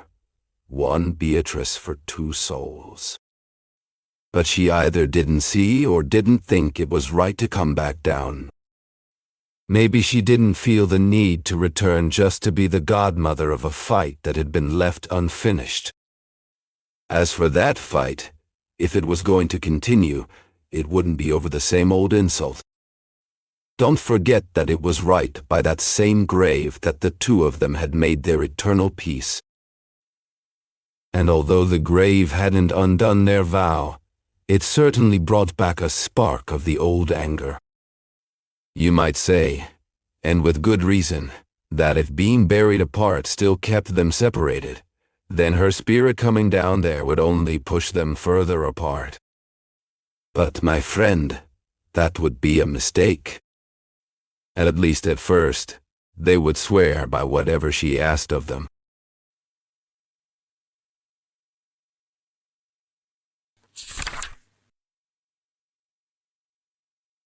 Chapter 114. Months later, Pedro opened a medical office where sick people came to see him, and Paulo set up a law practice for those seeking justice. One promised health, the other victory in court, and often they delivered, because neither lacked skill or money. Besides, they didn't work alone, each had a well-known and experienced partner. In the middle of the time's successes, among which stood out the Fleet Rebellion and the battles in the South, gunfire aimed at the city, fiery speeches, arrests, music, and other noises, there was no shortage of matters on which they could disagree. Politics wasn't even necessary anymore. Now there were more opportunities and subjects to argue about. Even if by chance and appearance they tried to agree, it would only be to part ways once and for all, not on purpose, but simply because it couldn't be any other way. They had lost the agreement made through reason, sworn by love, in honor of the dead girl and the living mother. They could barely stand to look at each other, and listening to one another was worse. They tried to avoid everything that place and time might bring that would push them further apart. In this way, their professions twisted their paths and divided their relationships. Natividad barely noticed her sons' dislike for each other since both seemed determined to show her affection. But she did notice, and she tried hard to tie them together tightly and completely. Santos took pleasure in extending himself through his sons' careers in medicine and law. He only feared that Paulo, given his political leanings, might seek a Jacobin bride. Not daring to say anything about it, he turned to religion, and he never attended Mass without adding a private and secret prayer, asking for heaven's protection.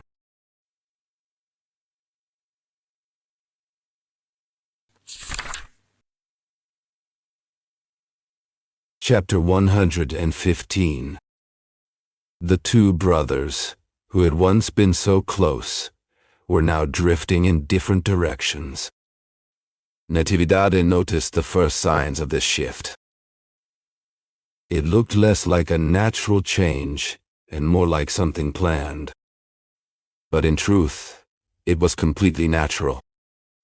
Paulo began to oppose the government, while Pedro started to soften his tone and views. Eventually, he even accepted the new republican system, which had caused so many arguments. Pedro's acceptance wasn't quick or complete.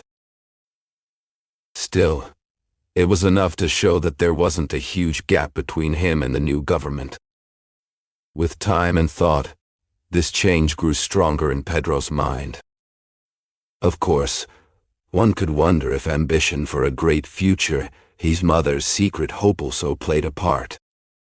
Natividad was delighted by all this. She herself had changed, if only a mother's heart could change, because for her, any government was good as long as it brought glory to her sons. Pedro didn't give everything, and he still had some doubts about the people and the system. But he accepted the main idea, and that was enough. The rest would come with time, she believed. Paulo's opposition wasn't against the idea of a republic itself, but how it was being carried out.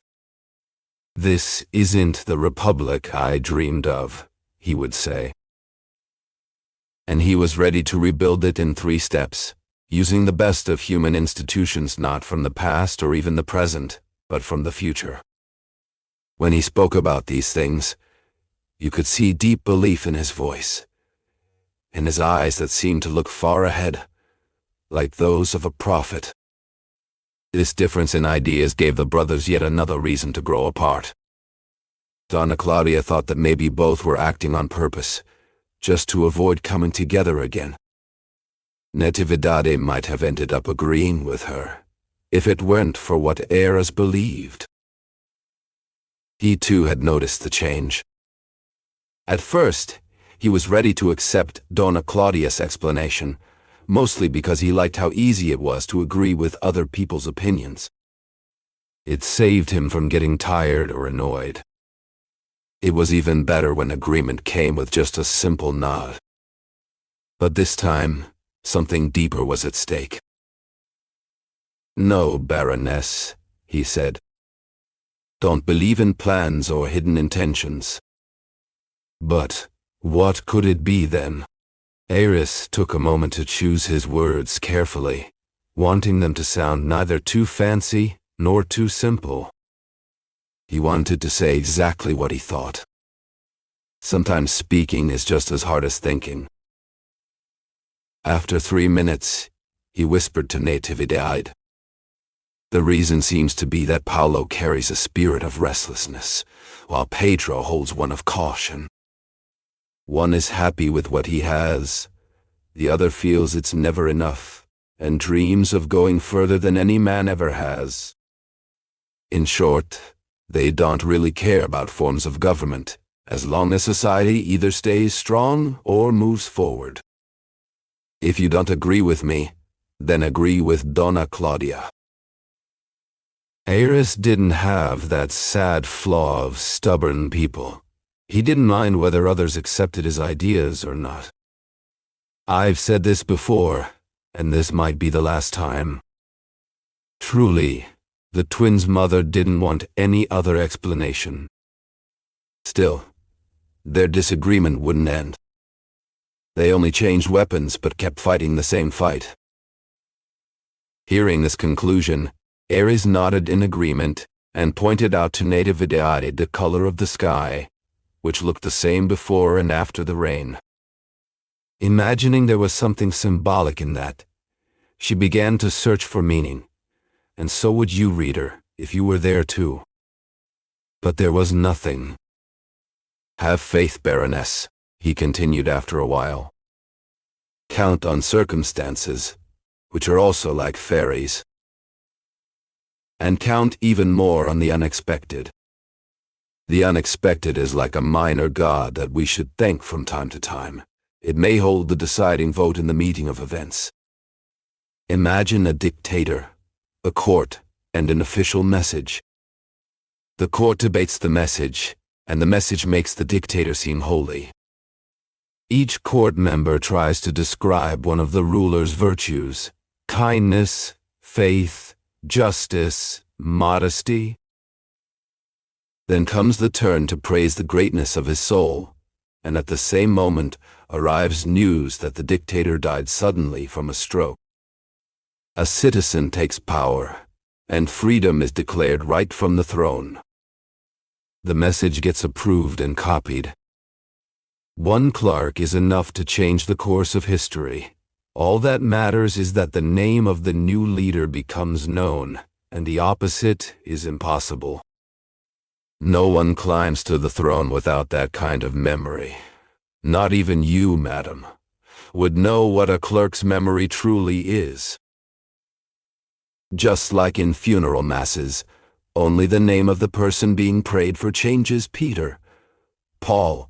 "Oh, don't curse my children," exclaimed Natividad.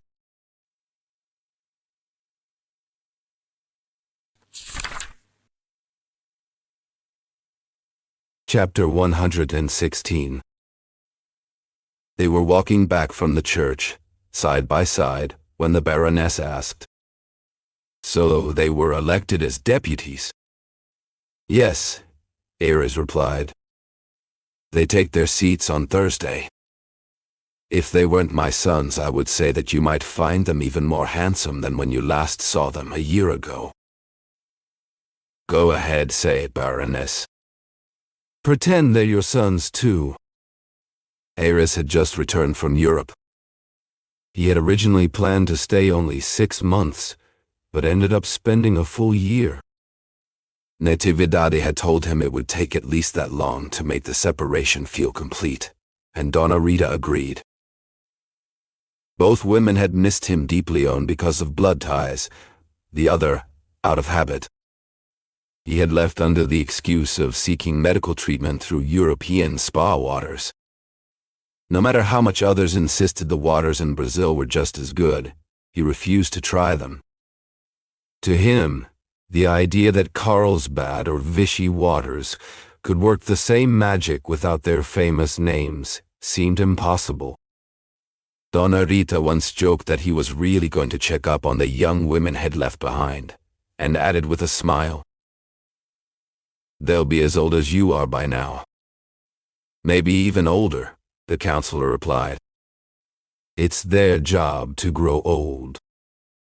He tried to laugh but couldn't manage more than a faint smile.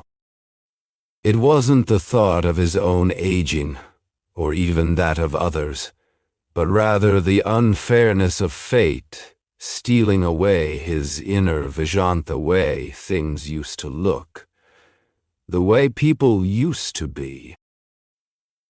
He knew perfectly well that young women, like cities and institutions, fade with time, often faster than anything else. Not all of them would disappear quickly. Not all would meet the cruel fate that takes the most beautiful away too soon. But he had seen some of those cases, and now his mind drifted to sweet Flora, who had passed away with all her delicate charm still fresh in memory. That's why his laughter never fully came. Both women tried to convince him to stay longer. Santos, too, who always counted on Ares to brighten his evenings, did his best to persuade him. But Ares held firm. He boarded the ship and left. He kept in touch with his sister and friends through regular letters, always giving honest reasons for staying so long. There was no love affair involved, at least. That's what he claimed. And at his age, there was no point in lying. He did say that he felt somewhat stronger, and that seemed true when he finally stepped off the ship 11 months later onto the Faroe dock. He looked just the same, still the elegant old man, neat, fresh, and well-dressed, as if time had barely touched him at all. But are they elected? Elected. They will take their seats on Thursday.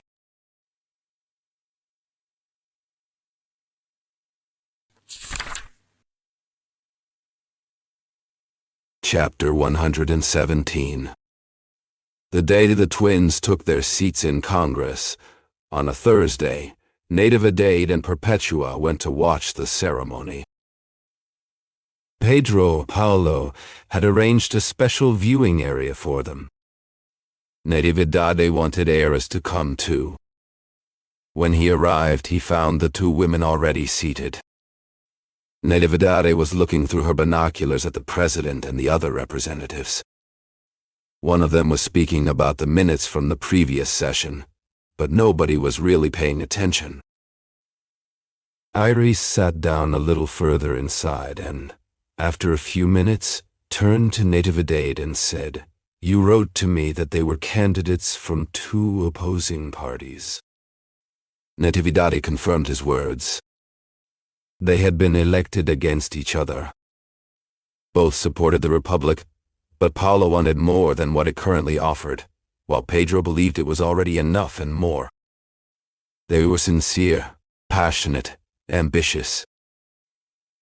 They were well liked by their friends, educated and intelligent. Do they still love each other? They love each other through me, she replied after forming the sentence in her mind. Well, That's a friendly ground to stand on. Yes, friendly, but fragile. Tomorrow, I might not be there for them anymore. You won't disappear. You still have many years of life ahead. Take a trip to Europe with them, and you'll come back even stronger. I feel twice as alive myself, even though it may sound immodest. But modesty forgives everything. And think when you see them becoming important men, successful in their paths. But why should politics separate them? Yes, they could become great in science, one a great doctor, the other a great lawyer. Natividad didn't want to admit that science wasn't enough for her. Scientific fame seemed dim compared to political success. It was quiet, hidden in offices, understood only by a few. Politics, on the other hand, was loud, public, powerful. She wanted only politics for them, but not conflict. She wanted them to love each other, to rise together, hand in hand. That's what she was thinking as Ayres gave up on the idea of science, and finally said that nothing could be achieved without love. Passion, he said, is already half the journey. Their passion is politics. Passion and ambition. Maybe they're already thinking about becoming president of the Republic. Already? Not yet. I mean, yes. Keep it a secret. I questioned them separately. They both admitted to me that this was their imperial dream. The real question is what one of them will do if the other one rises to power first. He will bring him down. Naturally, don't make jokes. Counselor, it's not a joke, Baroness. You think politics keeps them apart? Honestly, I don't believe that. Politics is just an incident like that girl Flora was. They still remember her still? They went to her anniversary mass. And I suspect they also went to the cemetery. Not together and not at the same time. If they did, then they truly loved her. So it wasn't just an incident. Even though Natividad had her own opinion of what this meant, Ayres did not insist. Instead, he gave more weight to hers, especially because of the fact that they might have visited the cemetery. I don't know if they really went, Natividad corrected herself. I only suspected they must have gone. They truly cared for that little girl. She cared for them too. The difference is that, unable to unite them as she saw them in herself, she chose instead to close her eyes. Don't worry about the mystery. There are others much darker. It looks like the ceremony is about to begin, said Perpetua, who was watching the area. Come closer to the front, Counselor.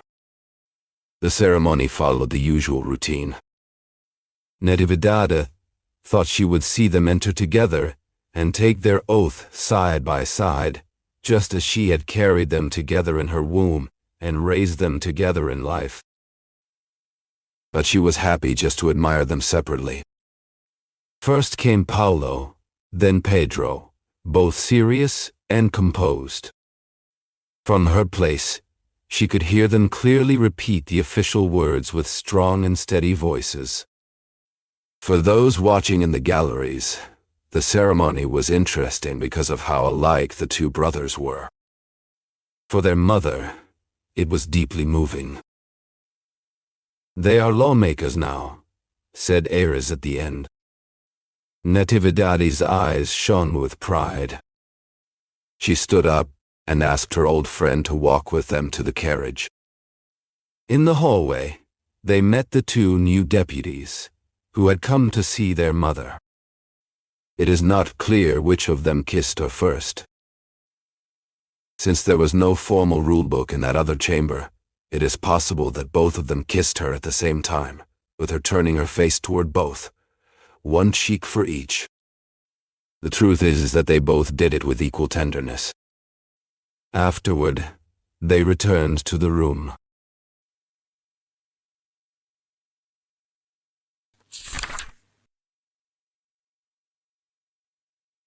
Chapter 118.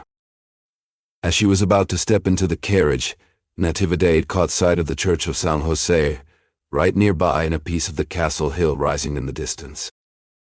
She stopped, suddenly. "What is it?" asked Aries. "Nothing," she replied, getting in and offering him her hand. "See you later?" "See you later." The sight of the church and the hill brought back to her every scene and every word that had been written down in the first 2 or 3 chapters of her life. She hadn't forgotten that it was right there, between the church and the city hall, that the carriage had waited for her and her sister all those years ago. "You remember, Perpetua," Natividad said as the carriage began to move. "Remember what?" "You don't recall that our carriage was parked right there when we went to see the fortune teller on the hill?" Perpetua did remember. Natividad then realized that the steep path they had climbed with such difficulty and curiosity must have been somewhere nearby. That day, they had walked up through a crowd of people either coming down or going up the hill just like them. The house had been on the right, with a stone staircase leading to the door. "Don't worry, my friend. I won't repeat those old pages." But how could she not bring them back now? How could she stop them from returning on their own? Everything came back as clearly as if it were yesterday. She hadn't forgotten the small figure of the fortune teller when her father had led her into the room. "Come in, Barbara." The thought that she was now older, far from that time back in the city after leaving the province, rich now where she had once been poor, none of that crossed her mind at that moment. No, all of her returned to that morning in 1871. The little woman was still the same light and quick creature, her hair tied high on her head, watching, speaking, moving with life. Those were things of the past.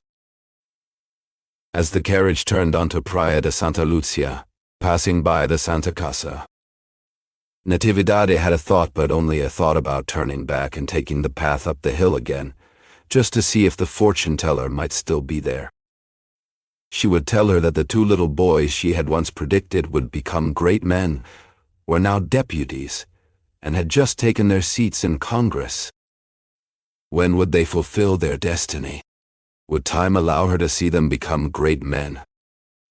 Even if she were very old by then, the presidency of the Republic could not be shared between 2 people, but one could hold the vice presidency.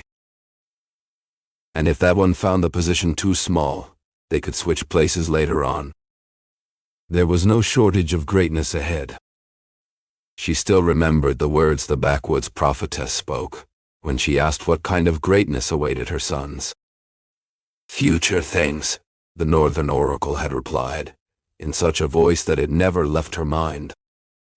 Even now, it seemed as though she could hear those words again, but it was just an illusion. At most, what reached her ears were the rolling wheels of the carriage and the steady hoofbeats of the horses. Future things. Future things.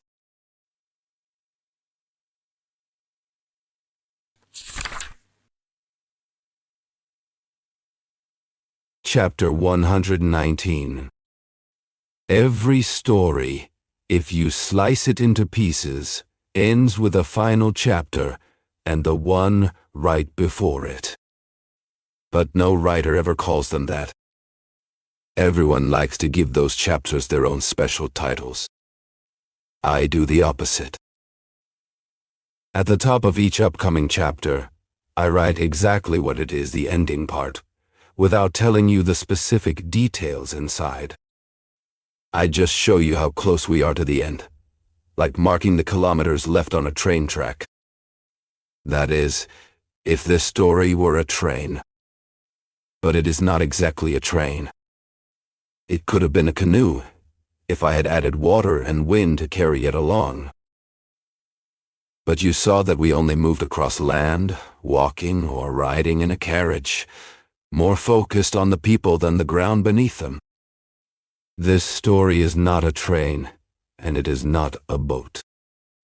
It is a simple tale, one that happened and could happen again.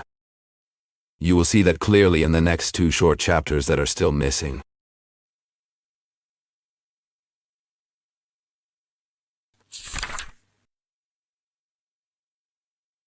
Chapter 120.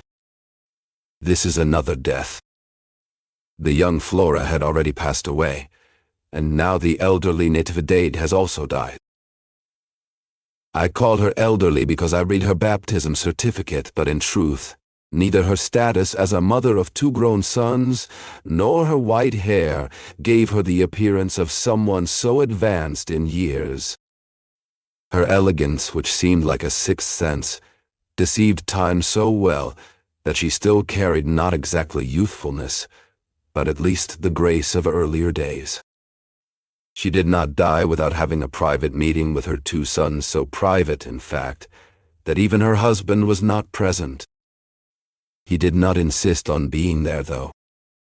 Truth be told, Santos had been quietly crying in corners. He could barely hold back his tears. If he had heard his wife making her final request to their sons, he surely would have broken down completely. After all, the doctors had already given up hope. If I had not seen in them those medical men, the true observers of life and death, I might have twisted my pen and tried to save Natividad against scientific prediction. But that would have been an easy and shallow act, even a dishonest one. No, sir. She died without fail, just a few weeks after that city council session. She died of typhoid fever. So secret was the meeting between her and her sons that they refused to tell anyone about it except for Councilor Ares, who partly guessed what had happened. Paulo and Pedro revealed the rest to him, asking him to keep it quiet. "You didn't swear an oath to stay silent?" he asked. "Well, no," one replied. "We only swore to what she asked us to keep secret," the other explained.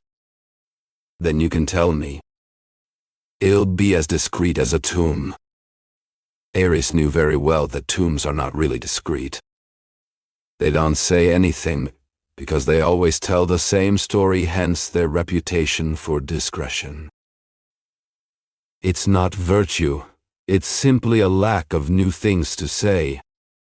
Now, when the 2 brothers entered and closed the bedroom door behind them, their mother asked each of them to stand on either side of her bed and place their right hands in hers. With little strength, she brought their hands together and held them tightly in her burning grip. Then, with a fading voice and eyes lit only by fever, she asked them for one great and singular favor. The 2 brothers walked along crying quietly, perhaps already sensing what their mother was about to ask of them. "A final favor," she insisted gently. "Tell us, Mama," they said together. "You must be friends," she said. "Your mother will suffer in the next world if I do not see you 2 as friends in this one. I'm not asking for much. Your lives cost me greatly. Raising you was hard, and my only hope was to see you become great men. God has decided otherwise, and so be it. But I want to know that I am not leaving behind 2 ungrateful sons. Come, Pedro, come. Paulo, swear to me that you will be friends." The young men wept. They could not speak at first, for their voices would not come out. When they finally found the strength, their words came out shaky, but clear and sincere. "I swear, Mama. I swear, Mama." Friends forever? Yes. I want no other memory, she said. Only this true friendship, one that never breaks again. Natividad still held their hands, feeling them tremble with emotion, and stayed quiet for a few moments. Now I can die in peace. No, Mama, you won't die, both of them said quickly. It seemed as if the mother tried to smile at their words of hope, but her mouth did not obey her intention. Instead, it twisted into an expression that frightened the boys. Paulo ran off to call for help. Santos rushed into the room confused, just in time to hear his wife whisper her last words. The final moments began soon after, and lasted for hours. If all the hours of agony ever felt in the world were counted, how many centuries would they make? Some of those hours must have been terrifying, others sad, many filled with despair, and only a few truly peaceful. In the end, though, death arrives no matter how long it takes and pulls the person away from tears or silence.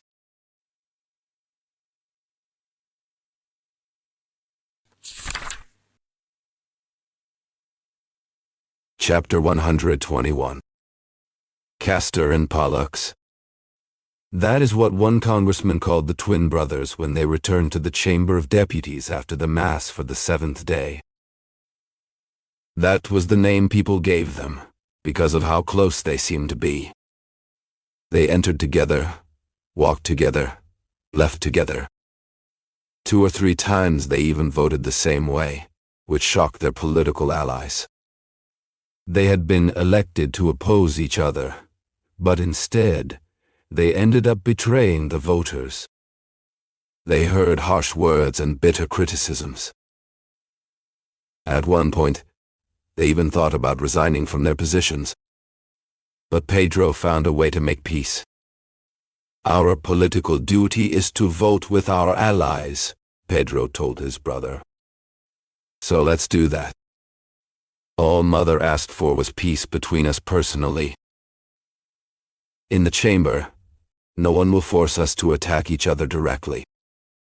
During debates and votes, it's natural for us to disagree. Agreed, Paulo replied. But if one day you think you should join my side, come. Neither of us has promised to always agree. Agreed. Still, in private life, things were not always so calm. They often had different personalities and strong tempers. But the memory of their mother was still fresh, and her death had been so recent that they held back their disagreements, no matter how hard it was, and stayed united. In the chamber, this mix of political differences and personal loyalty made them even more respected. People admired how they could disagree in public but still support each other as brothers. The legislature ended its work in December. When it reconvened the next May, only Pedro showed up. Paulo had gone to Minas Gerais. Some said he went to visit a fiancée. Others claimed he was looking for diamonds. But it seemed he had simply gone for a trip. He returned a short time later, and entered the chamber alone, unlike the previous year when the two brothers climbed the stairs side by side, almost touching. It did not take long for people to notice that something was wrong. Their friends soon realized the brothers were not getting along. In fact, it looked like they now hated each other. Some nosy people asked both of them what had happened between the two sessions, but neither brother gave an answer. At the suggestion of the political leader, the president of the chamber assigned both Pedro and Paulo to the same committee. But each brother, one after the other, went to the president, asking to be excused from serving together. "They are different people now," said the president in the coffee room. "Completely different," the deputies who were there agreed. Iris found out about this conclusion the next day from a deputy who was his friend. This man lived in one of the boarding houses on Rua do Carete. He had gone to lunch with him, and during their conversation, since the deputy knew about Iris' relationship with the two brothers, he told him about the past year, about how things had changed radically and without explanation. He also shared what people in Congress were saying. Nothing surprised the counselor. He had already seen the connection and separation between the two twins. As the other man spoke, Iris went back in time, remembering their lives, putting together their fights, their differences, that hidden dislike which never really went away, only paused now and then because of something stronger, but always there, like a quiet force inside them. He still remembered the mother's requests, her ambition for them to become great men. "You know them well," the friend said. "Tell me, what made them change?" "Change? They haven't changed at all. They're still the same." "The same?" "Yes, exactly the same." "That can't be." They had finished lunch. The deputy went upstairs to tidy up. Iris waited for him outside by the front door. When the deputy came back down, he had a thought in his eyes. Oh, wait. Maybe, just maybe, it was the inheritance from their mother that changed them. It could have been something about the will, the estate. Iris knew it wasn't the inheritance. But he didn't want to argue or say that they had always been this way, even before birth. Instead, he accepted the idea, just to end the discussion, and walked away, touching the buttonhole on his jacket, where a small, everlasting flower bloomed. The end.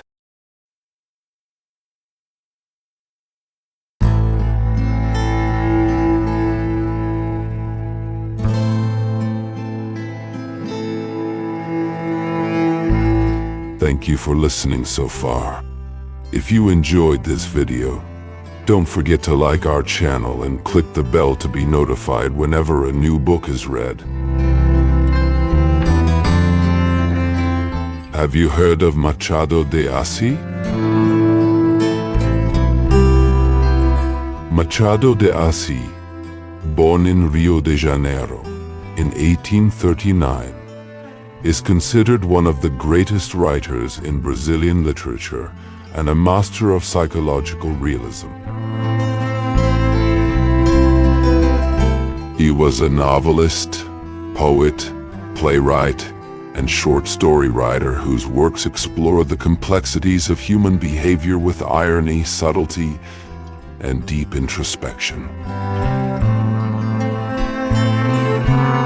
Among his most famous novels are Dom Casmurro, which questions truth and memory, and the posthumous memoirs of Brás Cubas, a satirical narrative told by a deceased man. Machado's literature often reflects the contradictions of Brazilian society, addressing issues like race, class, power, and identity in a sophisticated yet accessible style. Despite being born into poverty and facing racial prejudice, Machado de Assis rose to become the president of the Brazilian Academy of Letters and a symbol of literary excellence. His sharp wit and profound observations about society and the human soul make his works timeless and universally relevant. Today, he is recognized not only as a Brazilian icon, but also as a world-class author whose legacy continues to influence generations of writers and thinkers. Machado de Assis shows us that literature can be both elegant and critical, intimate and universal, humorous and profound. His stories remain as powerful and thought-provoking today as they were more than a century ago. Machado is a treasure of world literature, and through his voice, we discover the infinite layers of the human experience.